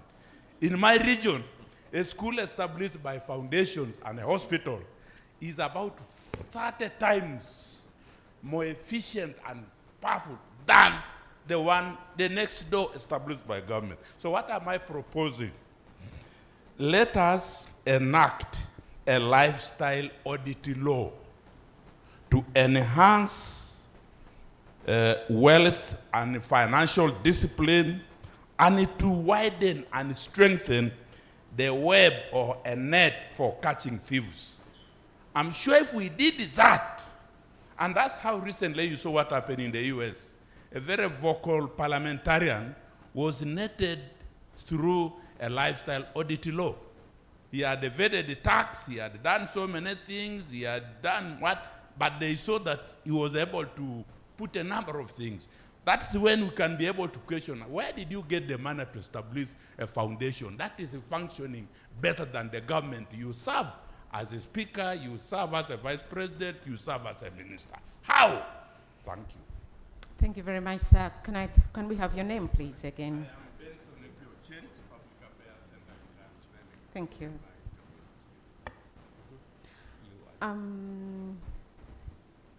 1, 2, 3, and the last one. 4, 5. Yes, if the microphone can go that route, I think we'll be able to finish. I thank you so much. My name is Chibuka Ivan. I work with the African Youth Development League. So, General Soke, the IGG, and all those guys, they want us to believe that they are fighting corruption, when actually a tax convict is heading tax collection, is overseeing tax collection. Ivan, what is that? Ivan, excuse me, can we focus on the finance in campaign finance? Yes, Thank that's you. correct, because it is where I'm coming to. Lovely. The members of parliament. Mhm. Recently, the speaker said we can't know their salaries because I think they are earning classified salaries. They are not civil servants. We really need to know which country are we living in.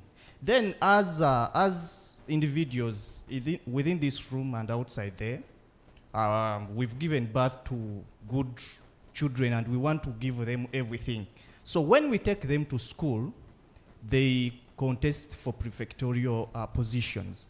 Then you give them sweets. Parents have started sponsoring campaigns for students in high school.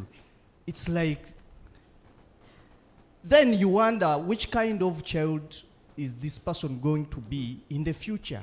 And I think this is what Jacqueline started Yes, with. it's us fueling corruption right from childhood to the top. So we really need a mindset change. Then if Article 21 says all of us are equal before the law, then there shouldn't be the way talker when someone is saying, I'm going to do a life audit on a specific group of people. It should be done generally. I thank you. Thank you very much. So, next one, here in front of you. Thank you. My name is John Seguja from Luero, the political maker for NRM. Mine is about the mindset of the citizenry. First of all, the people have been made to believe that whoever has money must go to the parliament. We carried out a simple exercise with about 500 people in Luero and asked, one of the parameters, we asked, if somebody works in government, either through appointment with a pen or through election, and that person works for 10 years and remains poor, we wanted one answer. That person is stupid or that person is not stupid. That person works for 10 years and remains poor, either is stupid or not stupid. 90% of the people said that person is very stupid, actually. They don't even vary. So the problem is the mindset. Even those who come to campaign, most of them actually come when they don't know what they are going to do. They make a lot of promises. They buy votes openly. My request is, civil society has tried to work on this, engaging and building people's civic competence to detect liars and those who are not liars. But unfortunately, government seems to be working against civil society, that they are working for foreign interests in quotes.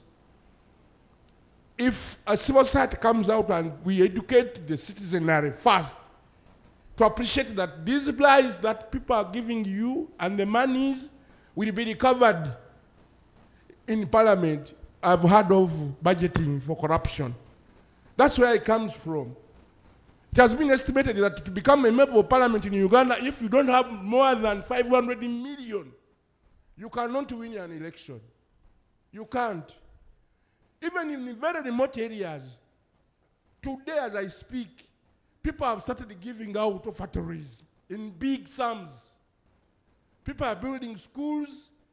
They're offering anything they can. They're organizing tournaments. All that geared towards luring people to vote them back to parliament. And others are coming new. So the mindset of the public. The other thing I want to request for members of parliament who are here, I think we were betrayed. The constitution was supposed to be translated into vernacular languages. It wasn't.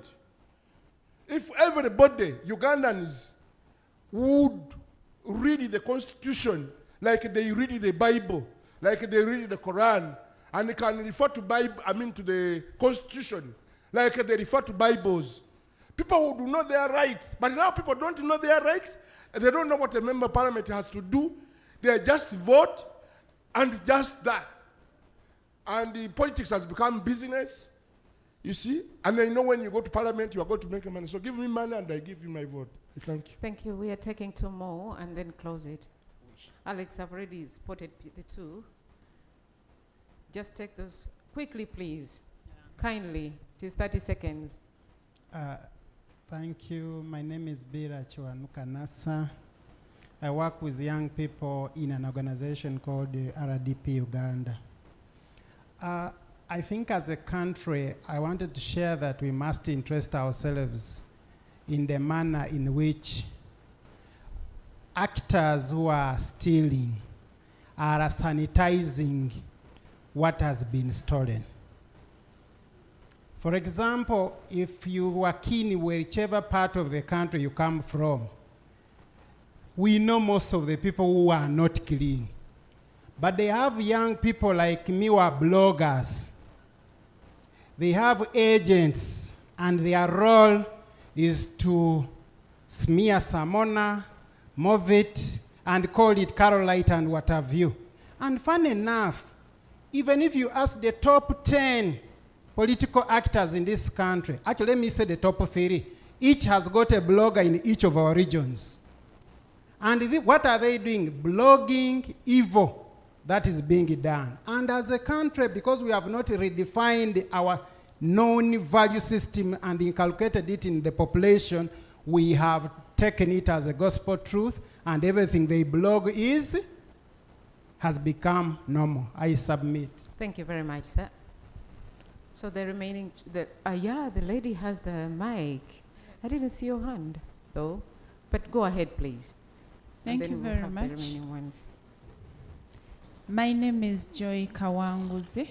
I work with the First African Bicycle Information Organization.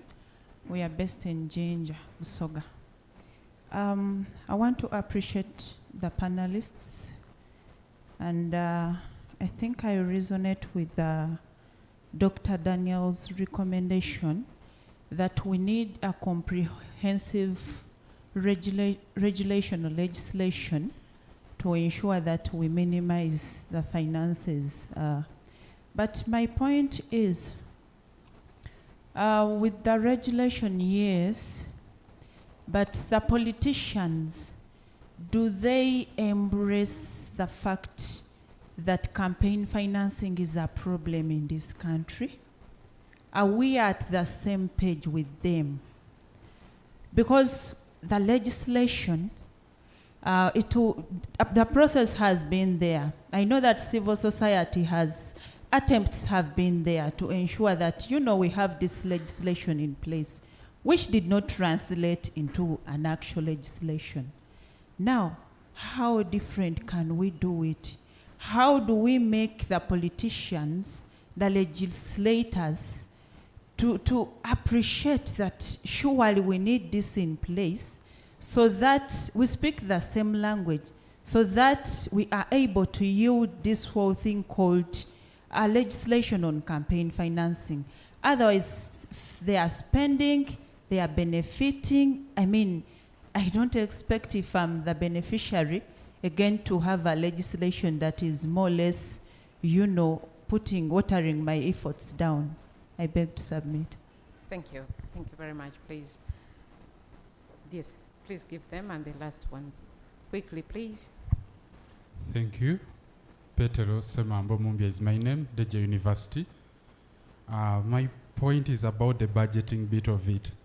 In reference to my university, where I'm practicing leadership from in preparation for national leadership, I realized that our parliament, the GRCs, hardly understand the budgeting, as well as we also have less knowledge about the financial education or knowledge. And I'm of a feeling that the same may be applying in the national parliament. So how best can you people help us in that if we are sending in leaders in the national parliament, they also understand or have that basic knowledge on financial education, so that when it comes to budgeting sessions, they do propose what would be good for the country. Lovely, thank you very much. And finally, thank you. I'm Augustine from Augustine Ekasabat from Uganda Law Reform Commission. I want to make a clarification by way of information to one of our participants and us all that the Law Reform Commission has actually translated the Constitution into almost all the languages. So please contact the Commission for any assistance in that regard.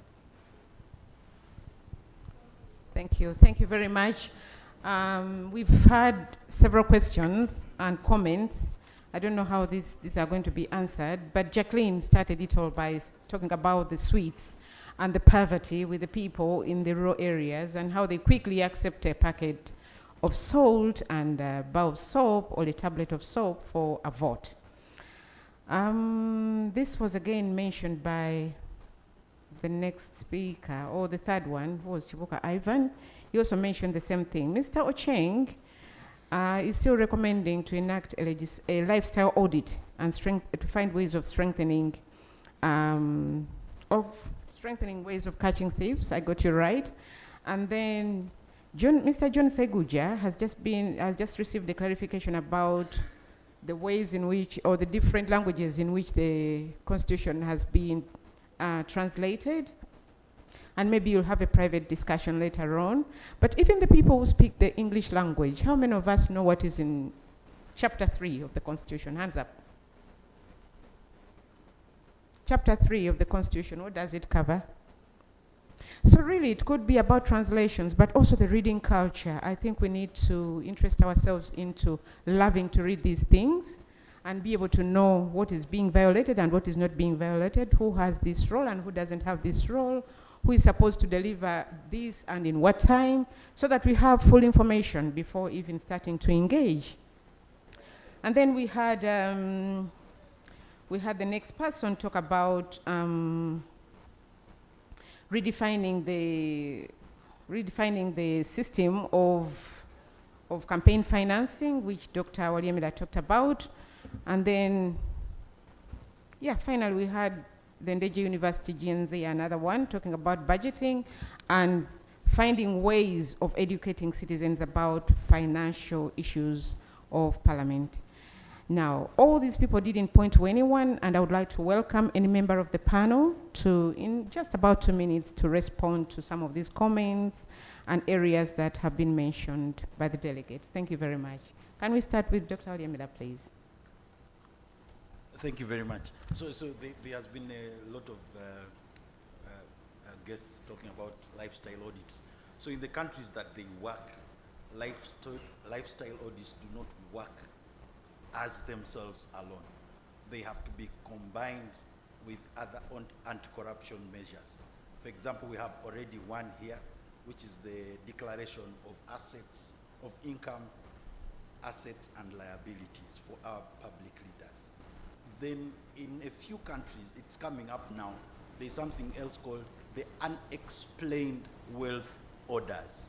So you have to combine the lifestyle audit that points to the fact that this person is living beyond their means.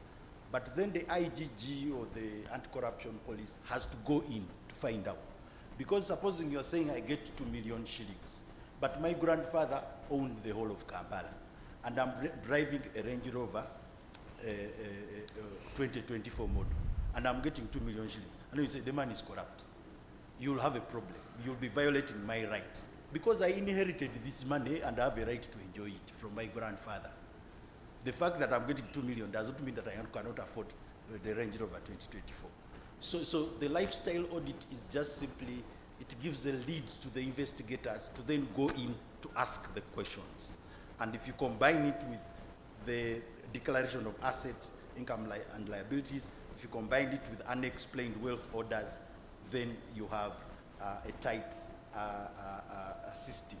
But even then, because of the nature of corruption, because of the secretive nature of corrupt activities, that person, the duty is then on that person who is suspected to be corrupt to explain clearly to the investigators where they are receiving this money from.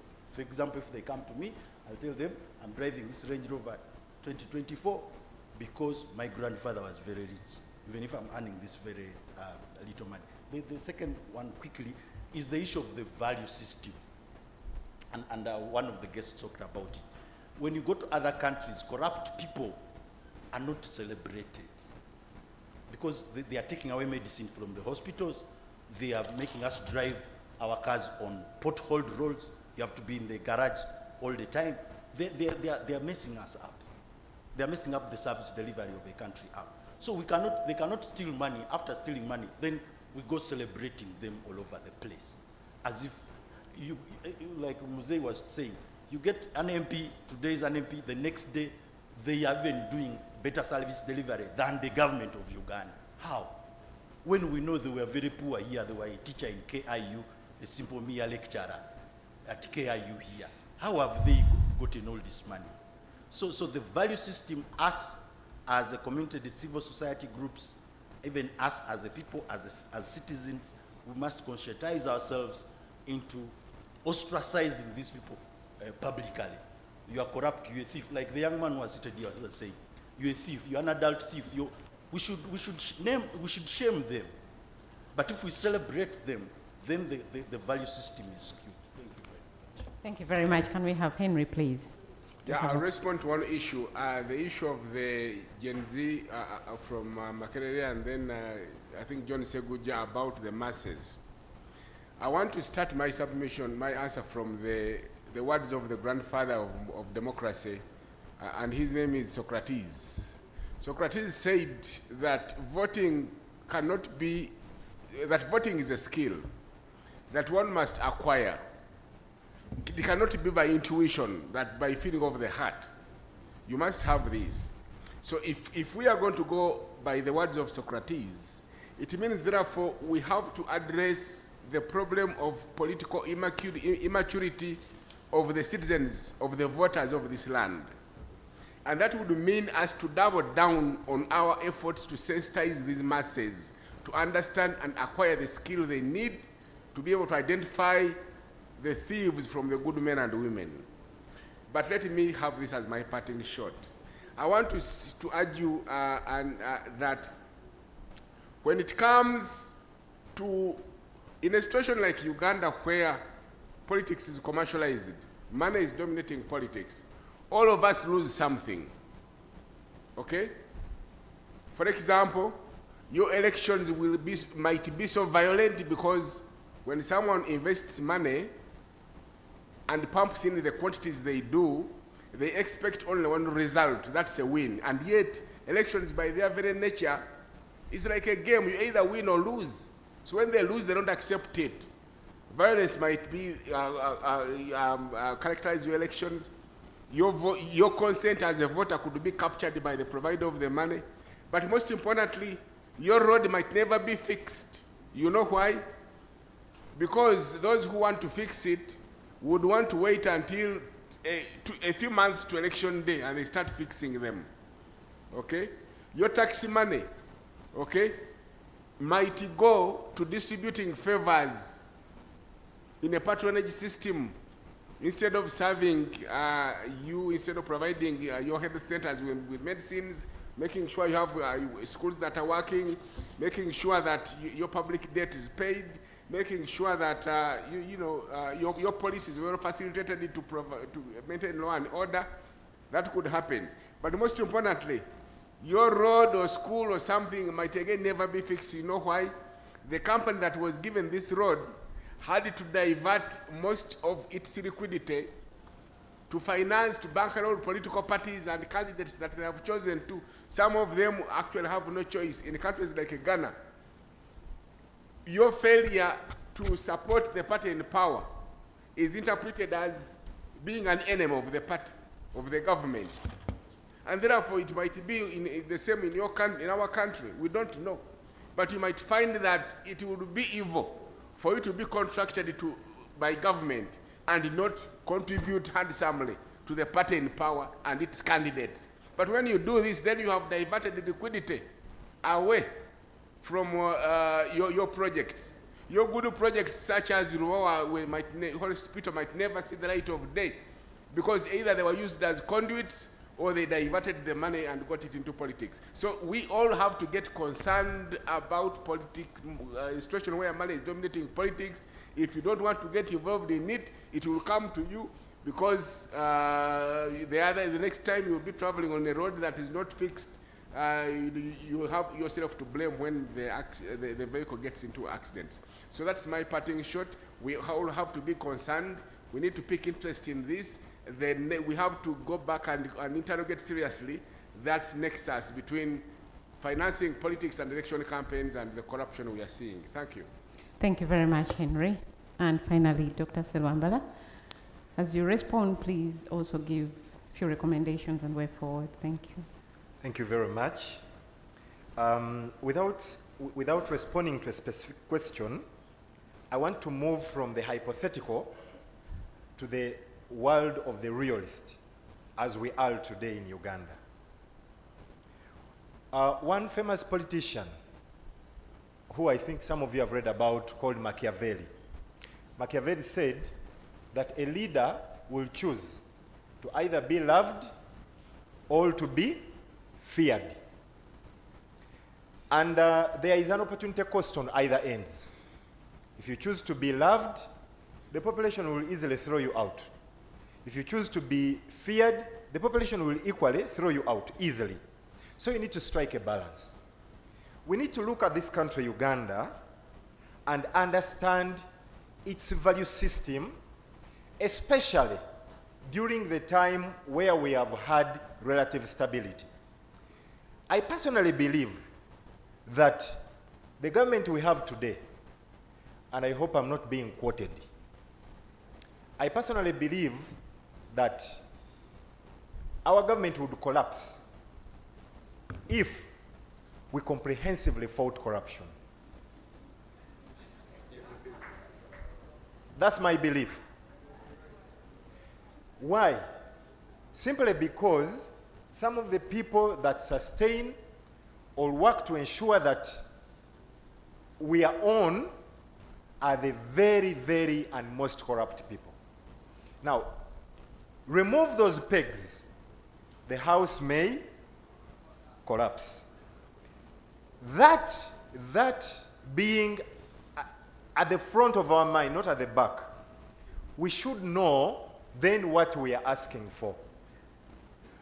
So it's a balance. That is one. Then secondly, ever since this government came to power, I am one of those who believe that my value system has been shaped by this government. What I have seen, at least my civic consciousness, the president came to power when I was 2. I am now a very old man. So whatever I have learned has been a product of what I have seen in this regime. And so are many others. If the government, we could say, has many corrupt people, then you and me, and that's why you see that a number of Ugandans, and I personally tell people that before we even point a finger to government, let's look at ourselves. Is it not a sign of corruption for somebody to drive in the opposite direction of a one-way, even when there is an alternative route? And then we will get into this space and we will hold government accountable. That's why I said that if we fought corruption to the very core, we will all collapse with this government, and then the following day we'll have nothing to do. So, the leaders that we have are a reflection and are doing what we, the public, want them to do. Because if I drive in the opposite direction, I find people in a line I want to overtake, why aren't we considering that as corruption? We only think of corruption in terms of exchange for something for another, but it goes beyond that. I therefore feel that government today we see, and by the way, that's why I say that I want to move from a hypothetical to a world of a realist. I bet you and me here, I bet you, if you took over, sometimes it's even going to be worse. When I moved into the political space, there are so many things I have seen that I have at times come to believe that maybe the current government is doing slightly better than what some others would do. So I think, ladies and gentlemen, corruption affects us all. That's the first thing. But we must work at okay, what is it? What is it that fundamentally erodes the moral fabric of honesty in this country, Uganda? I thank you. Thank you very much. Thank you very much. I think that some of the recommendations that have been made have been relating to some of the questions that were raised by the delegates here. And I would like to mention that Dr. Waliemera recommended to complement lifestyle audits with the unexplained wealth orders to support the lifestyle audits and other probably instruments that can be thought about. He also talked about the value system that must be enhanced. Then the Gen Zs that talked about sweet seeds and poverty. Mr. Henry Muguzi went an extra mile to explain how this can be done, but he concluded by making a recommendation of the theme of the conversation to find a nexus between corruption finance and quid pro quo corruption. And then finally, Dr. Serambala talked about the value system. And I think the value system again covers these sweet issues. But these value systems actually talked a lot about all of us being victims. But I'll go back to the original statement I made that corruption starts from our subconsciousness. And we all set out to be corrupt in the past day. And this is why we end up giving our children sweets when they are campaigning. Actually, one time when campaigns in a particular school were going on, the news ran about somebody's father, and the son came back and said, "So Dad, you're a thief. I'm not standing for these, whatever, for the elections at school because I'm so embarrassed. Your name came up and your face was there, and you've given me so much money to campaign, and I don't think I'll go ahead with this. And we need to talk about this daddy." So this daddy was very kind. He took off time to discuss this with the son. And I don't know whether what he did was the best thing, but he took him out of the country and stopped studying in Uganda. Of course, it was a pain for the child, but that's what the parent decided to do. I mentioned this to bring back this point to all of us, that it is us, the parents. It starts within the family. So by the time it trickles into Parliament, it means that we've been nurtured thieves, or we've been nurtured to be corrupt people in summary. So I would like to conclude by appreciating you so much for being a very active audience, and kindly give yourselves a round of applause. And to the panel members, please, thank you for being very good panel members, and thank you very much for the recommendations and submission. Thank you very much once again. Thank you. This panel is introducing a protocol which was not in the first panel, that they want the picture. So you have less than 3 minutes to take that picture, because I want to temporarily retire the audience, because I'm already violating the right, the most fundamental right right now, the right to food. Okay?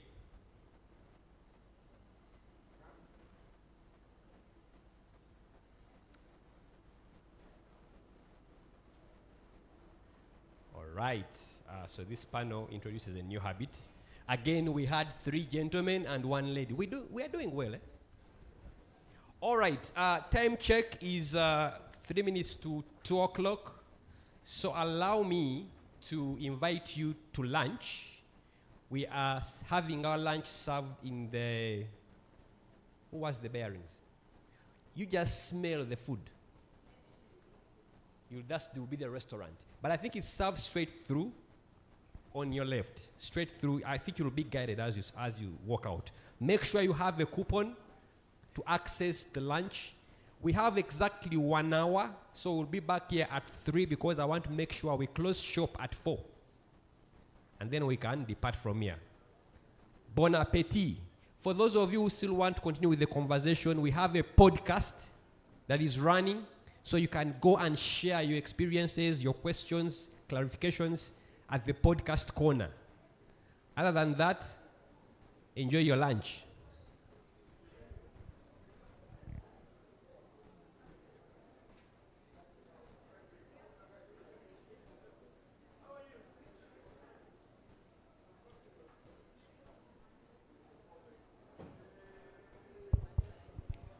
If you don't have a voter's card, I mean a coupon, because you won't vote at that, make sure you pass by the administration desk to access your rights. Other than that, you will not access the food, and we don't want you to get embarrassed. So make sure you have a coupon. If you don't have a coupon, pass by the administration desk.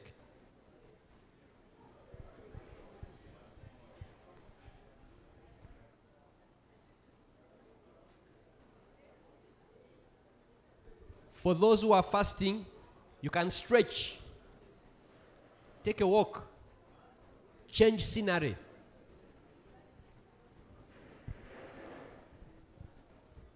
So can we move? We have 1 hour. Can we move?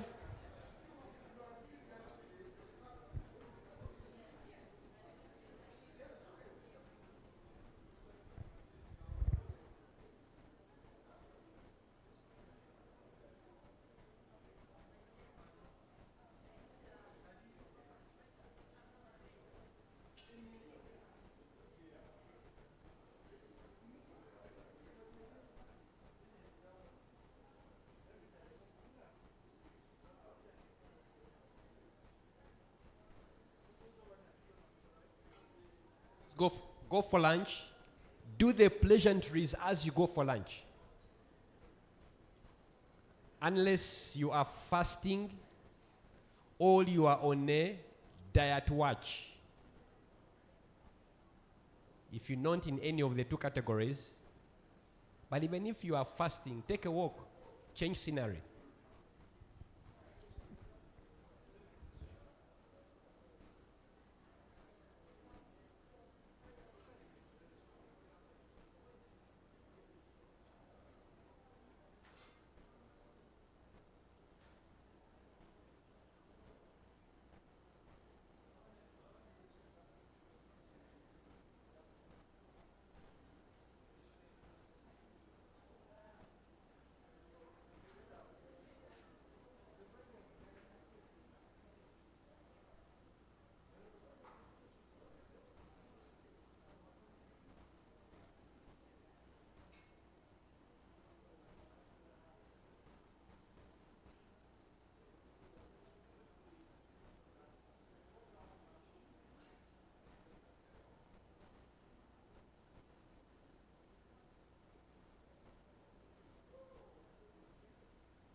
So your staff is safe, just in case you are scared of leaving your. But don't leave us with the money. You go with the money. We can only keep safe other things, but not the money. So is there anyone missing a coupon? Is there anyone that doesn't have a coupon? If it is a voluntary missing, that's okay. All right.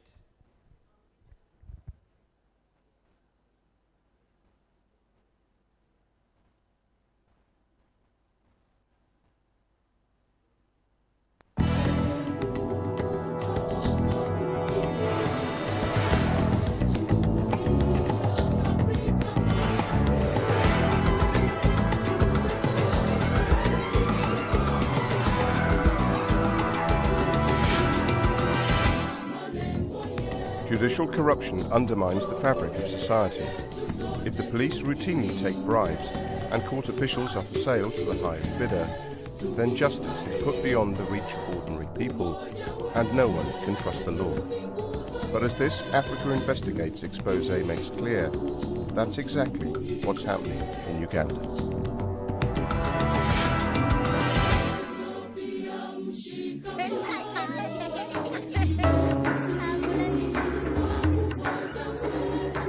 Kampala is the capital and largest city of Uganda. Home to over 1.5 million people, it buzzes with joys and woes. My name is Emmanuel Mutaiziwa. As an investigative journalist, my job is to get under the skin of the stories that drive this city and expose the truth behind many of the challenges that we face. In Uganda today, the media is full of stories about corruption, which has permeated every aspect of life, including health, education, and roads. In this film, I'll be investigating allegations that corruption has crept into one of the most sacred institutions in the land.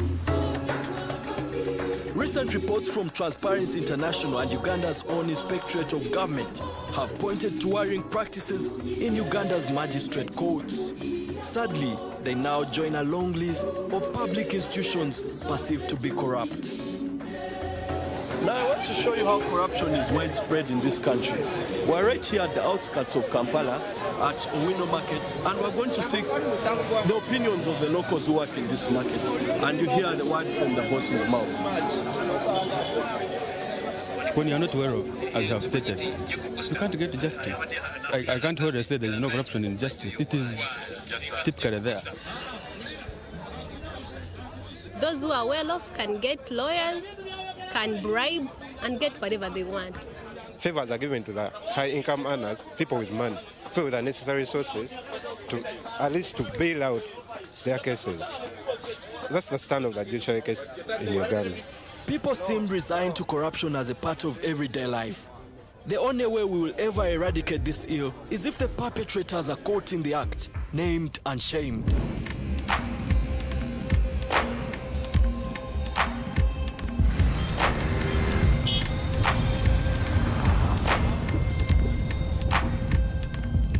I'm making my way to Kasangati, a suburb north of Kampala. I'm going to meet two men who may be able to help me expose graft. I first heard about these two gentlemen, Mr. Katimbo and Luyombia, about 6 months ago because of their activism in seeing that corruption is exposed in courts of laws. This is Matthias Katimbo and Pastor Daniel Luyombia. We meet at the new church that they are building. There have been compelling complaints against the judiciary, which they are taking to the authorities. I want to know what prompted them to become anti-corruption activists. One time I was assured, and I saw the corruption in that court, which prompted me to, to dig out that seed of corruption at Kasangati Court. How do you manage to gather these complaints? We are lucky at one moment to be victims. We learned the hard way. Then we realized, if this can happen to us, what about those who are less informed? Then we chose to scout and spy on this magician, see if it's happening to others. And realized it was a day-to-day activity. The lives of a whole community are affected by this court. I want to find out how this corruption works and just how widespread this practice is. The next day, I'm back in Kasangati to meet more complainants.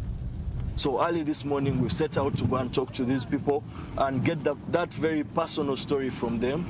We've been told that a number of them have been asked to pay for bribes, which amounts to paying for justice. Each paid 2 million. 2 million, yes. When did they take the money? It was March. All these people have been involved in criminal proceedings. Court clerks insisted they must pay a cash sum or face jail until their hearings. This is a fraudulent use of bail money, as payment is only necessary if the accused absconds from the hearing. How frequent does this happen? Does it? Yes. Almost every day. Even as I speak now, if I go today, I can put in another case where money is changing hands. They are habitual offenders. Early this morning, we arrived here at Kasangati through our sources, Mr. Dan Luyombia and Matthias Katimbo. They managed to gather a number of litigants who revealed it all pointed to one thing: Kasangati Court. In 2013, the Kasangati Magistrate Court was investigated by the Anti-Corruption Coalition Uganda. As a result, a number of court clerks were fired and a magistrate was transferred. But I think something fishy is still going on. Methods of corruption can be sly and subtle. To catch this practice red-handed, I will need some covert tactics. I'm going to launch an undercover sting, so I have assembled a team of trusted friends. Investigative journalist Richard Wanambwa, health and safety expert Moses Zinga, Tom Muchibi, a journalist and documentary filmmaker, Ivan Okuda, just 21, but already responsible for some major stories, and Derek Lufunya, a human rights lawyer.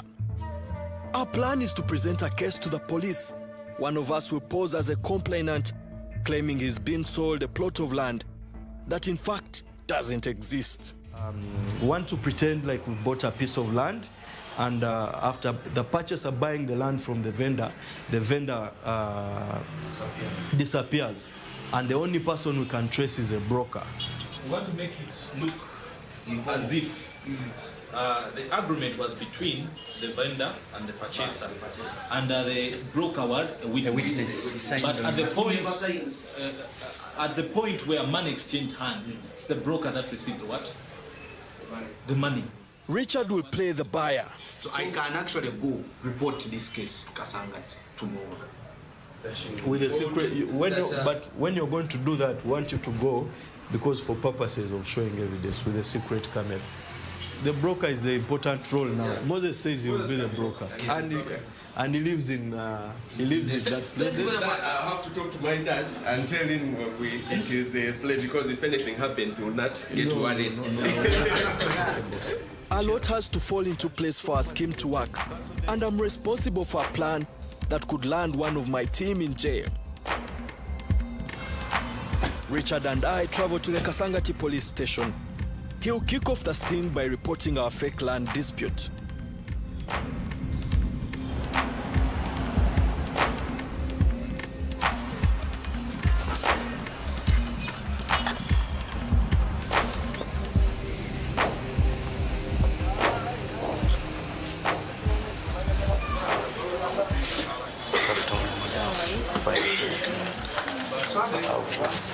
Come to report a case.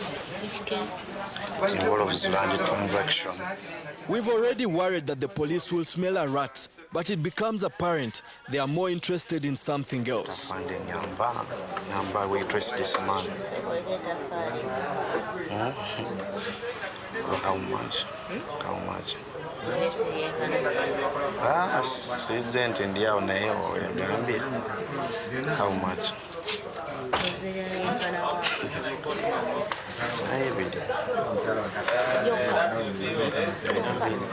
The policewoman is called Officer Nagai. She will help trace the missing land vendor, but only for a price.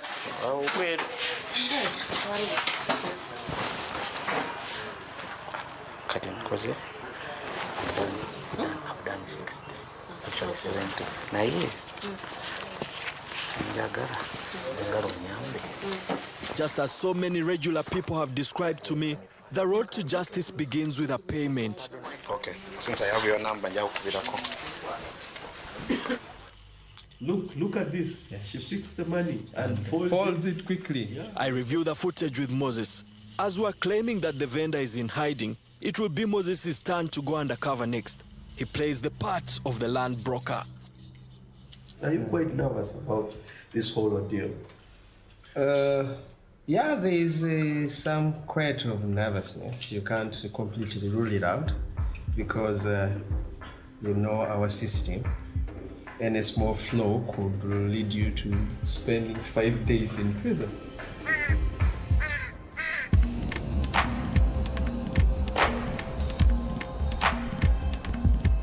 Two days go by and the police don't contact Moses. So we decide he should head to Kasangati police station and turn himself in. Ivan accompanies him wearing a covert camera. He will also put up bail should they try to arrest Moses. I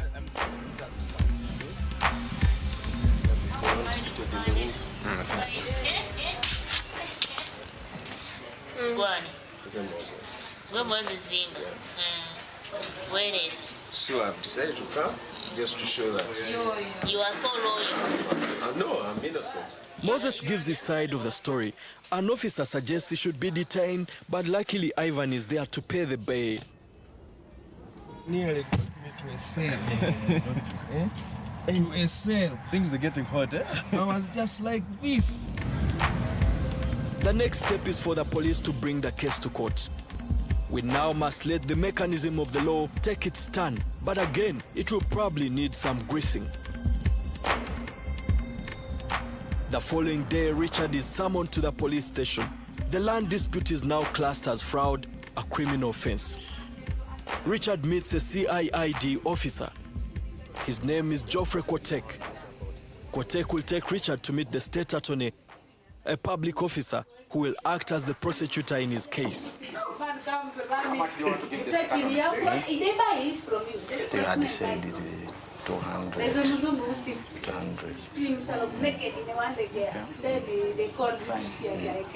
I was with one customer.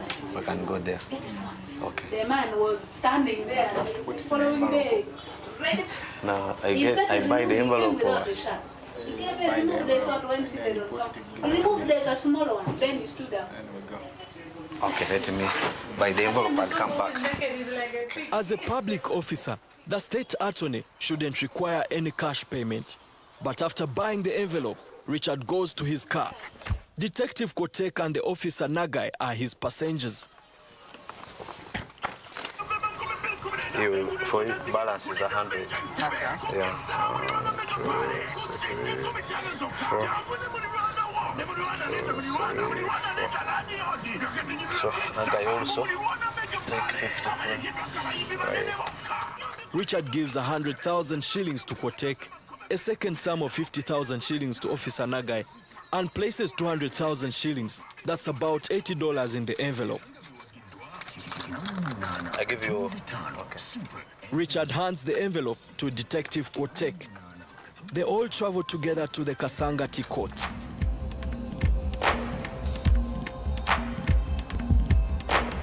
On arrival, both officers accompany Richard into the office of the state attorney, Rachel Bikole.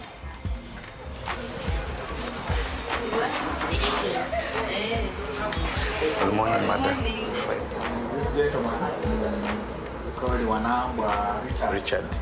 As a publicly funded lawyer, it's the state attorney's job to represent plaintiffs. Kotek explains the case to her, but suddenly asks Richard to wait outside. I think that's okay. Wait for me a bit out. Okay.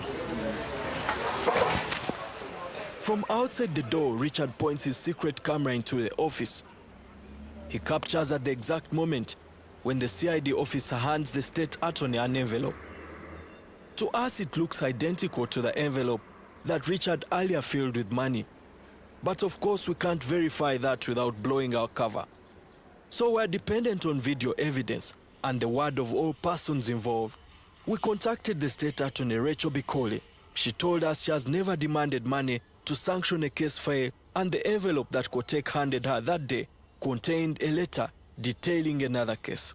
She told us this was her very first meeting with Detective Kotek and that subsequently the officer did not submit the case file. She added that it's a common occurrence that persons interested in unlawfully taking money from litigants claim the resident state attorney has demanded for the same. We also contacted Detective Kotek for his side of the story. So far, we've had no response from him.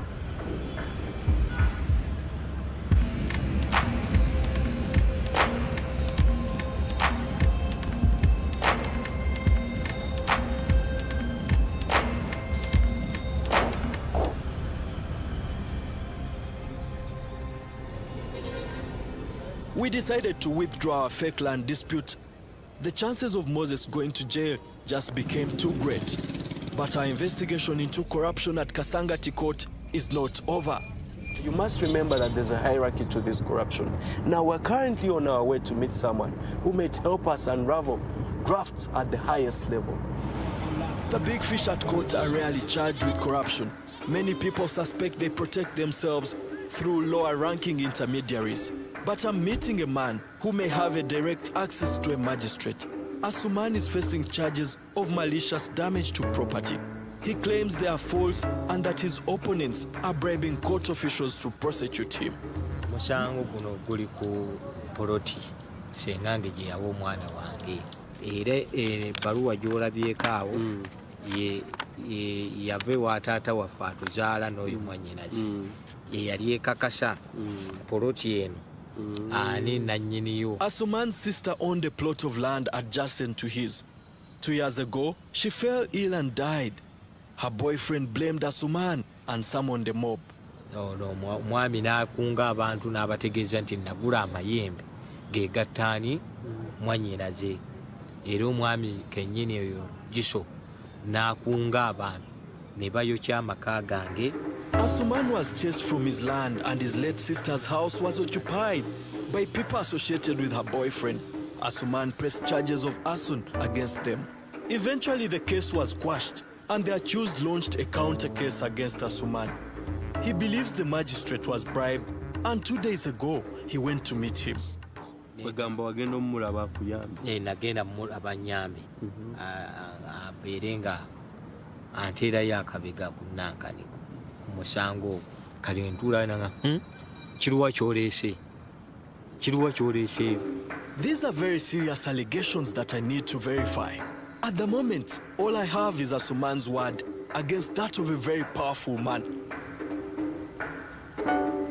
To further my investigation against this magistrate, I need to learn more about Asuman's case, so I return to Kasangati.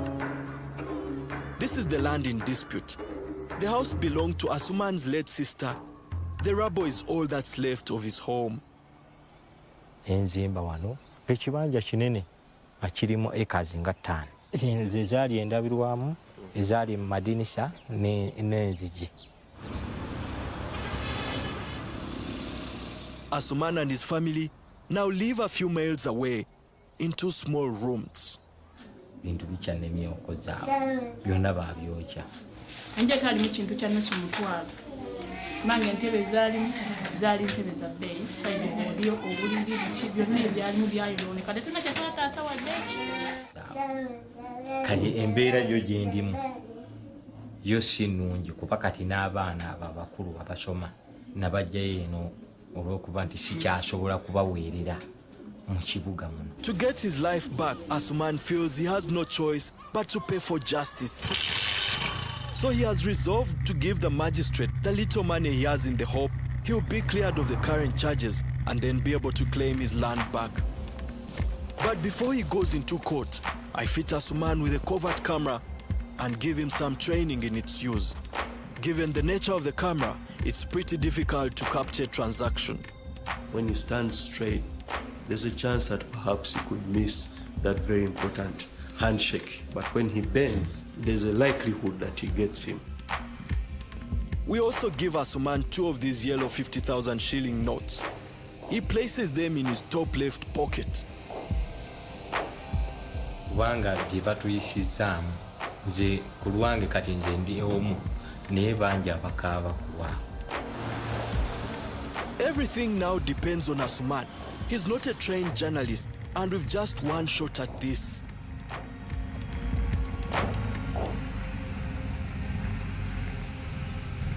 Asuman told me that the magistrate asked him to come into court today to bring a document detailing his complaint against the men on his land and to bring the bribe money.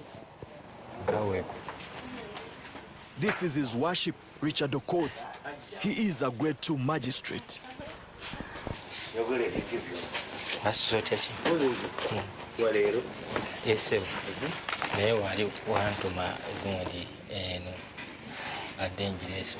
That's the document that details Asuman's complaint. He told me yesterday that the magistrate instructed him to bring as much money as he could. He now has 100,000 shillings in his jacket pocket.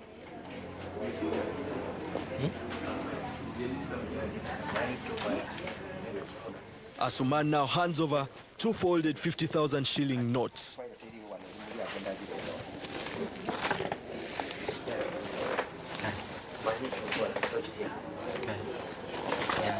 Although we have Asuman's word that Okoth requested this bribe, I think the evidence is strong enough to take to the authorities. We are going to show the Inspector of Government, a High Court judge herself, Justice Irene Mulyagonja, and we're going to show her clips with incriminating evidence of what we've been able to film through our undercover investigation. Justice Irene Mulyagonja heads the Inspectorate of Government, an independent institution mandated to eliminate corruption and the abuse of public office. Now, this is the magistrate at the court. Were you told which grade this magistrate is? A grade 2 magistrate. Okay. Section 2 of the Anti-Corruption Act prohibits public officers or any person from taking gratification or asking for gratification in return for a service. Unfortunately, in most cases, the report is made after the bribe has been given. This rent-taking in public institutions cuts across the board. Every place where public service is being provided by government. It's a public officer, he has committed a crime, and he should be prosecuted. I'm satisfied that with my video evidence, Justice Irene's office can launch a fresh investigation. But I also want to hear what the police say about their officers. It's quite unfortunate that you can see a police lady really taking a bribe just to enter a case. That is a conduct, of course, that we do condemn. Under such circumstances, we are going to serve her with a suspension later, pending investigation. And now with this very incident, our professional standards unit will definitely move in and you'll get to see results. Reprimanding a few officials may seem like a drop in the ocean in the face of Uganda's endemic corruption. But to feed their greed, these officials have been robbing this community for years. So I'm excited to reveal the success of our investigation to the people that really kick-started it.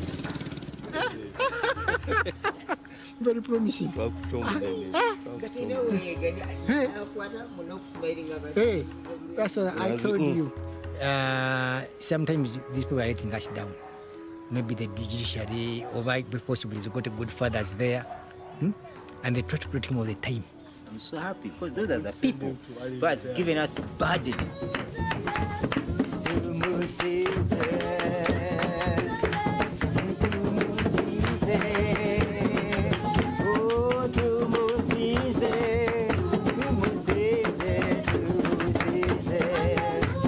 In response to our allegations, Magistrate Okoth admitted to receiving a sum of cash, but he insists the money came from the clerk and was passed to him through Asuman.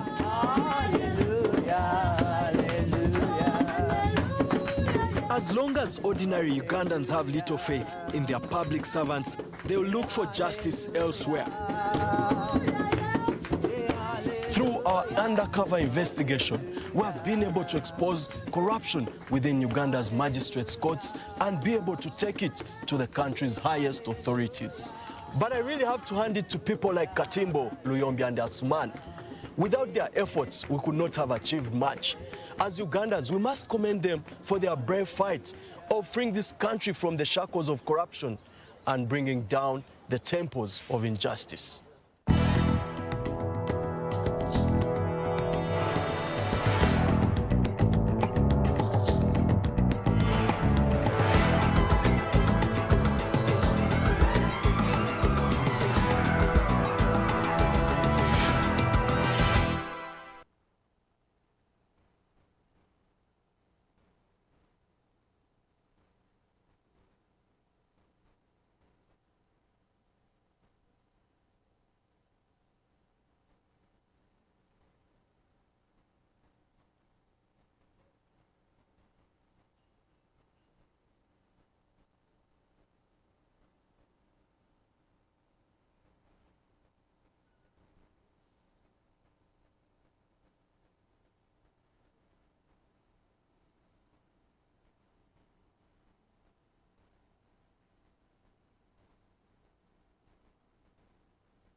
The rainy season arrives, equaling more outbreaks of malaria and more children dying.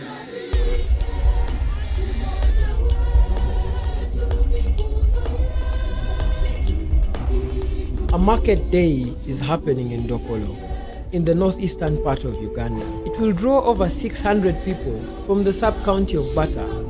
Among these people will be Kevin Ogwang. Kevin, a local health monitor, is looking to buy a product that, if found by police, would be deemed illegal. She has on previous occasions visited the same market and allegedly bought government-supplied Coartem drugs from a vending stall manned by men whom Kevin says were not qualified medical personnel. Yeah, this open market on the table, drugs that you buy, like there are these commercial, like what you call, is it flu fed? Those ones are not prescription medicines. They can be sold in the retail shops and where in the open market, no problem. But there are those prescription drugs, like the antibiotics, the class A drugs. Those ones you cannot sell in the open market, and especially if you're not a qualified person. Coartem by health standards is classified as a Class A drug that can only be dispensed from a qualified medical personnel and in a clinic or hospital.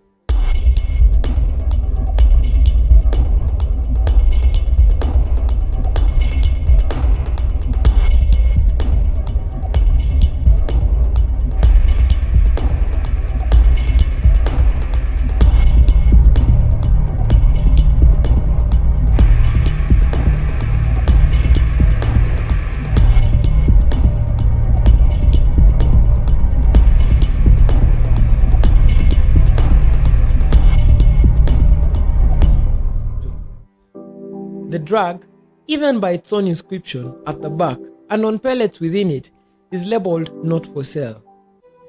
Coartem falls under the National List of Essential Drugs that is authored and approved by the National Drug Authority.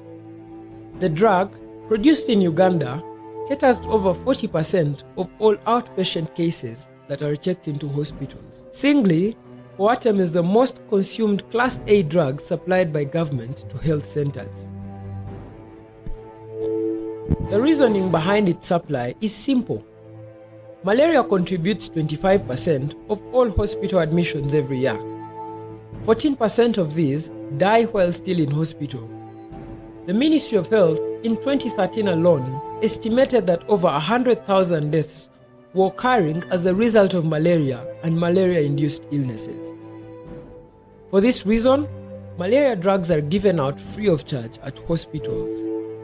However, a growing black market of the drugs in the northern part of Uganda is forcing a scarcity in hospitals. The dose I'm holding in my hand right now treats an adult of malaria for an entire 3 days. The physician, and if indeed he's allowed to sell these drugs in the market.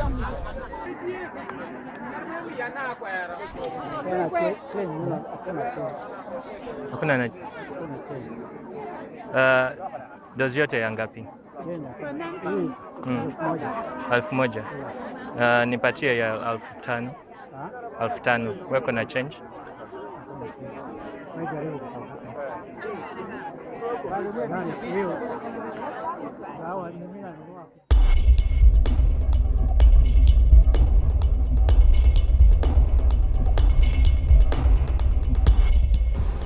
There's out there, people say drugs are being sold, government drugs are being sold on the open market in places within Arua. About the drugs being sold in the open market, we particularly got intelligence information from Ajia sub-county.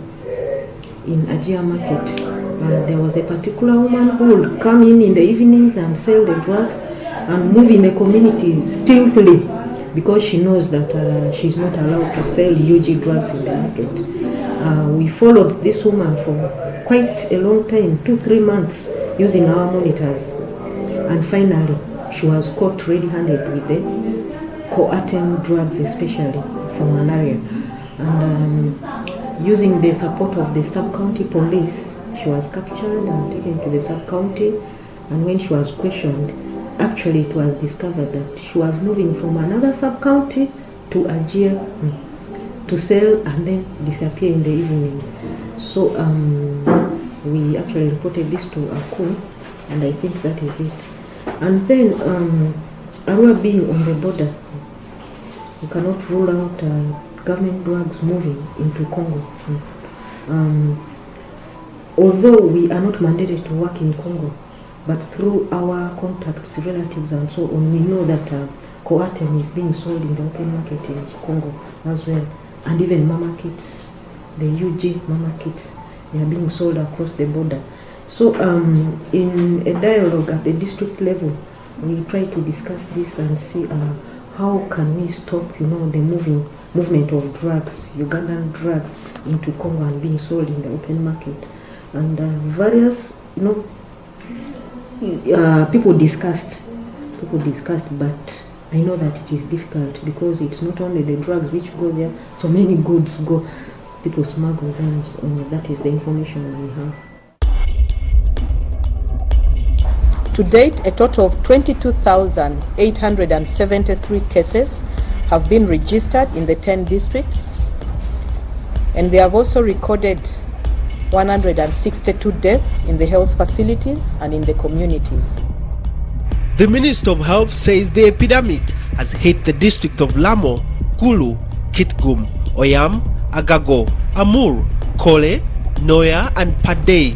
The number of malaria cases in these districts has increased over 10-fold, and data so far collected indicates Kitgum is the most affected. 162 deaths have been recorded over the past 3 months.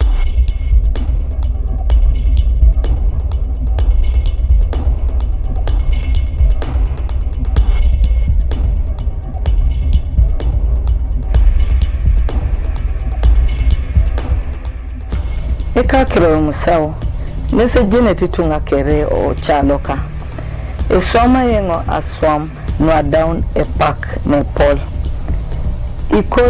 ikaritomon kwana engara engo aswam na aidar ekare ajase ngo kede idwe ikanyape ekeane ngara kitengo idwe ajase ngo kede ekea le down a park itunga le somaete adekisna pugan ejaina kinete engo ekoatem konye arai emamete isirigin mame jai kinete ingo. The government being sold outside, sometimes it used to be there, yes, but nowadays it's really rare, unless if it is linked. Why am I saying unless if it is linked? Because these people nowadays, they know that you go to the field. They actually try as much as possible to hide it. That's why the NDA actually came in and like, when we're going for operations, we don't just stop by checking around the drugs which are displayed in an open place. We have to go further to check even the places where we suspect that drugs can be hidden. Where a well-wisher just came and gave us that information that these drugs I've mentioned are in the open market. But by the time we reached there, I think these people also have their own monitoring styles. By the time we surrounded that market, everything has gone. Aponi okamonengo adope park bon konye abonga touch ilukumin akaisa kanibon mamengo asisiat konye ebunenenti tunga oreka adumon amokan. Many of these people, the culprits are not trained medical practitioners. They are not trained medical practitioners, and many of them don't have even operational licenses, and others don't have certificate from recognized medical institutions.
I'm here. Alvin is inside there. Alvin is inside there.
Well, it's okay.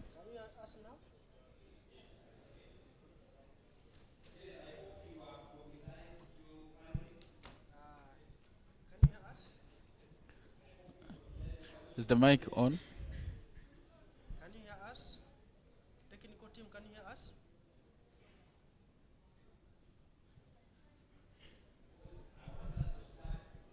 You can hear us with the microphone? Is the microphone working?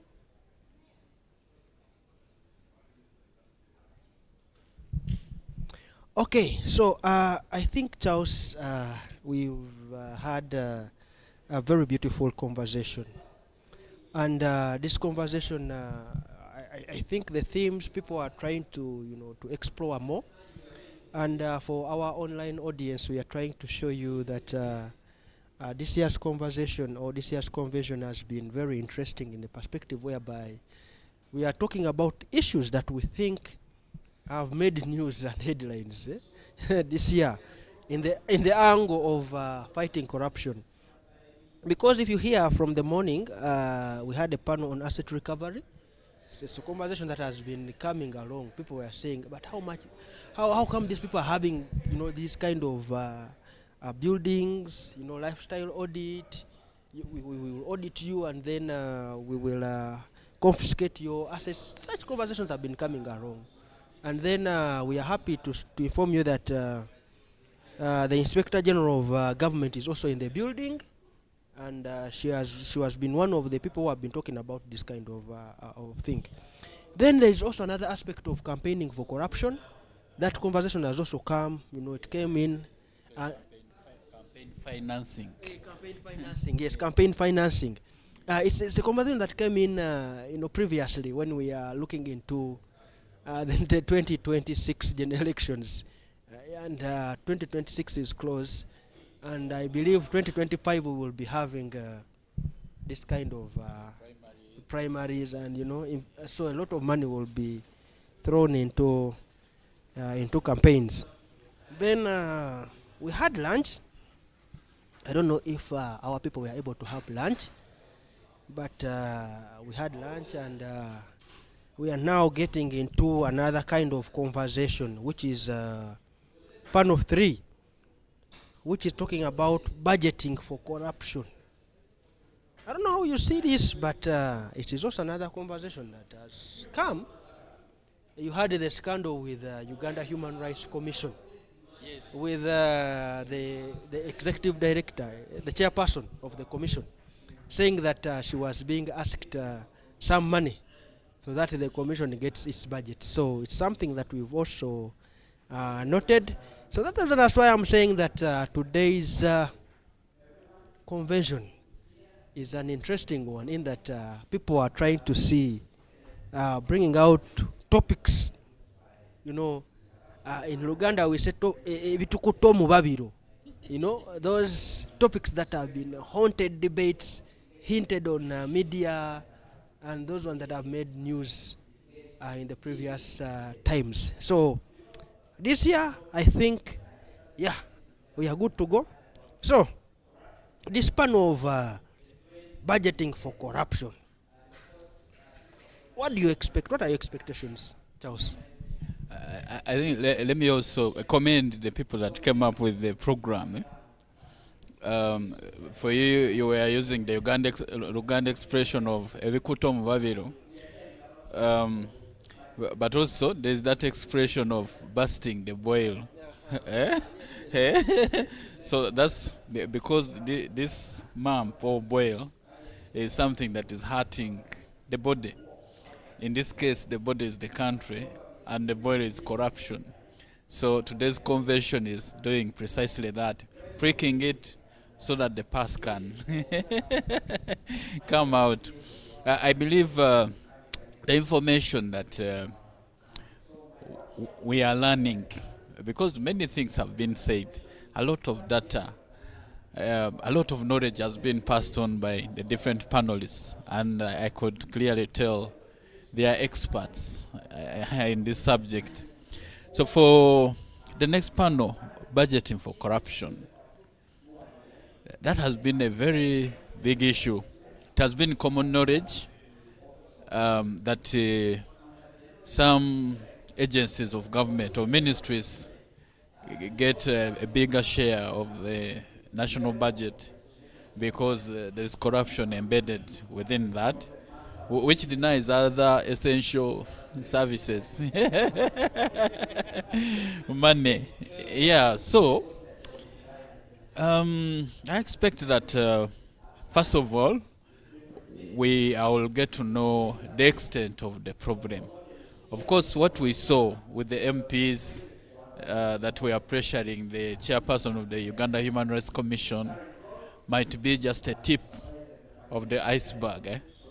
There could be much more behind the scenes, and I imagine that our panelists are privy to a lot of information on what actually happens with the budget.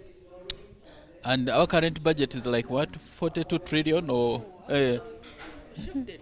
Right now we are at 72. Oh yeah. So actually, when you speak like that, it reminds me of a time when we had challenges with the budget, when we had the budget framework paper, and there was back and forth. You know, they took the budget to the president, and the president was like, no, this cannot be. You know, they brought it back, and then they took it back. You know, the budget was moving all over. And I think maybe we had 52 when it was taken the other side. So coming back to Parliament, we realized that it was to grew to 72 trillion. So it is something that is a conversation that we really need to look into. But still, an interesting one. Now that we have the Inspectorate of Government and the Inspector General of Government, there's the issue of the report that she released recently, where she said that Uganda annually loses close to 10 trillion shillings every financial year. So meaning that every financial budget that we make, close to 10 trillion shilling will be, lost to corruption. And by then, we had a budget of 52, 42 around there. And I think this is some interesting discussion that the people would really want to see, because if the budget now is growing, would we also say that the money that the corrupt are taking from our budget also grew just because the budget also grew. So it is something that is an interesting conversation. But anyway, I don't know if our main event members are back, but if they are back, we would love to hand over to the team at the ground, and then we see what they have for us there. Thank you.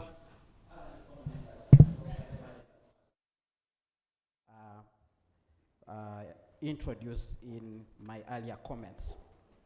Let's welcome this panel, and thank you so much for sparing time to speak with us.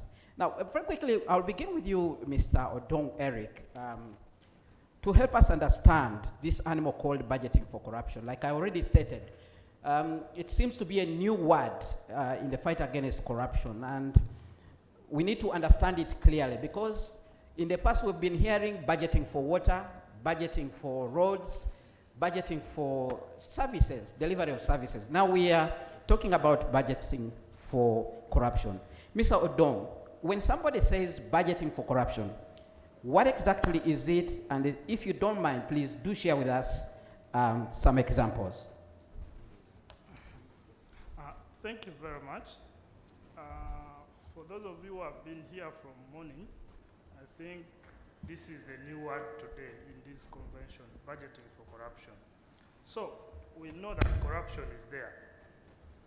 So when you embed it in a budget, then you are budgeting for corruption.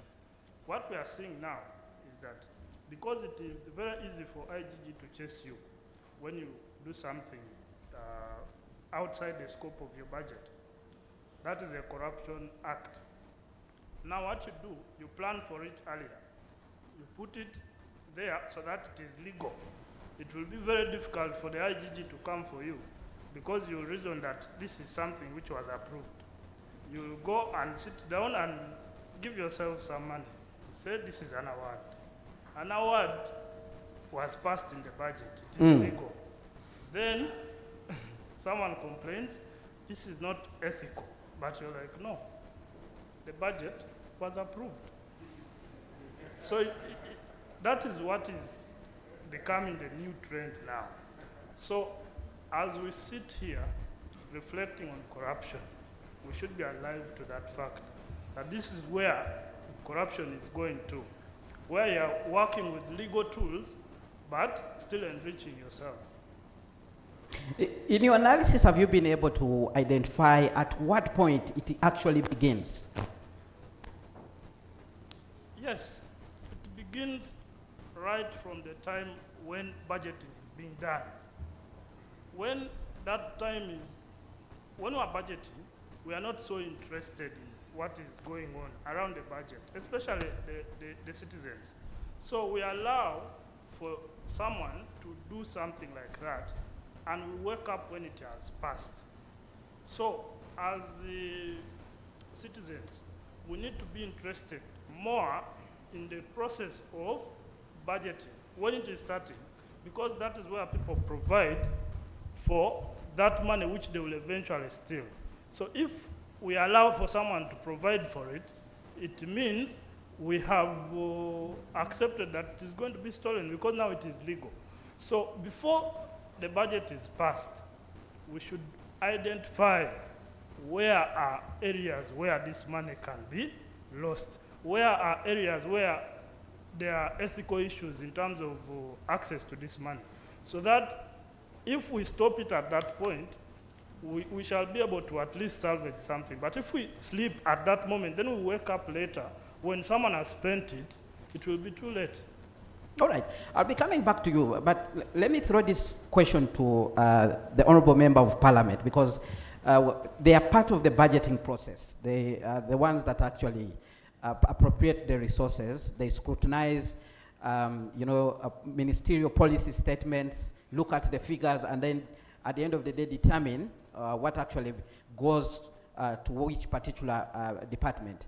And I would like to hear from you. When you hear a colleague from CS-BAC actually telling us that there is something called budgeting for corruption, is this something you've heard about in the corridors of Parliament? Have you seen it manifesting somewhere as you do your work as a member of parliament.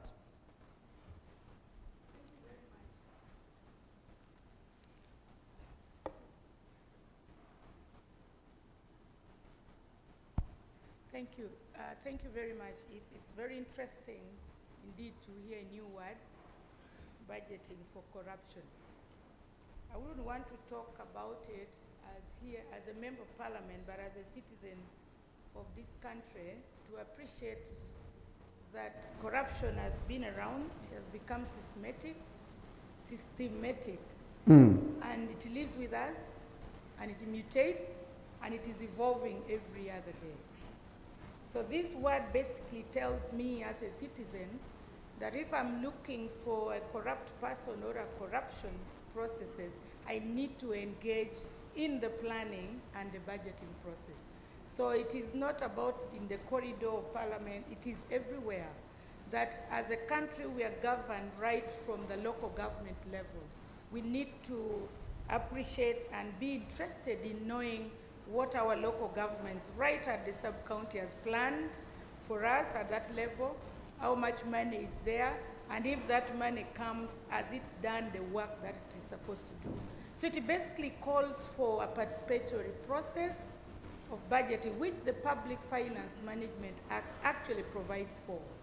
That all the budgeting processes right from the local government level has to be participatory in nature. In fact, PFMA 2015 even provides for timelines, that at such and such a time there's going to be budget call circular 1, there's going to be BFP, ministerial policy statement and all that. So I think for me, this is a wake-up call. The budgeting for corruption name is a wake-up call for all citizens of this country to be interested in what goes around the budgeting process. Maybe just a follow-up. Actually, Parliament has been put on the spot not so long ago, and even up to now, when you go around and talk to people on the streets, they will tell you that one of the corrupt institutions in this country is Parliament. And partly it is because of what people have called budgeting for corruption. Internally in Parliament, or even as an MP, are there any measures that have been taken? Are there any legislative proposals that can actually be taken to deal with this particular problem?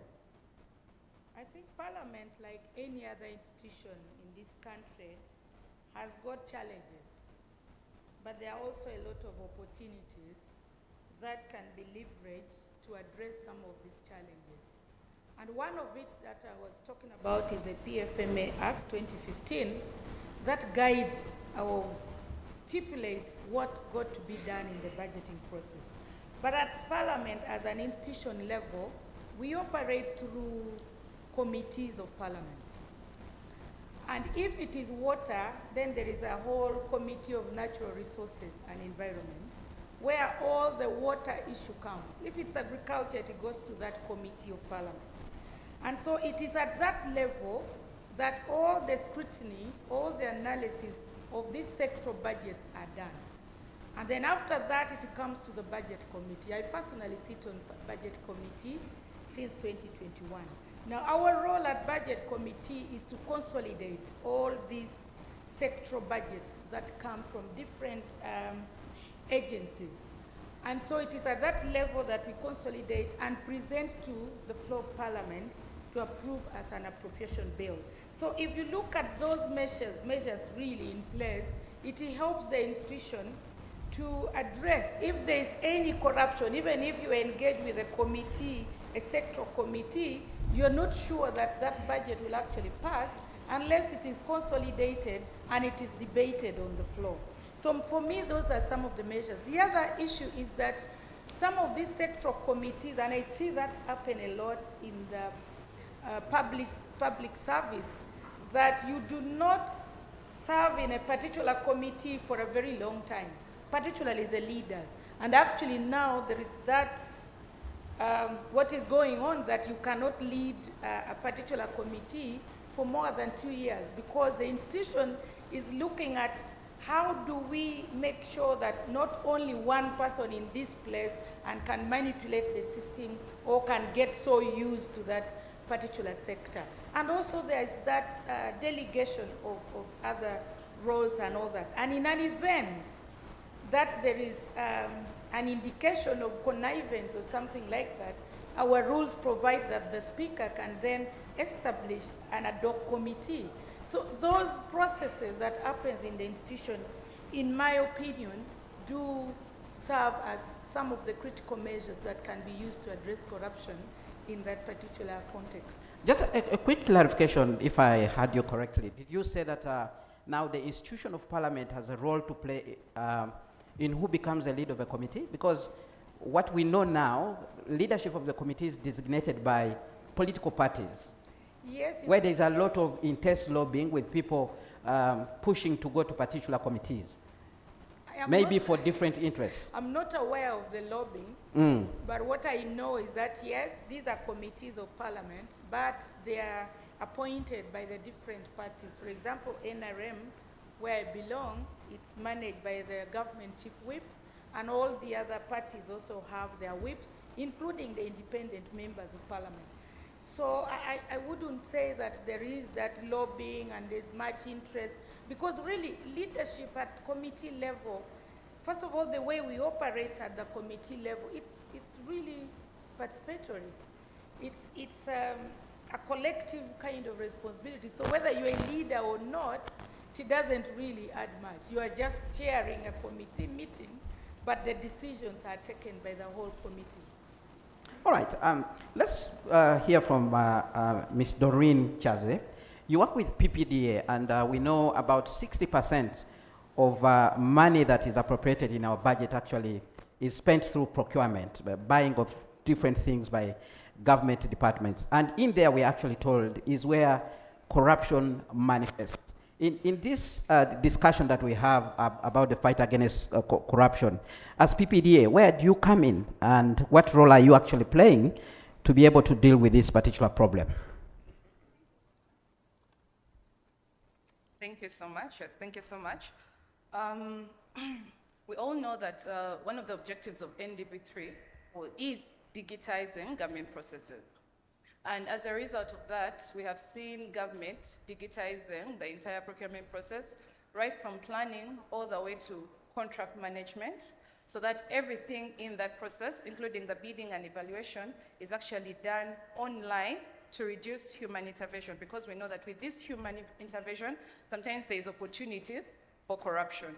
And so in a bid to promote transparency, accountability, fairness in the process, government has gone ahead to digitize the entire procurement process. To date, we have up to 36 government institutions that are conducting their procurement processes online. But we also appreciate that, for example, as an institution, we are thin on the ground.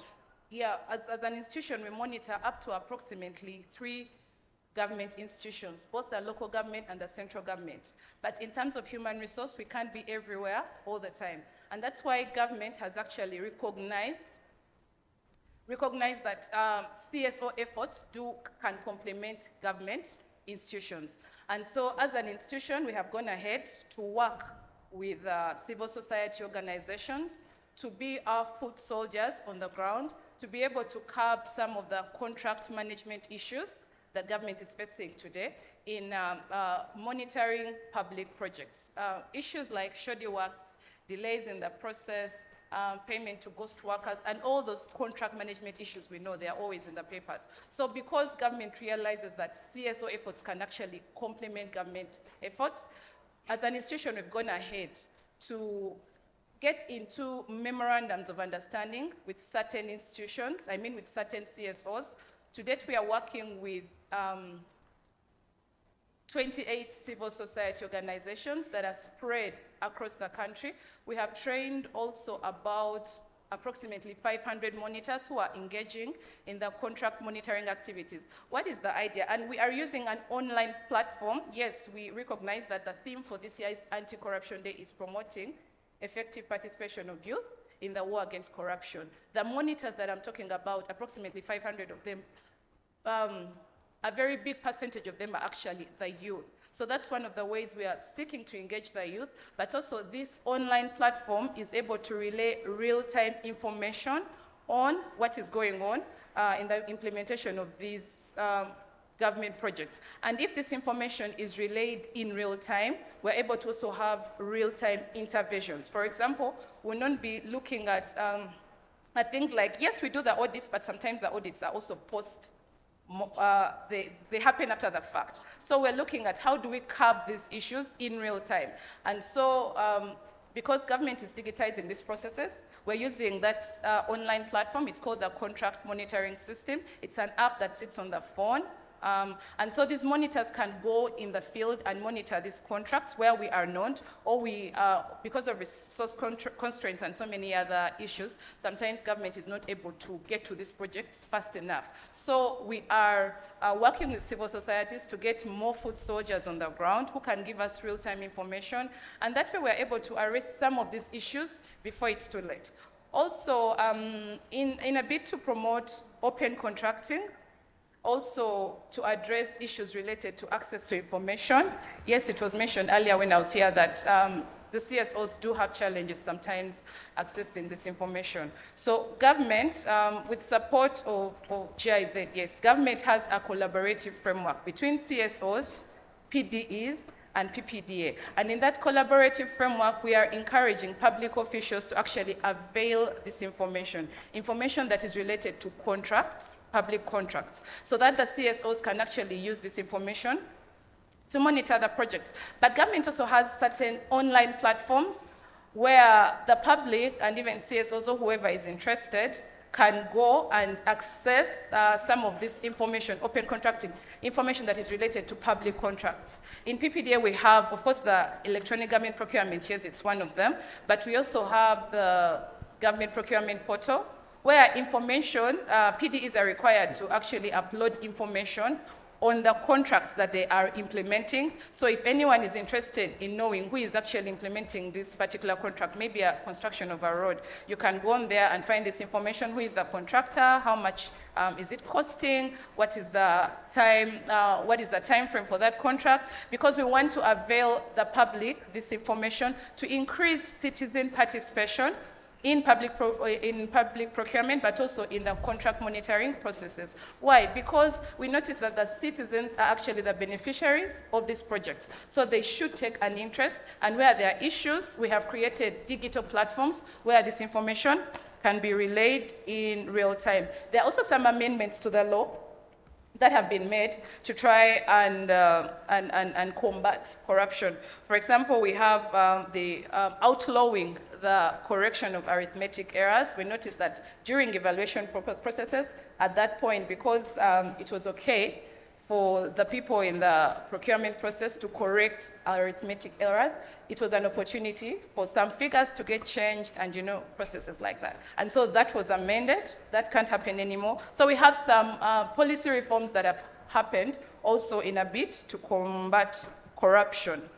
That's it, thank you. All right, thank you very much, Doreen. Yes. And of course, when the budget is actually being, implemented and money being spent, there is a watchdog, somebody who helps to superintend over this, and does so through the audit. And that's the office that Mr. Nwabine represents. Now, let's hear from him. What is he saying? What is that office saying when they do their audits? What are some of the issues, the gaps that you have been able to identify as far as budgeting is concerned, so that we can be able to close them up and save taxpayers' money? Thank you, Kenneth, and thank you for inviting me to this panel. I know Julius has given us a new terminology, budgeting for corruption. When I read it, I was a bit wondering, why should you budget for corruption?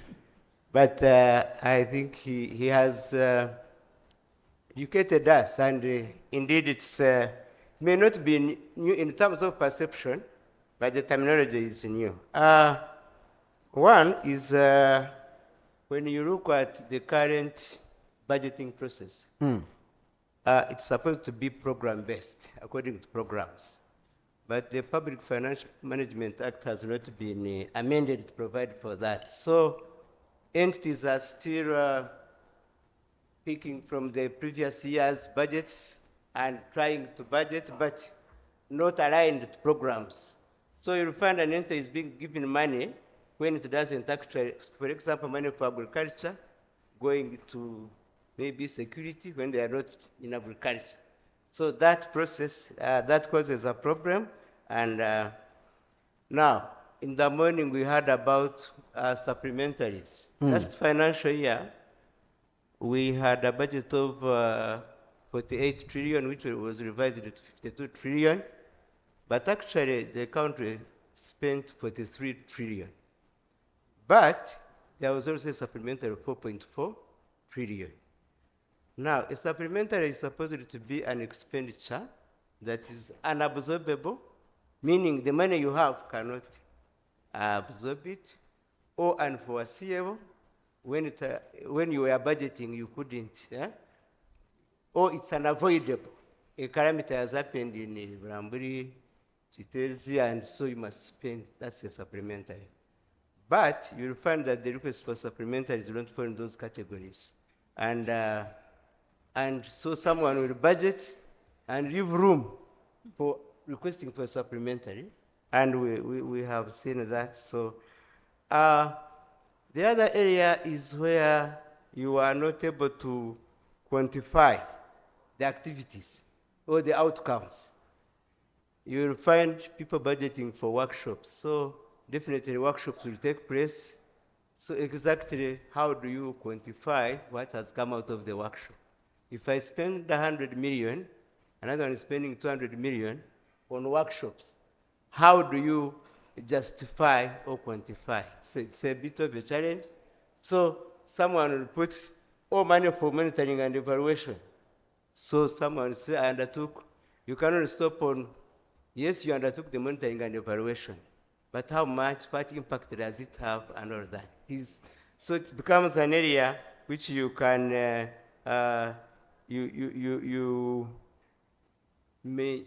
you can't audit very well because the quantities are not easy to. And of course, then that goes with also costing. The way we have our colleagues from PPDA, they are supposed to give standard costs for certain items across the board. But I think there are many people who don't follow.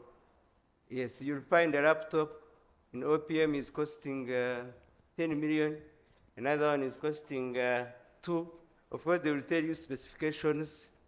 There are a number of things someone will use. Say, you see, this one is high level, this one is this one.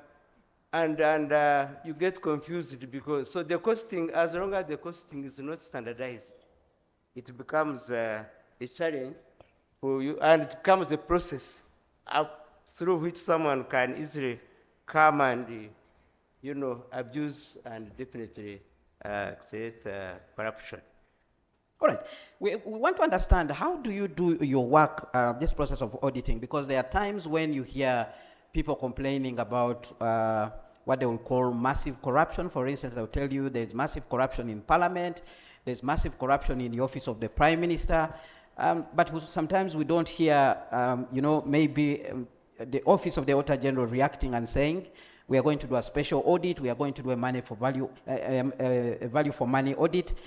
What guides you as you choose the entities that you are going to audit? Do you have specifications? Do you have, like guidelines that you follow, or it's something you do on a yearly basis? How do you choose? Because it will be very important for us to actually understand how we can prevent corruption instead of having what they call a post-mortem.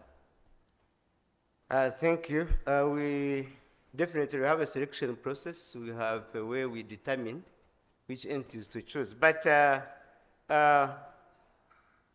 whether it's not about, for us, when we are going to audit, it's not about whether there is massive corruption in OPM, in where.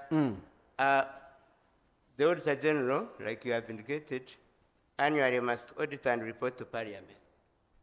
And that process, we are guided by risk assessment. We assess the riskiness of the entities, the audit population, the whole country. When the budget is done, the expenditure is done through entities, government entities, ministries, parastatals, districts, commissions, all those. So we sit and look at that population and categorize them into high.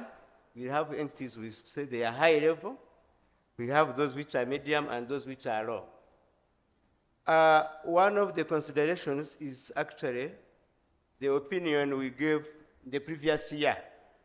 When we audited this entity, what opinion did we give? Of course, technically, maybe some people know here, others don't know, but we have popularly what is called a qualified opinion and unqualified opinion.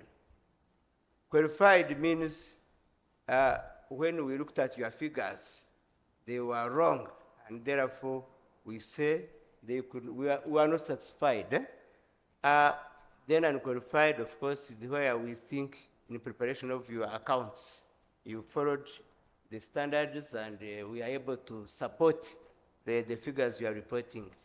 Why is it not the other way around? Because one would say qualified should be the one who has prepared well and unqualified the one who hasn't. Yes. Some of those terminologies can confuse. You know, when we go to school at times, we pick terms and we are using them.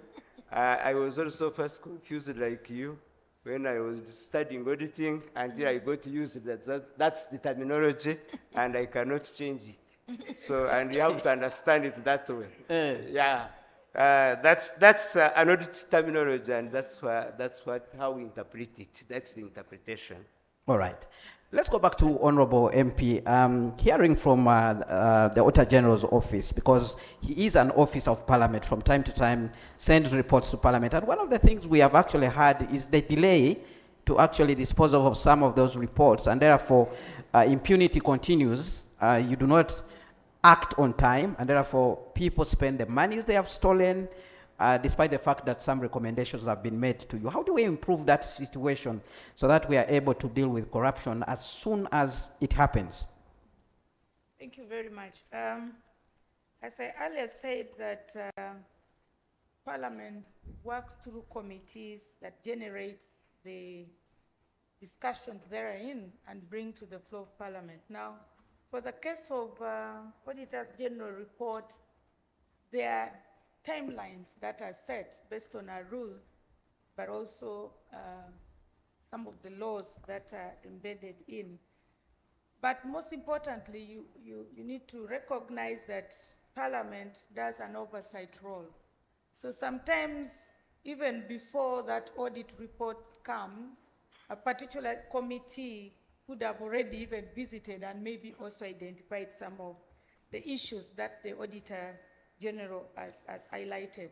But in most cases, we've tried, particularly in this session, we've tried to make sure that we do not pass the 6 months that we are supposed to respond or to look into the issues that has been raised by the Auditor General.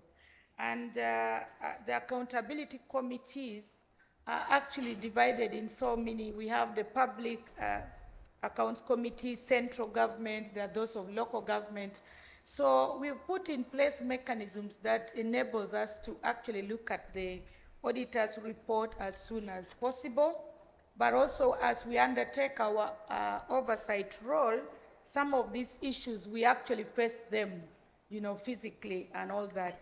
But also the other aspect that we are also encouraging as Parliament is to engage the citizens of this country. We have our own portal, and most of these issues are raised online, and the reports are shared and all that. Each time citizens have tried to engage you, you have sent them away. We've been seeing these things. But I think it depends on how we engage. Because if we engage in a more violent way, then it's very difficult to actually sit on the round table and talk. But I think as an institution, we've been as open as we can. We've got open days for Parliament where all the community are invited to come to Parliament and to give their feedback.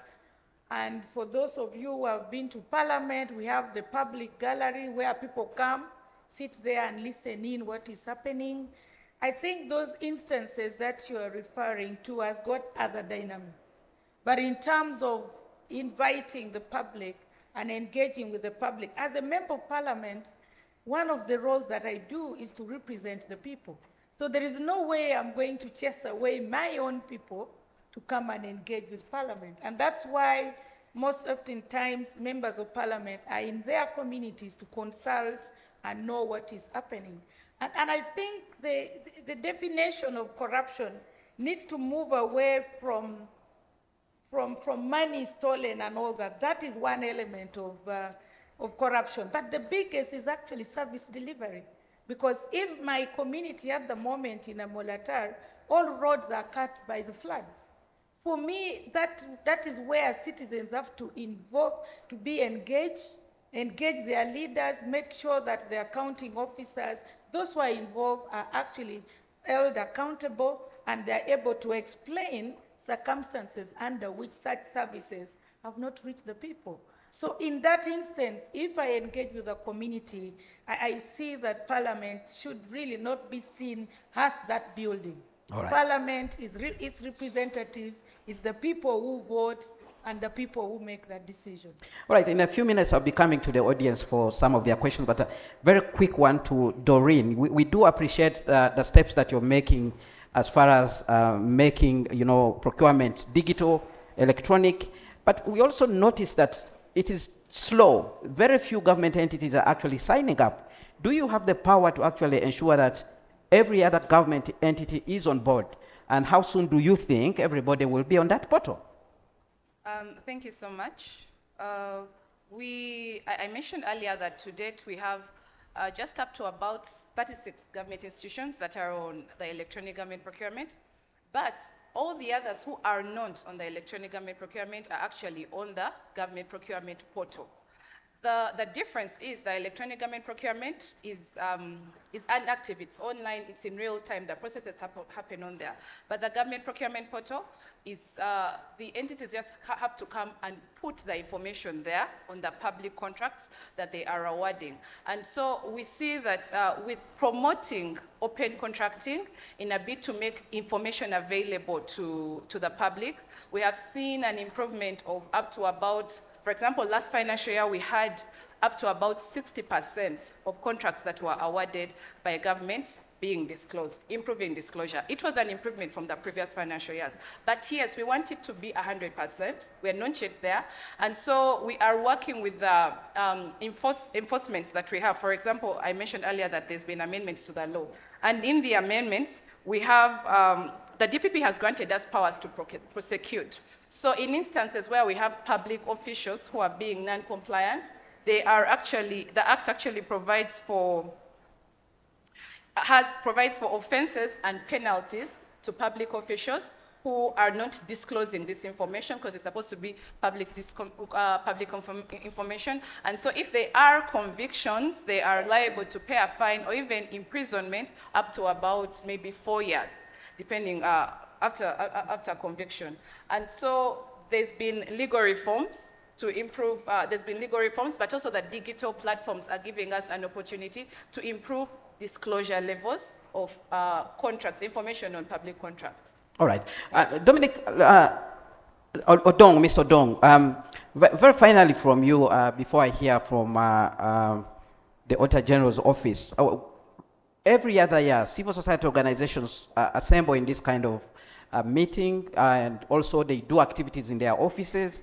What do you think should be the best way forward for civil society to promote transparency and accountability in the budgeting process? What can we do? And your organization as CSBAG, what tools or mechanism are you putting in place to actually, deal with this issue, to bring out transparency and accountability, looking at the challenge of budgeting for corruption that your organization has coined?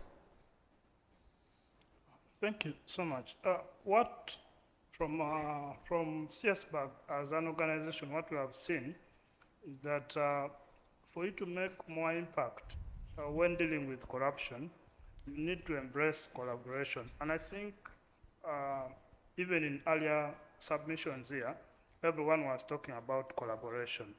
For example, if you are monitoring government programs as a CSO, it is prudent to do it together with the implementers of these programs, So that if you come here and you say, this school doesn't have a pit latrine, the person who is responsible for putting that pit latrine cannot deny, because they were together with you when you're verifying that this school has this problem. If there's a problem of ghosts, they are able to present credible findings when you have done it together with this person. So as civil society, we need to embrace collaboration. It is not enough for us to go and monitor government services without government itself. The other thing is, the government has put in standards through the Ministry of Public Service.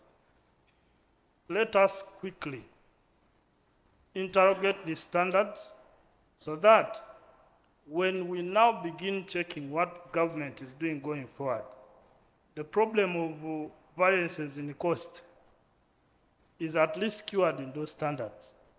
The standards are saying every laptop government is buying is 2 million. That is a standard. It means someone cannot violate it. If a standard says a school must have the following number of blocks, then we are able to see that every school has that number of blocks. So it's an approach which needs us to involve the citizens as the anchor. They should be the ones leading us as we provide them with information. What we need is to just make sure we follow government as it is doing its work. The budget is going on, the budgeting process. Let's be part of it, so that when we see something wrong, we are speaking from an informed perspective. There are times where we raise alarm only for government to come up with the facts, and it becomes difficult to sustain an argument in that regard. So it is important that as citizens we invest in following government in its programming through those numbers. Those numbers is where the devil is. If you follow those numbers, you will be able to see. If you are able to interrogate that, okay, this year you have allocated parliament this, but you come back in the evening, you're telling us our development agenda, we are focusing on tourism. And yet, when you add tourism the last 4 years, it cannot even match the allocation you are giving to parliament in a single year. So you're able to see that there's a problem here. Where is government going? So when we are able to do that, at least we can change the direction and make corruption very expensive for someone to do it. Thank you so much. And finally, let's hear from Mr. Nwabine. The role of the public in fighting corruption has been emphasized, but we seem to see not so much interaction between your office and the public. For starters, can people easily access your audit reports? And also, do you have mechanisms where you can engage with members of the public from time to time to disseminate to them some of your findings so that they can also help you to make the noise, like the Honorable said, in order to ensure that services are being delivered to them? Thank you, Kenneth. We don't actually sensitize the public for them to make noise. We want them to understand them and consume them and use them the benefit of the citizens. You see, we are focusing on... By noise, I mean active participation. Okay, I know it's okay. Yeah, it's okay. We really want to undertake audits that are citizens-driven, driven by the citizens, so that we are of value as an organization. We are of value to the citizens. And that's why we have introduced Citizens Feedback Platform, an app on the phone. The Auditor General talked about it in the morning. So with your phone, you can download it and give information to the Auditor General. And what we said is that that information, when it comes to analyze it, it may, at times, we get audit relevant information and non-audit relevant information. But at our office, we are able to know how we can manage that. But in addition, when our report comes out, CSOs can testify that we invite them and we discuss our findings. And then they're able to tell us, you audited here, but we don't see this in your report. So this will be a pointer for us next time to say, I think these people are talking. And not only CSOs, we engage Parliament. We have sensitization sessions with them. We have sensitization sessions with development partners, all categories and whoever. So those engagements give us feedback after undertaking our audits. But in addition, we allow whistleblowers. People write to us and indicate to us that there is a problem. For example, I think OPM that time, what happened, I think we got a whistleblower, and then, because you can fault the Auditor General at times, because you see, I was telling Julius that corrupt people are very, very smart. So it is easy to do the right thing, by the way, but very complicated to do the wrong thing. So by the time someone supports a figure in the financial statements, in the accounts, and gives you, at times it may be hard for you to determine, or the determining the correctness, the service delivery under that figure needs a lot of resources and a lot of time, which at times you may not have. So we may miss a point when we are doing the audit, but we allow whistleblowers to inform us. We also get special requests. Can make a request to the Auditor General and say, even government officials, non-government officials, they can write Parliament, they write and say, well, you audited the Ministry of Agriculture, but in Karamoja, boreholes were not. So so can you come and verify? So we go in and I take the audit and make a report, special audit report. But we also have a website. Our reports are available on the website for public consumption, and you can always look at them and give us feedback, because that's why we display them, so that if we missed something, because we want to do an audit that satisfies you, not the technicalities of auditing that I did ABCD. No, we want you to read the report and say, when you audited, you covered this, and it has helped society, it has helped our communities. All right. Now let's open this to the plenary so that they can also share in. Because of limited time, I think we'll take around 5 reactions from the plenary, and then the panel will respond. If I can have a volunteer to move around the microphone so that we can deal with this issue. And I'll begin with the gentleman there in a maroon shirt. If you can kindly introduce yourself and keep your comment or question short so that we can be able to maximize on time. Since I'm volunteering, let me squeeze in my question. So is the service award scandal in Parliament a classic case of budgeting for corruption? All right. Thank you very much. I'll be very brief. My first question actually goes to Mrs. Doreen Chaze. You actually informed us that you are training very many community monitors and different CSOs. In particular, I would like to know how many have you trained in Kalungu, so that as a concerned citizen, I link up with them to see that we engage more in ensuring that the work goes smoothly. Then secondly, as we do the award from the center, it is actually on our findings and also on the community cries, because previously we have been in Masaka, where the awards from the center are doing worse.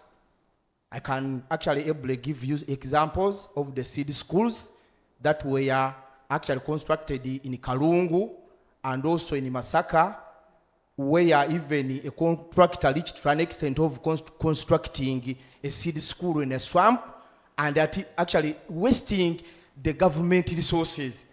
Why can't you change that? All right.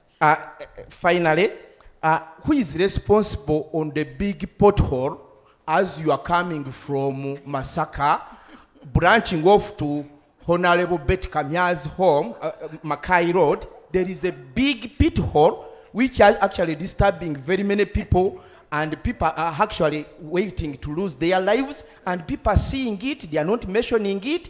As on Natete Road, as you are branching off to Mackay, a very big pit hole, and are we waiting to lose lives and act? Well, thank you so much. Thank you so much. You made your point. KCCA. Your neighbor there, please do state your name and then ask your question or make a comment.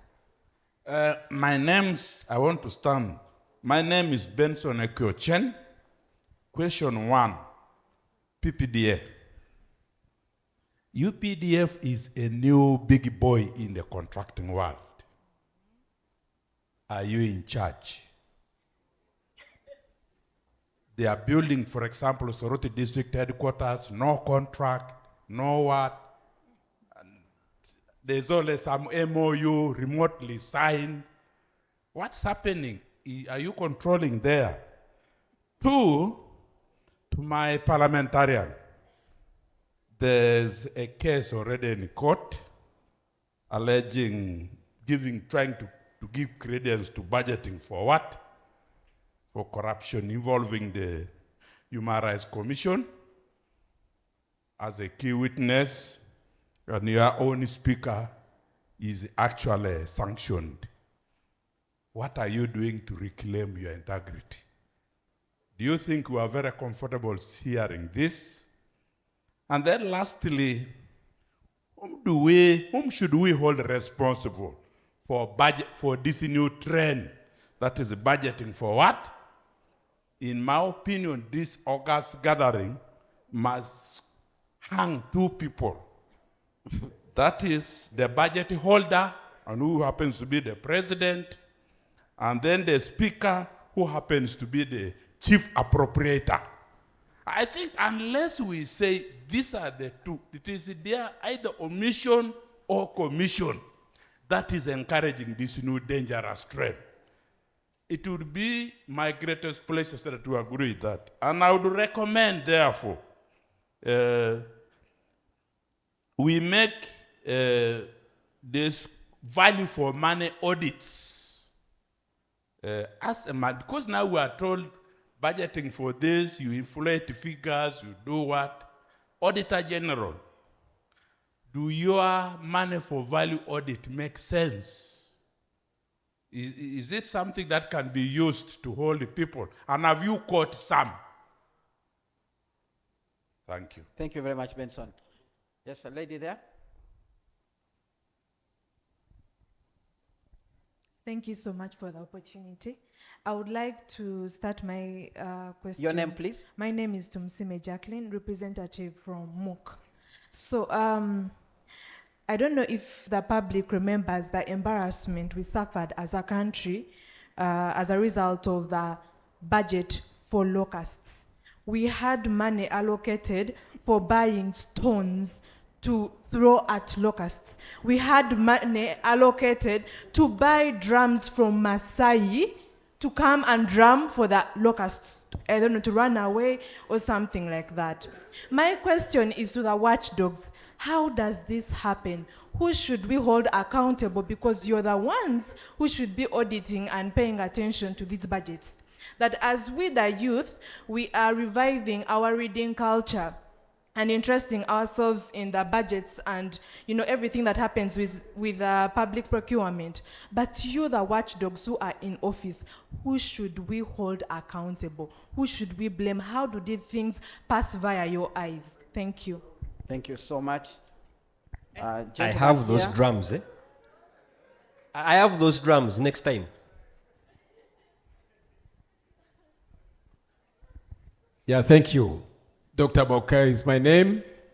To Eric, any difference between institutional corruption or institutionalization of corruption and budgeting for corruption? To Honorable Agnes, it's perceived that the budget committee can alter budgets. But the Public Finance Management Act seems to be insinuating that budgets are initiated by ministries, departments, agencies, local governments, and brought to Parliament for review recommendation and endorsement. Can you clarify on the role of the budget committee and the sectoral committees in the budgeting for corruption, given the fact that accounting officers and vote controllers are responsible for the budgets? Doreen, it's perceived that in procurement, for example, when decisions are being made by the public, that decision makers have institutionalized corruption into the key decision making in the procurement process. We appreciate the effort for digitalization, but rubbish in, rubbish out. The lack of standards and enforcement of standardization of unit costs have created variations in budgets for the same projects across the country. What are you doing to see to it that we have standardized the national units for works, for goods and services across government? Right. Finally, to the Auditor General, there's also a perception that a ministry, department, agents, vote controller, or accounting officer can buy an unqualified opinion from your staff. Is that true? Thank you. Thank you so much. We'll have the last comment. Gentleman at the back. And specifically goes to the Auditor General. We are happy we just received your review of 2022-2023 financial records of the local government, of the government entities and the local governments inclusive. I make a case in relation to Obongi district local government. In the report, you observed that about 206 health workers who worked in the district worked very well with the salary wage bill of about 3.7 billion. And you advised, may the district go for the new staffing norm, which translates to 1,010 health workers. And in the budget this year, the year under plan, you have given them a wage bill provision of 3.5 for about 1,010 workers. You recommend.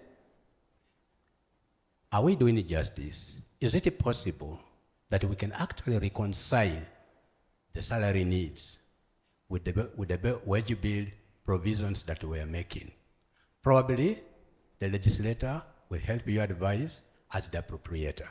All right, thank you so much. Now let's get reactions quickly. Each panelist will be given 2 minutes to respond. Feel free. Okay, let's have Doreen. You can go first. Thank you. Thank you so much.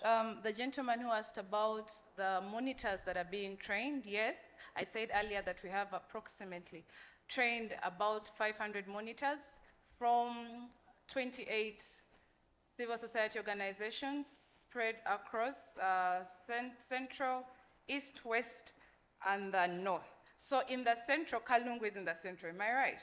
In the Central, we have Rengo NGO operating, we have SORAC Development Agency operating, and we have Kayunga NGO operating in the Central. But like I said earlier, government does need more foot soldiers, and as an institution, we are open to getting into more partnerships with other CSOs. We do follow a certain criteria, map the CSOs, have meetings, and see how we partner together to have more foot soldiers monitoring government contracts. Then UPDF Engineering Brigade, the big dog in the house. Okay, so for now, yes, I have actually been part of some teams that have monitored some of the contracts that are being done by UPDF Engineering Brigade. I think about last week we were actually in Gombe. There's the construction of health workers' quarters at Gombe Hospital is actually being done by the UPDF. We have in Luero District the completion of the hospital is also being done in by UPDF, and then in Gomba there was a health center, an upgrade of a health center in Chifampa there. And so right now we are also focusing on monitoring these projects to see that these projects are done up to standard following the BOQs. Yes, for example, in Gombe, yes, the MOUs, government, that is the district, which was Gomba district, has an MOU with the hospital and then with Ministry of Health. But our focus at the end of the day is service delivery. So we are monitoring these projects, but also engaging our foot soldiers on the ground, the CSOs who are operating in that area, to keep monitoring these projects to see at the end of the day, they meet their contractual obligations. The biggest question I think the gentleman wanted to know is maybe how do these people actually get the contracts? Is it competitive bidding? Because in terms of fighting corruption, that is the first gatekeeper, competitive bidding, so that you are able to get value for money.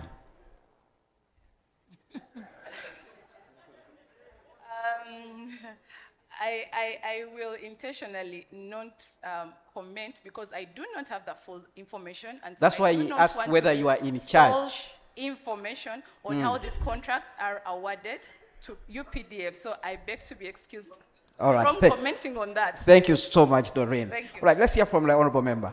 Thank you. Thank you so much for the question. The first one was about the image of Parliament and what we are doing about it. As I said earlier, all institutions in this country are prone to corruption, and Parliament is not an exception. And you're aware that all these cases are in courts, and as an institution, we really hope that the law will take its course. And I think that is really at that level. Maybe you can tell us if there's anything that has changed in the budget committee since the members that are being prosecuted from that committee. Have you changed the way you're doing your work? And I think, unfortunately, all of them are not members of the budget committee, except the chair of the legal committee that has also been removed. All of them were part of the budget committee, but were resignated in other committees. And as I said, yes, after every 2 years, we have the sessional committees that are changed after 2 years, and the sectoral committees that are changed every year. So as of now, there are a lot of changes in all committees, including the budget committee. But for those particular 3 members of Parliament, they are currently not members of the budget committee. The other issue that my colleague raised about the role of budget committee or the role of Parliament in the budgeting process, and he mentioned it very clearly, that as Parliament, we are on the receiving end. It is the executive that plans, the ministries, the departments and agencies that make their plans and make their budgets, and the role of Parliament is basically to scrutinize, to analyze, and in most cases give recommendations before appropriation.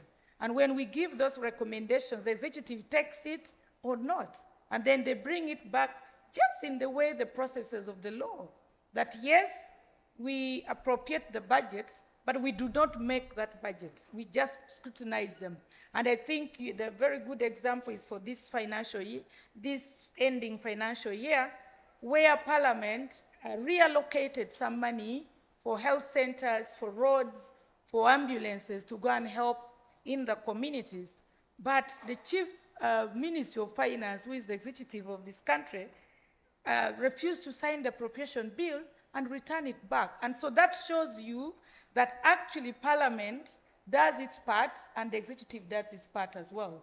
So it's their appropriation role, but we do not initiate that particular budget. And so the issue that budget committee or Parliament alters budgets and all that, we give recommendations. And when they are not taken, then we have to proceed the way the executive thinks that works well for them.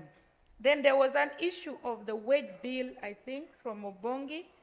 Again, the issues of budget allocations and wage bill, it's mainly the ministry responsible, which is the public service, and in this case also Ministry of Health, that works with Ministry of Finance to agree, depending on the availability of funds, what money can be sent for recruitment of new staff.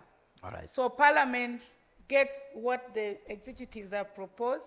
If it is 300 workers and that is available money, then Parliament cannot give for 1,000 because we do not have the money. Our role is basically to appropriate that. But finally, I want to end by saying that as Parliament, our role to legislate and put in place policies or laws as enablers to fight corruption is being done. Our call is to ensure that the implementing partners, who are the MDS, the enforcers, should enforce these laws and implement these laws. Otherwise, we shall remain with doing our job every other day in Parliament is to make laws. But we cannot continue making laws and yet its implementation is actually lacking behind. All right. But also Parliament receives, like the way Auditor Generals and civil society works, we receive petitions. If there are issues in the communities that you think Parliament can take up, then Parliament will be readily available. Finally, let's take this fight of corruption as a collective responsibility. All right, thank you. Let's stop pointing fingers at each other. All right. Actually, in the morning, we were told who has not given a bribe to stand, almost everyone sat down.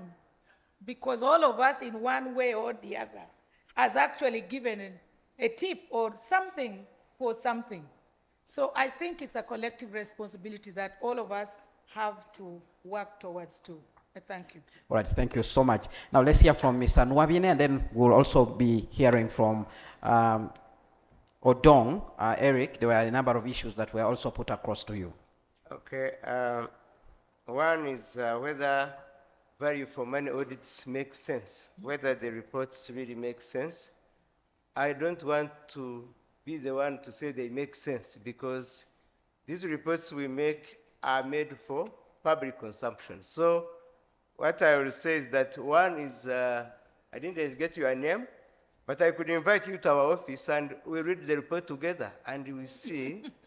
Yeah, because that's why we have the Directorate for Stakeholder Engagement. You can come and you can say, I think the way we are doing, it doesn't make sense. Because it is the consumers who are supposed to give us information. So I don't know whether you have come across a value for money report. Because the value for money report is different from a financial audit report, is different from a procurement report. So, secondly, I think we have engaged the Parliament because we have been making those reports to Parliament and Parliament is not discussing them. So, in terms of how effective they are, in terms of the audit and society and to the citizens, it's only a Parliament which can help to do what? To do that. Because for us, our work has been undertake those audits and give the reports to Parliament to do their work. So about 2 weeks ago, we were with the chair of Public Accounts Committee and we requested him that, sir, really, you are doing us injustice by us bring you reports which you are not discussing so that the recommendations therein can maybe impact the citizens. The perception, whether it's true that someone can buy an opinion, yes. I really, like she has said, this society we are in, anything can happen. Anything can happen, I don't want to deny. We have been receiving those reports, and we have requested people to come out and tell us that this one. Because you see, if I also talk like you and keep talking like that, it doesn't help the office, it doesn't help the community. So can someone come out and say, I saw this happen, it was Josephat, and he did this, and paid for an opinion on this, and this was done. So that we are able to take action. Our hands remain tied when we receive feedback that auditors have been bribed, auditors, but we can't know exactly where to focus action. So if we can get evidence of what happened, then we are able to really prove. And I mean, that's when you will ask us the question that, can someone pay for an opinion? Then there we shall be able to answer, because we shall be able to say, yes, he paid and he went scot-free. Yes, thank you. All right, Eric. Thank you so much. Question was asked on differentiating between institutional corruption and budgeting for corruption. For me, I look at budgeting for corruption as an enabler of institutional corruption. Institutional corruption, we are looking at wide-scale corruption that is engulfing an institution. But in there, you find an attempt to try to salvage that situation through the budget, where now you will stop looking at it as a corrupt tendency, but then the budget has helped to make it look like it's something legitimate, because after all, we first provided for it, and it is lawful for us to do it. So that's how I would look at it. In my closing remarks, there's something that a fellow panelist talked of. That is the PFMA not being aligned to program-based budgeting. There is a very big risk there. That is why this budgeting for corruption should actually be a wake-up call for us. Because if a program does not fall to a particular entity, why would it go and start doing things that it has no experience in? It is very weird for you to see that an entity maybe like UPDF is not competent enough in agriculture, but you're going to see that the UPDF wants to set up farms in their budgets.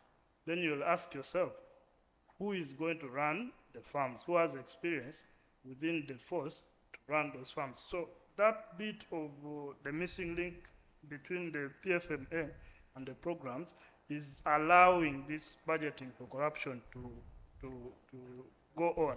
So the main stakeholder is the citizen. First, we need to appreciate that these things are happening. Even in the current budget that is being done, these things are going to happen. So what should we do? We should at least identify them so that even if someone does them, they know that now they have discovered this trick. Let's move on to the next one. At least there, we might save something from the corrupt. Thank you. All right, with that, I bring this panel to an end. Let's give them a round of applause. It has been an honor actually moderating this informative session, and now I want to hand you over to Mr. Felix Kahuma to continue with the next segment. I don't know what's happening. Are you taking a photo of the panelists? Yes, and there's a... If they can just stand up. Yeah, and there is a closed question to Doreen, whether PPDA produces a national price list. Is a yes or no? Yes, it does. Thank you. And it's in the process of updating the last one. Okay, all right. So let's have our group photo. Please, you can join. Yeah. And I love this group because I really see it's doing better in terms of equity, gender equity. So the paparazzi, please.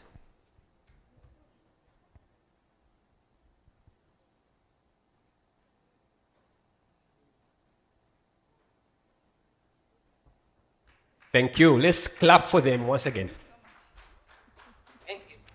All right. The next session, I'm giving it strictly, I'm very strict on time because I'm mindful of the honorable who came here much earlier, the IGG herself. So I'm really minding her time here as well. So you have 5 minutes to just give up a wrap up of what are the key recommendations coming through. The tech team, please project, but in case the tech team is taking long, I think you have them in your head, right? You can carry the laptop, because at times they take, okay, we are there.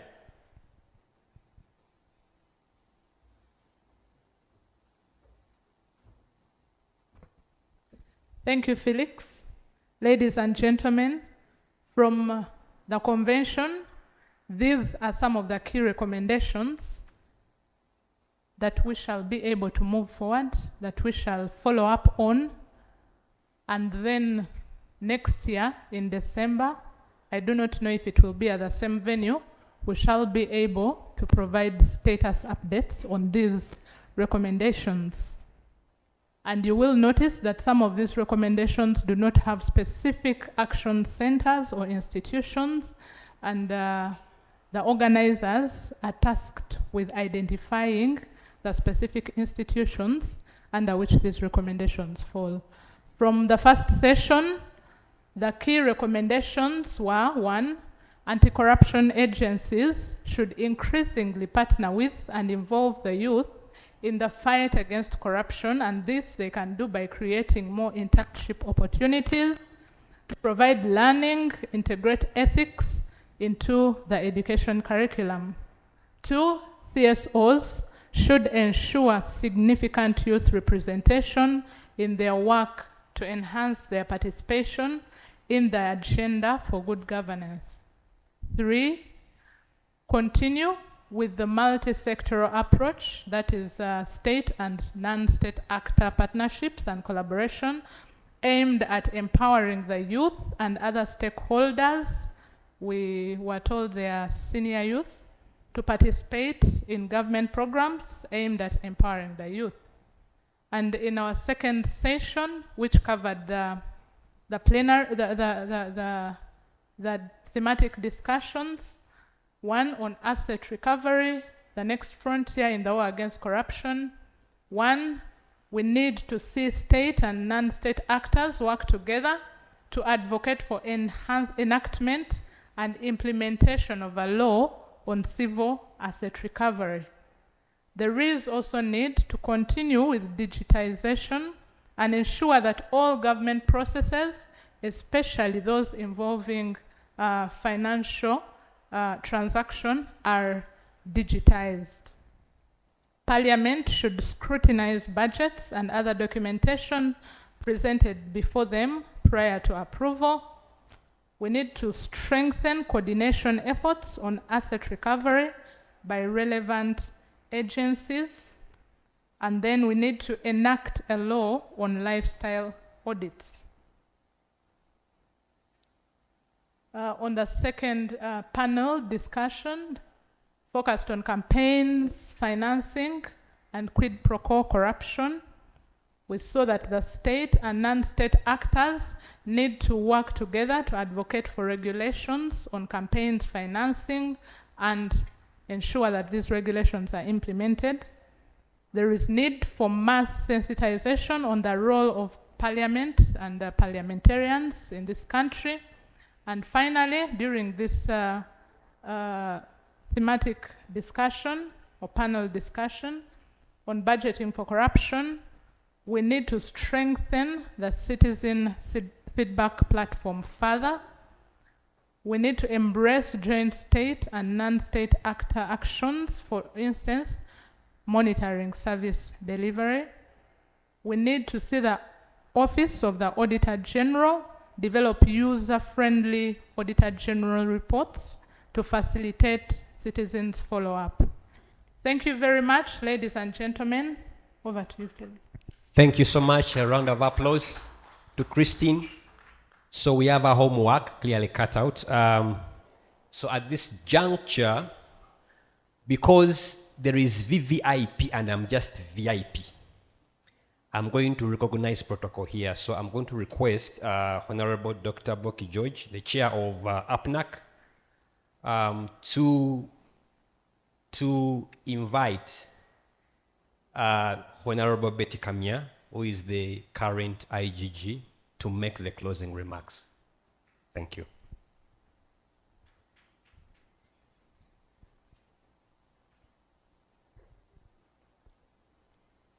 my honorable colleague, distinguished delegates, ladies and gentlemen, I take the honor and pleasure to invite Honorable Betty Kamuya, Inspector General of Government, Inspectorate of Government in the Republic of Uganda, to come and address us and officially close this Anti-Corruption Convention 2024.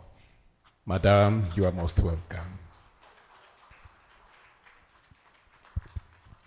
Let's continue clapping as she takes the podium.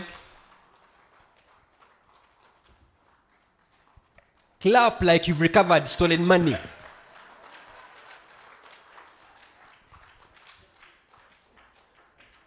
Thank you, thank you. I see here something saying 3 minutes. Is this for me?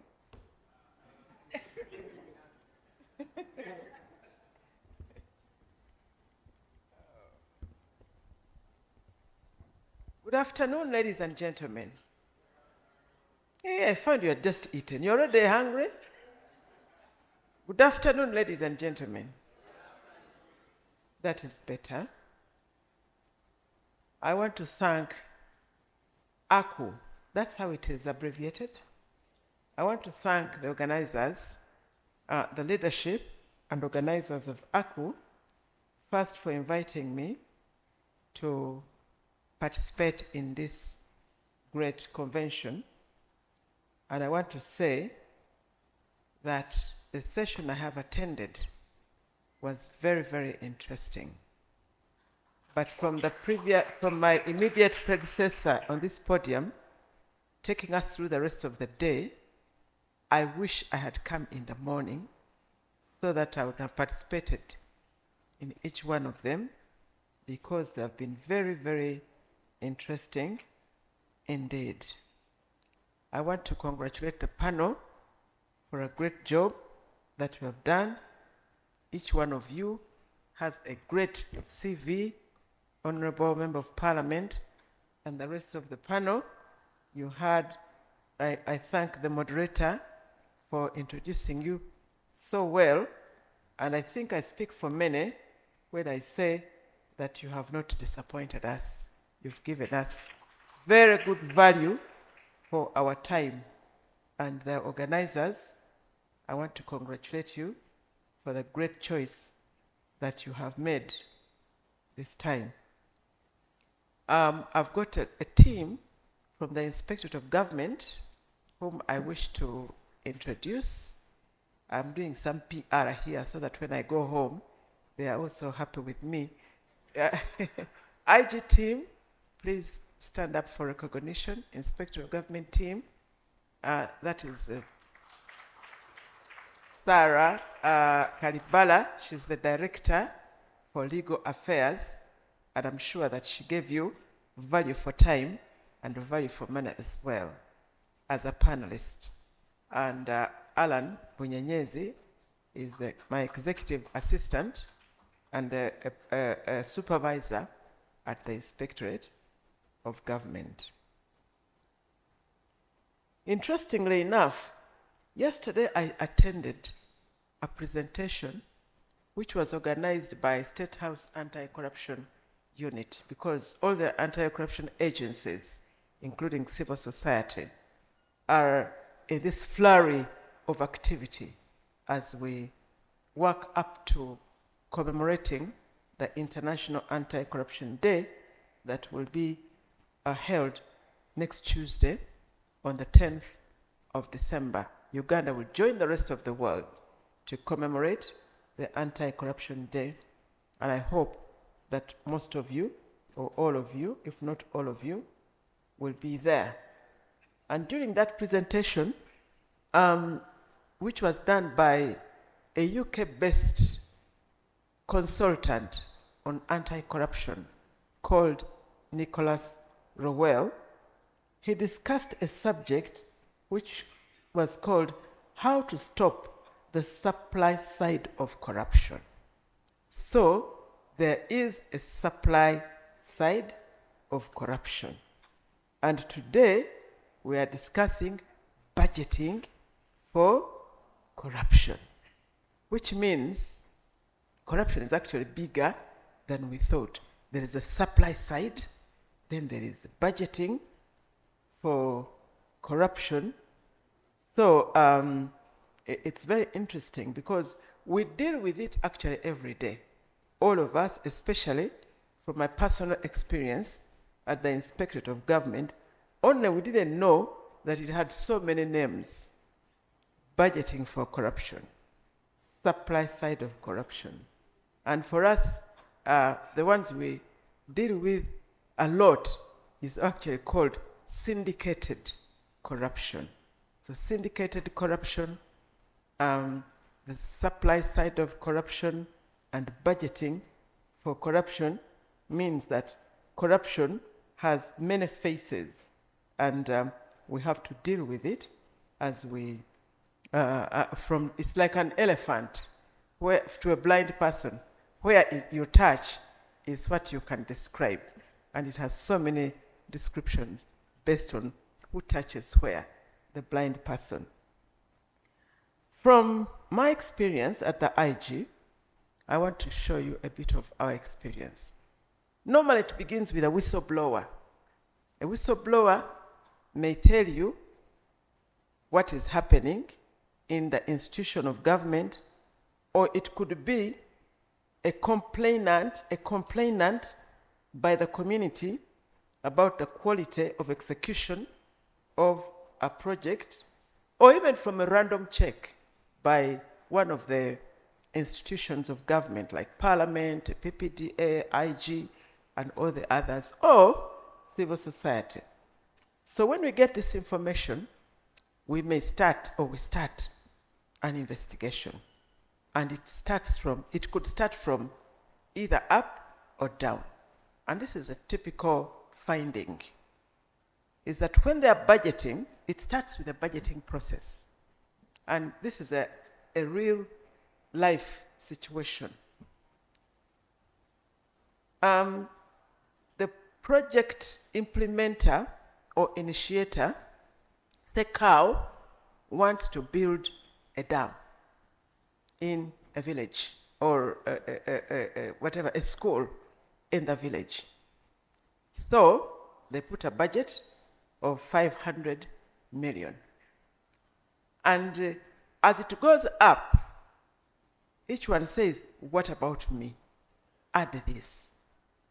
The next level, say it goes to the ministry, the desk officer for that project.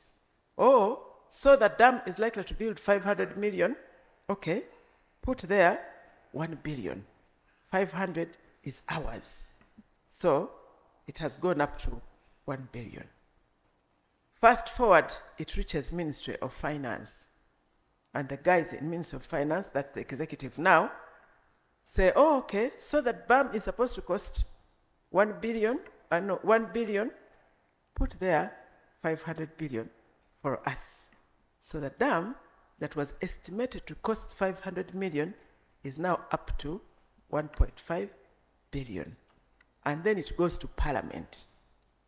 And the guys in Parliament also say, oh, this dam, what about us? And then put there 500 billion.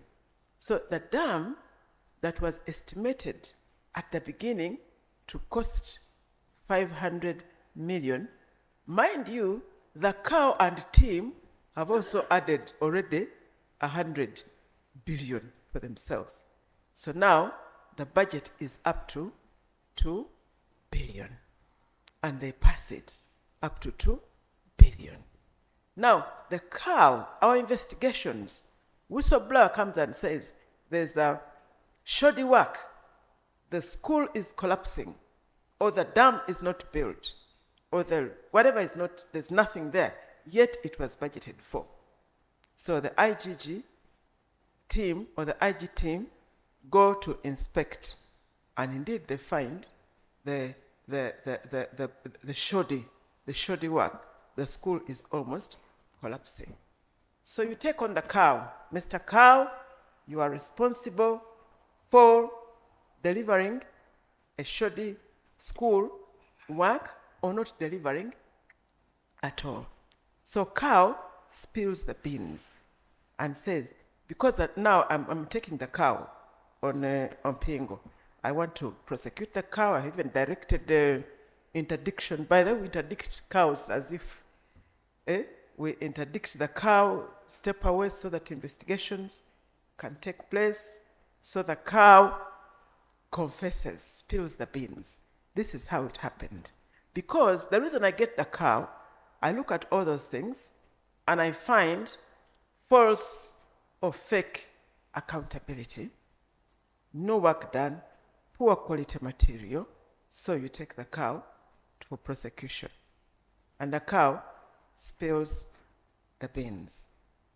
Because the cow is forced to deliver, or the contractor is forced to deliver a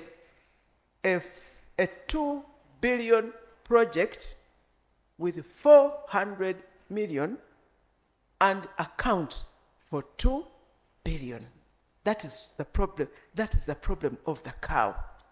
They have to account for 2 billion, but the project, when OAG or PPDA or IG, when they are procurement jobs, we send them to PPDA, or we ask Auditor General to do a forensic audit. And so the cow confesses that he's forced to deliver a 2 billion project using 400 million and account for 2 billion. You understand me? That is why he has falsified accountability documents. That is why they have poor quality material. That is why they have less material than provided for in the BOQs, and that is why you have the buildings collapsing, or sometimes no delivery of the project at all. So I arrest the cow, and then the public complain. You are arresting small fish. We want big fish. Why are you arresting IGG? Small fish. Where are the big fish? The big fish did not leave any footprints. They let the small fish handle everything. The big fish, the story of the cow cannot stand up in court, because court, they don't want stories, they want evidence beyond reasonable doubt. And the big fish in Ministry of Finance did not leave any footprints. They don't sign checks, they don't sign contracts, they don't evaluate procurement documents, they get away with it. The big fish in Parliament do not leave any footprints. So the poor cow takes the brunt, loses their job, even goes to prison. That is part of my experience on budgeting for corruption. So how do we deal with this? How do we deal with this kind of situation? How do we get evidence?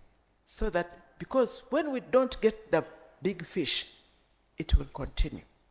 The small fish will continue to take the brunt, another small fish will come, the big fish will insist, and the big fish, the small fish, they don't have a choice. Some of them who have resisted, if you resist to take the money back up the chain, then they just don't release. They either don't pass your budget, or they can put in the budget and no releases.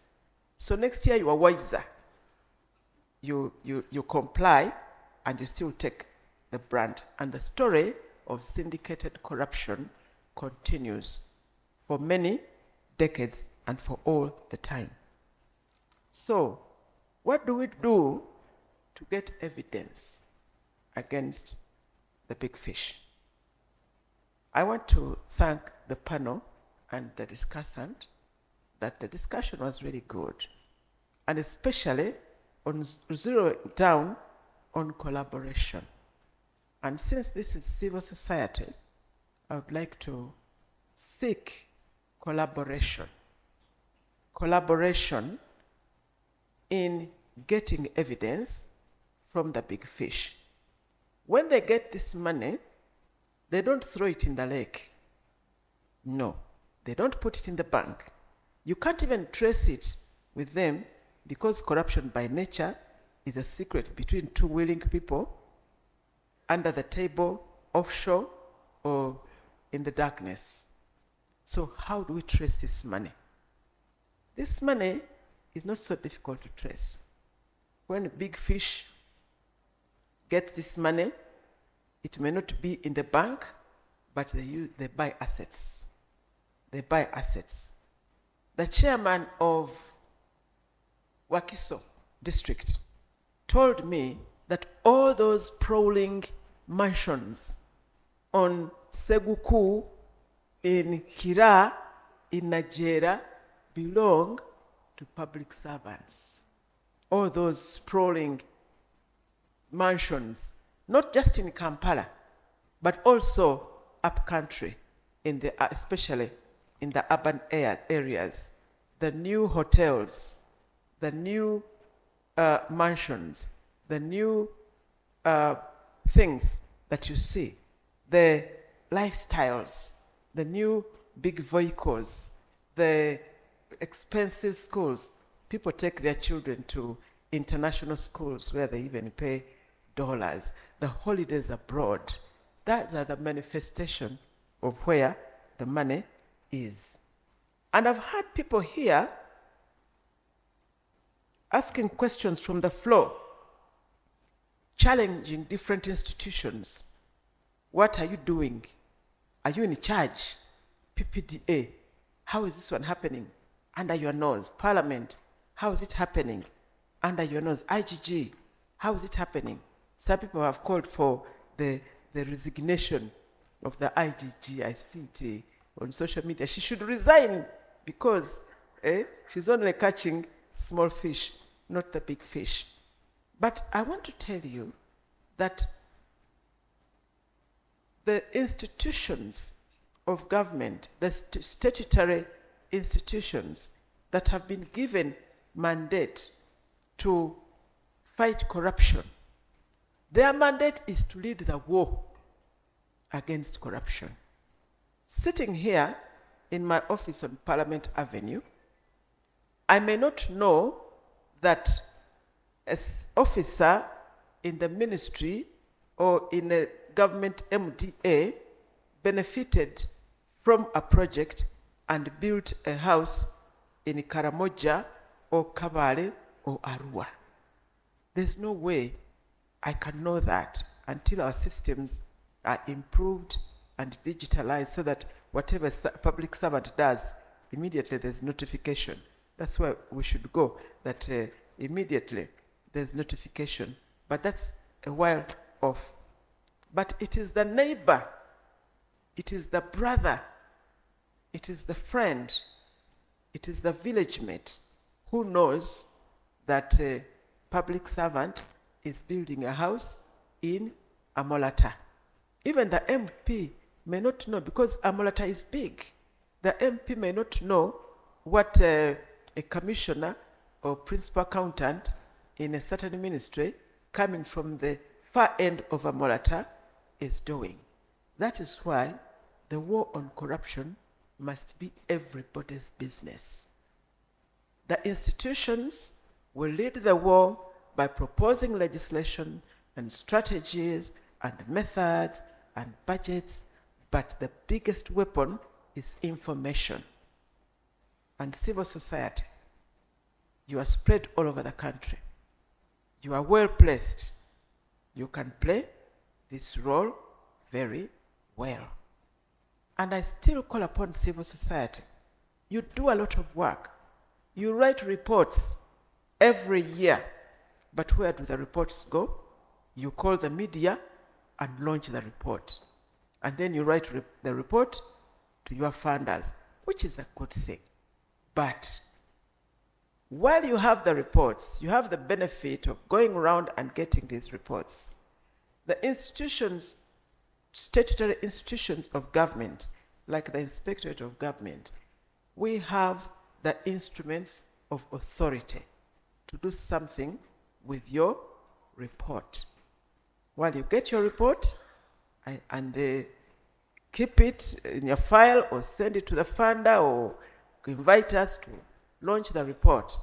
But if this report is brought to the IGG, for instance, I have instruments of authority to begin an investigation, and while I'm investigating, I have powers to ask somebody to be interdicted, to get out of office, to summon people, to even require them to explain how they got that property, and if they do not satisfy me, to even cause confiscation and auctioning of that property. So each of the institutions have different mandates and different instruments of authority which they can apply to the information or to your work and help us all to encircle this monster called corruption. That is why the theme for this year's anti-corruption commemoration, International Anti-Corruption Day, is promoting effective participation of the youth in the fight against corruption.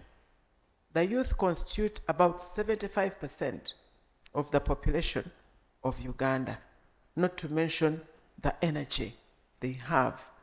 So I invite you all to mobilize the youth, to work with them, because they constitute 75% of the population of Uganda, and therefore 75% of the consumers of the services of government, be it in health, be it education, whatever it is, they constitute almost 75% of the consumers, and therefore the main victims of corruption when services do not reach them, or the quality of services is not satisfactory. They are the biggest victims of corruption. I have had another question, or rather, when we are talking, because let's all go out and mobilize the entire population.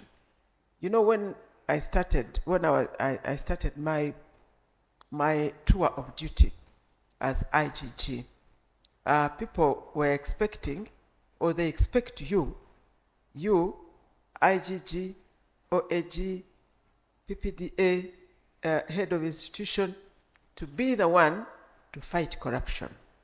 And when we first came out and said, listen, I am going to mobilize the entire population to own the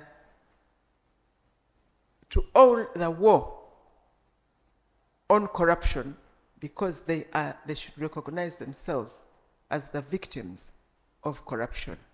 Then I saw on social media some smart people saying, you want us now to do your work for which you are paid, and for us we are not paid. If you can't do your work, resign. And they put somebody else. Don't mobilize us to do your work. But slowly, I am very happy, because I feel that people are getting the message that the war cannot be just for a few people that are given jobs in the institutions. The war is everybody's war. So people must join this war, and civil society are well placed to mobilize the population to join in this war. And I want to encourage you to take on this responsibility. We took the initiative as the Inspectorate of Government to reach out to the NGO Forum. We visited them, their headquarters, we discussed these matters, And we said, please, we need to work together. You have information, we have instruments of authority to work on the information that you get. Let us build a partnership and work together. And they told us that their membership, registered membership, is about 6,000 civil society organizations which are registered by the NGO Forum. That was some 6 months ago. And we requested them, I don't know whether the leadership are here, but we requested the leadership of the NGO Forum to arrange for us to meet all the membership of civil society to agree, to decide, to agree to form a corporation of state actors and non-state actors against corruption. I'm sure that if we can make this work, we shall go a long way in combating this one. And when you are talking to the people, I was talking to some people, young people, a few days ago, and I told them, which I think the message needs to come out now, that if you know about corruption and you don't report it, then you are an accomplice. You are an accomplice, and you are a promoter of corruption. So people should stop stepping aside and saying, those people are corrupt, and for us, we are not corrupt, you know, like them and us. And the young people I was talking to, I gave them an example. I said, if you are seated in a taxi and the policeman on the road stops the taxi, and the driver gets out with a folded chikonde, they call it what? You know how they do? They go with a chikonde where there's money, a fist, a closed fist. Where there's money, they run quickly, and everybody knows that he has gone to compromise the policeman. So don't worry, he will compromise the policeman. Then we shall get on our business. He runs quickly, gives the policeman money, comes back. You are all seated in that vehicle. You all see that happening, and you allow it to happen. Let us understand today and tell everybody that if that happens and you are in a taxi, you are an accomplice to corruption, and you are promoting corruption. And if you go to hospital and there is no medicine, or if this DMC, which you have allowed to go on the road, collapses and kills people, you are as responsible as the policeman who took the money, as the driver who gave out the money, and you who is watching this happen, you are equally responsible. So don't cry out and say, "Tulabye n'obuli bw'enguzi," because you are an accomplice. And we live this every day in our lives. Every day in our lives. So, ladies and gentlemen, I am asking all of us, state actors and non-state actors, to step up, one, our vigilance, but also our mobilization message to inform the people, one, that it is their responsibility to fight corruption because they are victims, and if they do not fight corruption, it will fight and kill them. So they need to own the war against corruption. And two, that if they do not do that and they watch corruption, what is even saddest is when we all glorify corruption, the glorification of corruption. Somebody who gets a job and in 2 years he's very rich, he has married a third wife and built his mother-in-law a house and changed his lifestyle and nobody asks, where is this person get the money from? We all glorify him and call him Kapo and call him boss and call him Mzee. And when we get him and want to take them to court, the entire village will come out to fight for their son. and they threaten not to vote for you unless, and the village includes the bishop and the chairman of LC5, they come to fight for this person whom they said has stolen public resources. Leave our son alone. They take off NRM t-shirts and burn them in public. If you take our son, instead of saying, okay, if you're accusing our son or our daughter, all we ask for is to be tried before a just and competent court. That is what we should be asking for, instead of saying, don't touch him. And when he or she gets bail, oh, the whole village, so it's a huge celebration, because the person who is suspected or accused of taking money for buying medicine has managed to get out on bail. The whole village, we have a problem of mindset. So can we change our focus to change the mindset of Ugandans? We need a total society transformation so that people get from the mindset of glorifying corruption to the mindset of demonizing corruption. It is a total 360-degree change of the mind, from glorifying corruption to demonizing corruption. Once we get there, we shall have moved a long way. About 2 days ago, we had at the Inspectorate of Government an engagement with some Chinese people from the embassy who came to visit us, and were discussing corruption, and we're asking them to share their experience of corruption.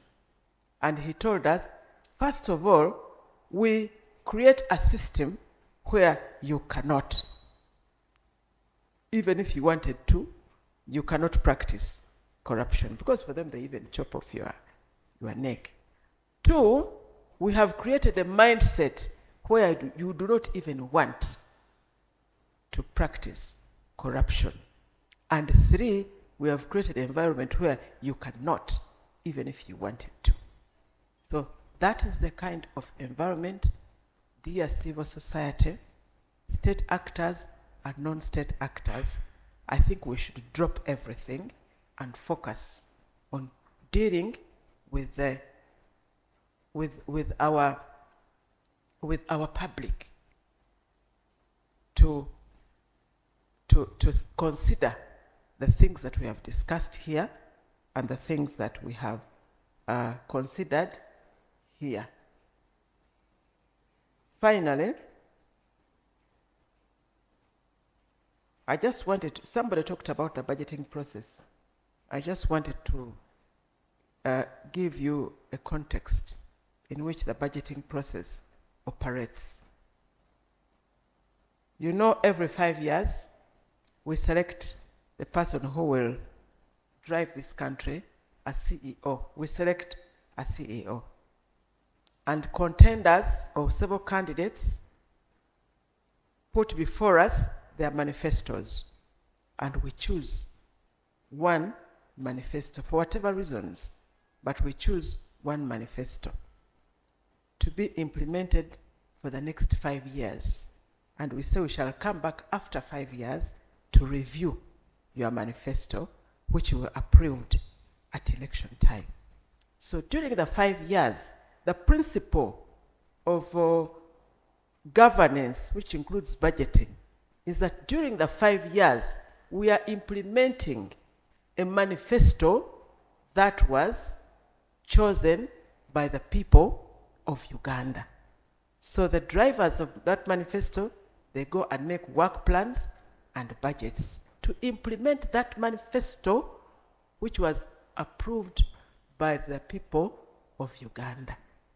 But since the people of Uganda are represented in Parliament, the executive take the work plan to Parliament, where the people are, and say, we want this money to implement this work plan.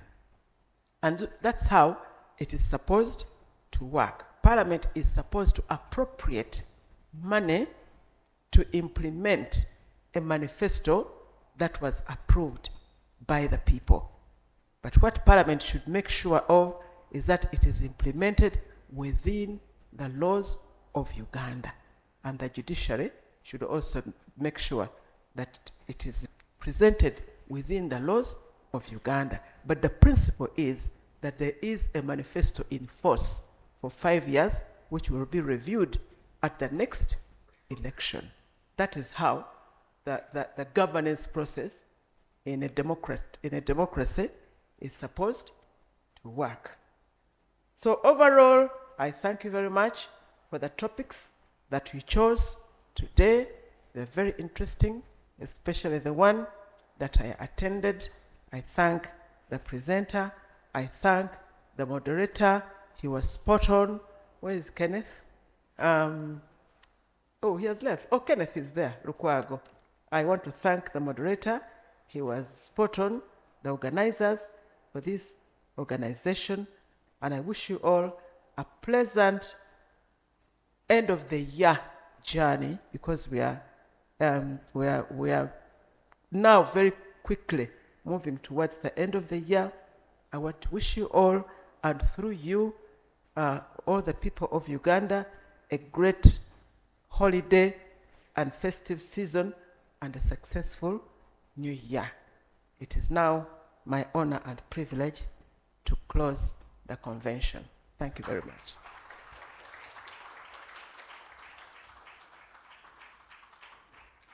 Thank you so much, Honorable Betty Kamya, for the words that you've left us with. I have 2 things remaining to do. Remember, I made a promise that those who did not take the photo in the first session will have their turn. I'm keeping that promise. But in this case, I'm recognizing the theme is focusing on the youth. So I'm going to request the youth in the next 5 minutes, if you know you were a youth, to join, to be part of the photo, and what I would call the moment with the entire team, the entire anti-corruption, the accountability actor sectors that are here, led by Honorable Betty Kamya and other colleagues from PPDA, from OAG. They will come up here and we have that photo in a short while. But before that, I think, allow me, all of you join me to thank Honorable Betty Kamya and the entire anti-corruption actors that have joined us here. Thank you so much. Also allow me that you clap for the organizers for pulling this off.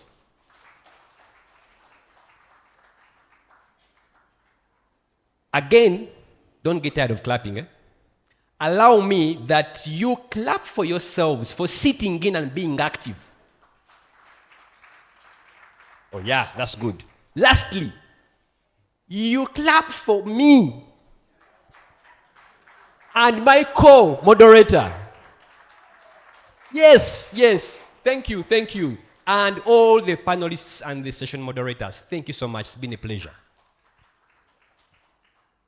The code will be displayed for the photos that have been taken for the whole of the event. But in the meantime, if you're a youth, Honorable, I request you join to come. I think we can have a photo moment here. Yes, I don't want to keep the Honorable for long here, including the members of Parliament that are around, all the actors, especially the third panel had a number of actors, PPDA,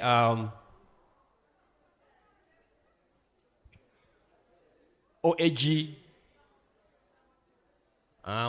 all the accountability actors, state actors, accountability state actors,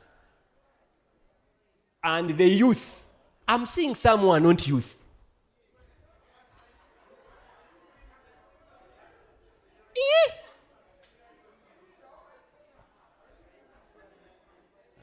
Some of you go. Let's make this. Moment. I know all of you, I want to be near the Honorable, but this is that photo you frame. And when you grow old, you say, I knew people who mattered. I knew people who mattered. I was a celeb. But since I'm seeing people who are not youth, even me, I can join.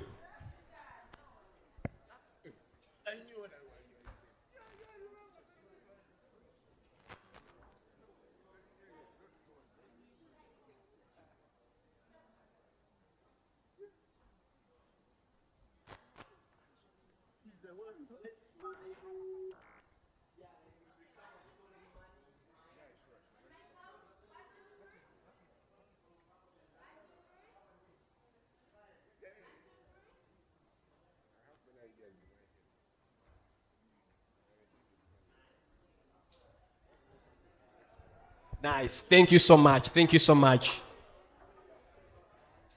So I request the organizers, Marlon, Henry, and Mukunda, to see our delegates out. Yes. To see the VVIPs out. Tea is served. Tea is served. The QR code for the photos is there. Are we on now? They will update. Some administrative Are we on now? announcements. Huh? Cham Okay. James, you're required to All right. report by the administration desk. So this is a meeting which you don't close. You adjourn because Yeah, you'll we are be set somewhere and ready. else.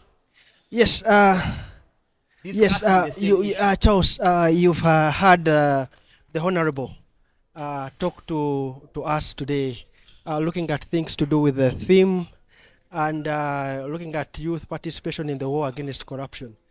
You know, what interested me was the thing that she said that young people should own the war.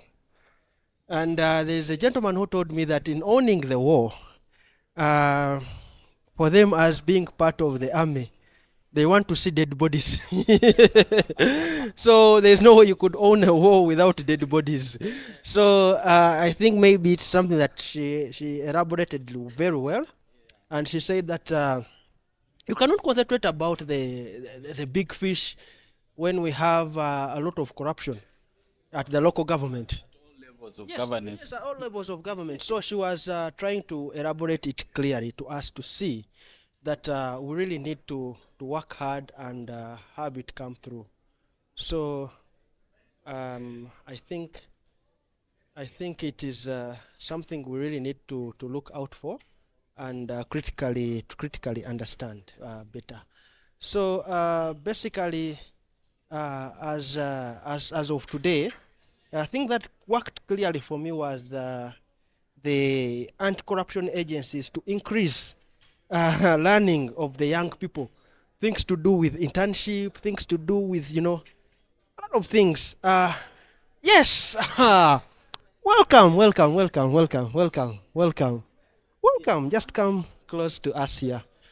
Yes, our online participants, the young people who are looking at us right now at the podium, we are joined by Honorable, the Aigigi herself. She loves us, the young people, and I'm surprised she's calling me by name, and that is really interesting, a young person to be known by the Aigigi herself. So, Honorable, you are very much welcome, but unfortunately, a lot of young people would have loved to be here, but they had no opportunity. So we created this kind of innovation so that we can send out the message. There's so many online.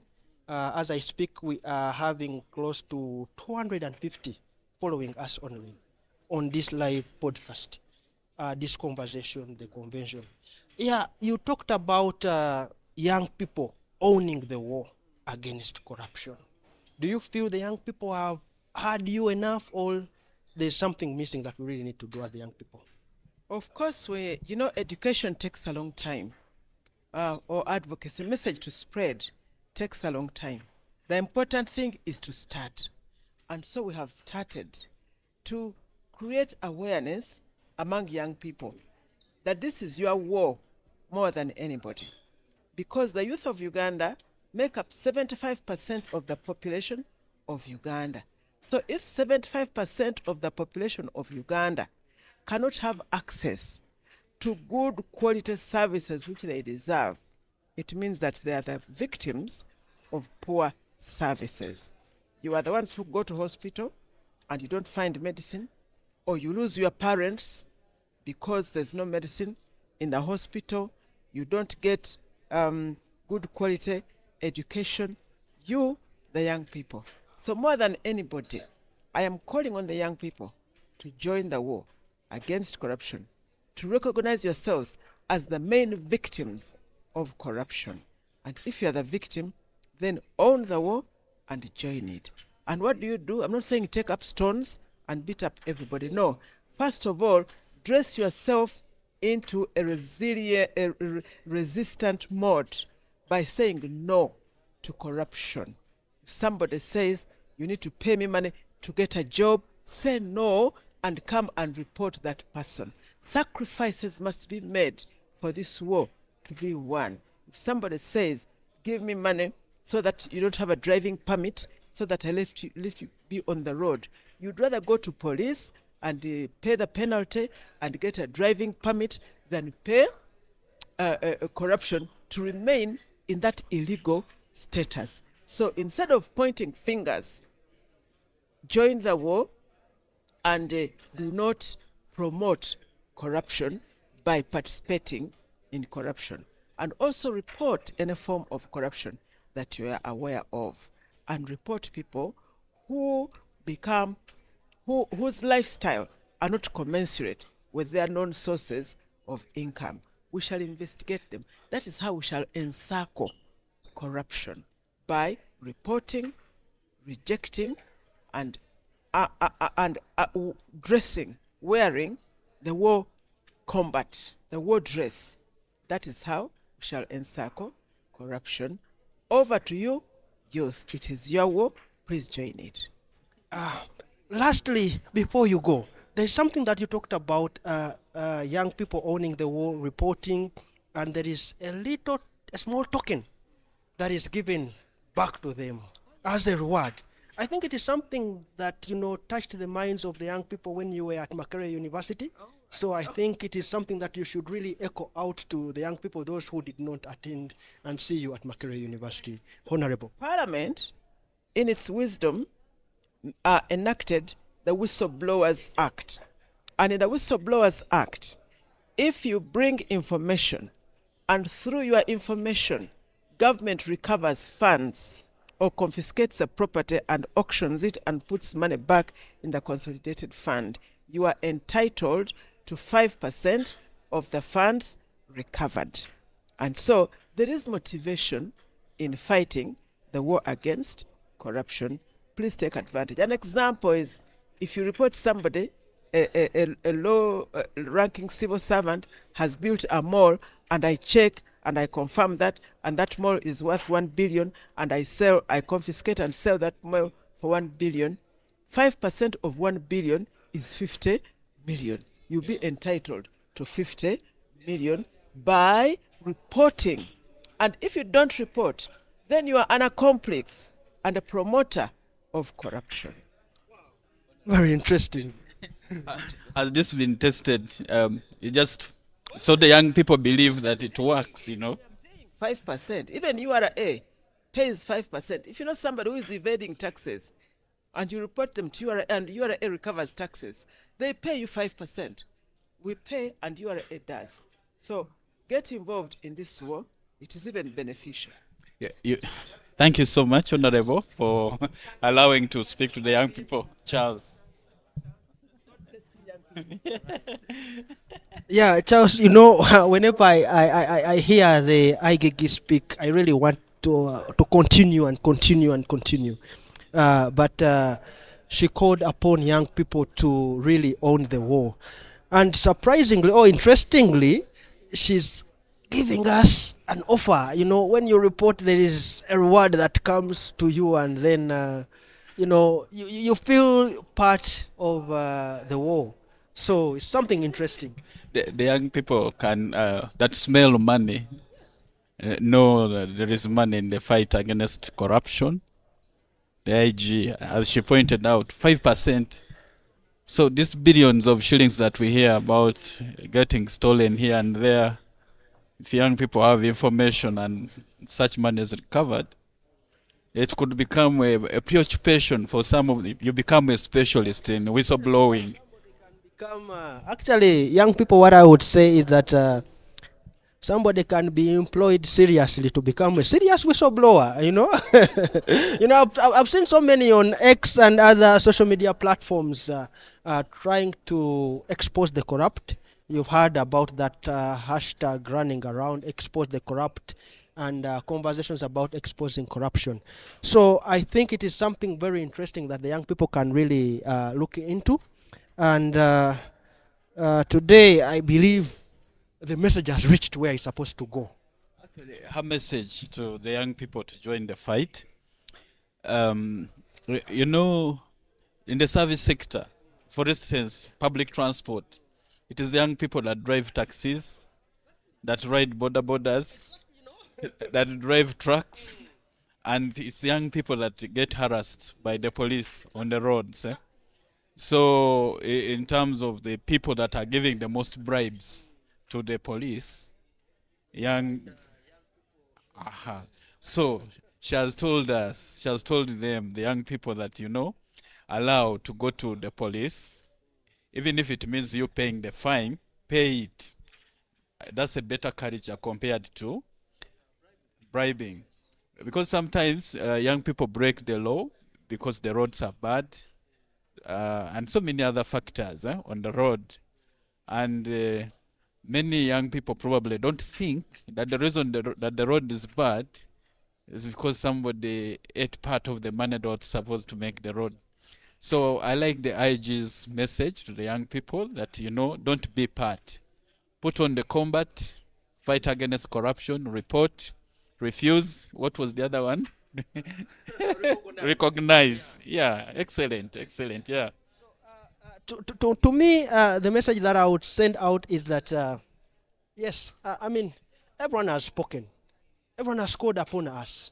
But I think we really need to do better as a country, and as young people, this is our time to really own the war against corruption. Because everyone was talking about the demographic composition, young people making 75%. Even the IGG in her remarks, she talked about it.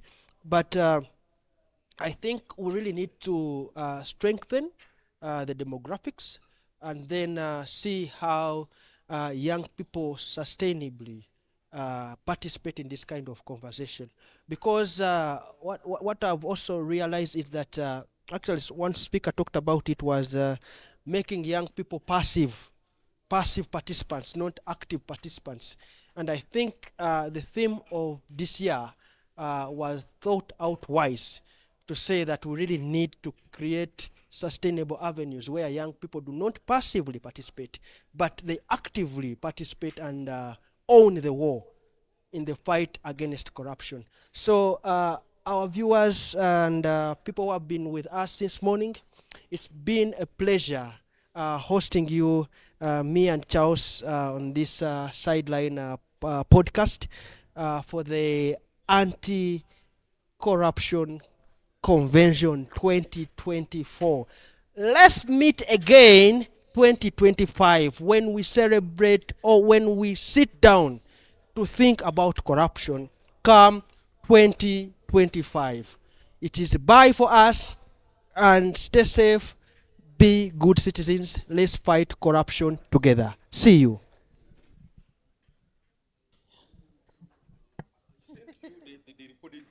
Why can't you break?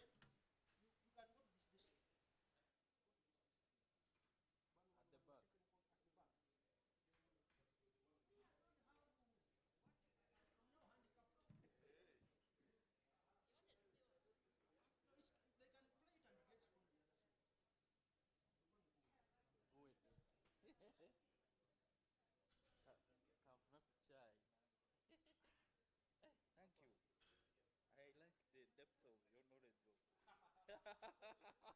of your knowledge of. I need to talk. I need to sit at your feet. Because it is the truth. No. Just making us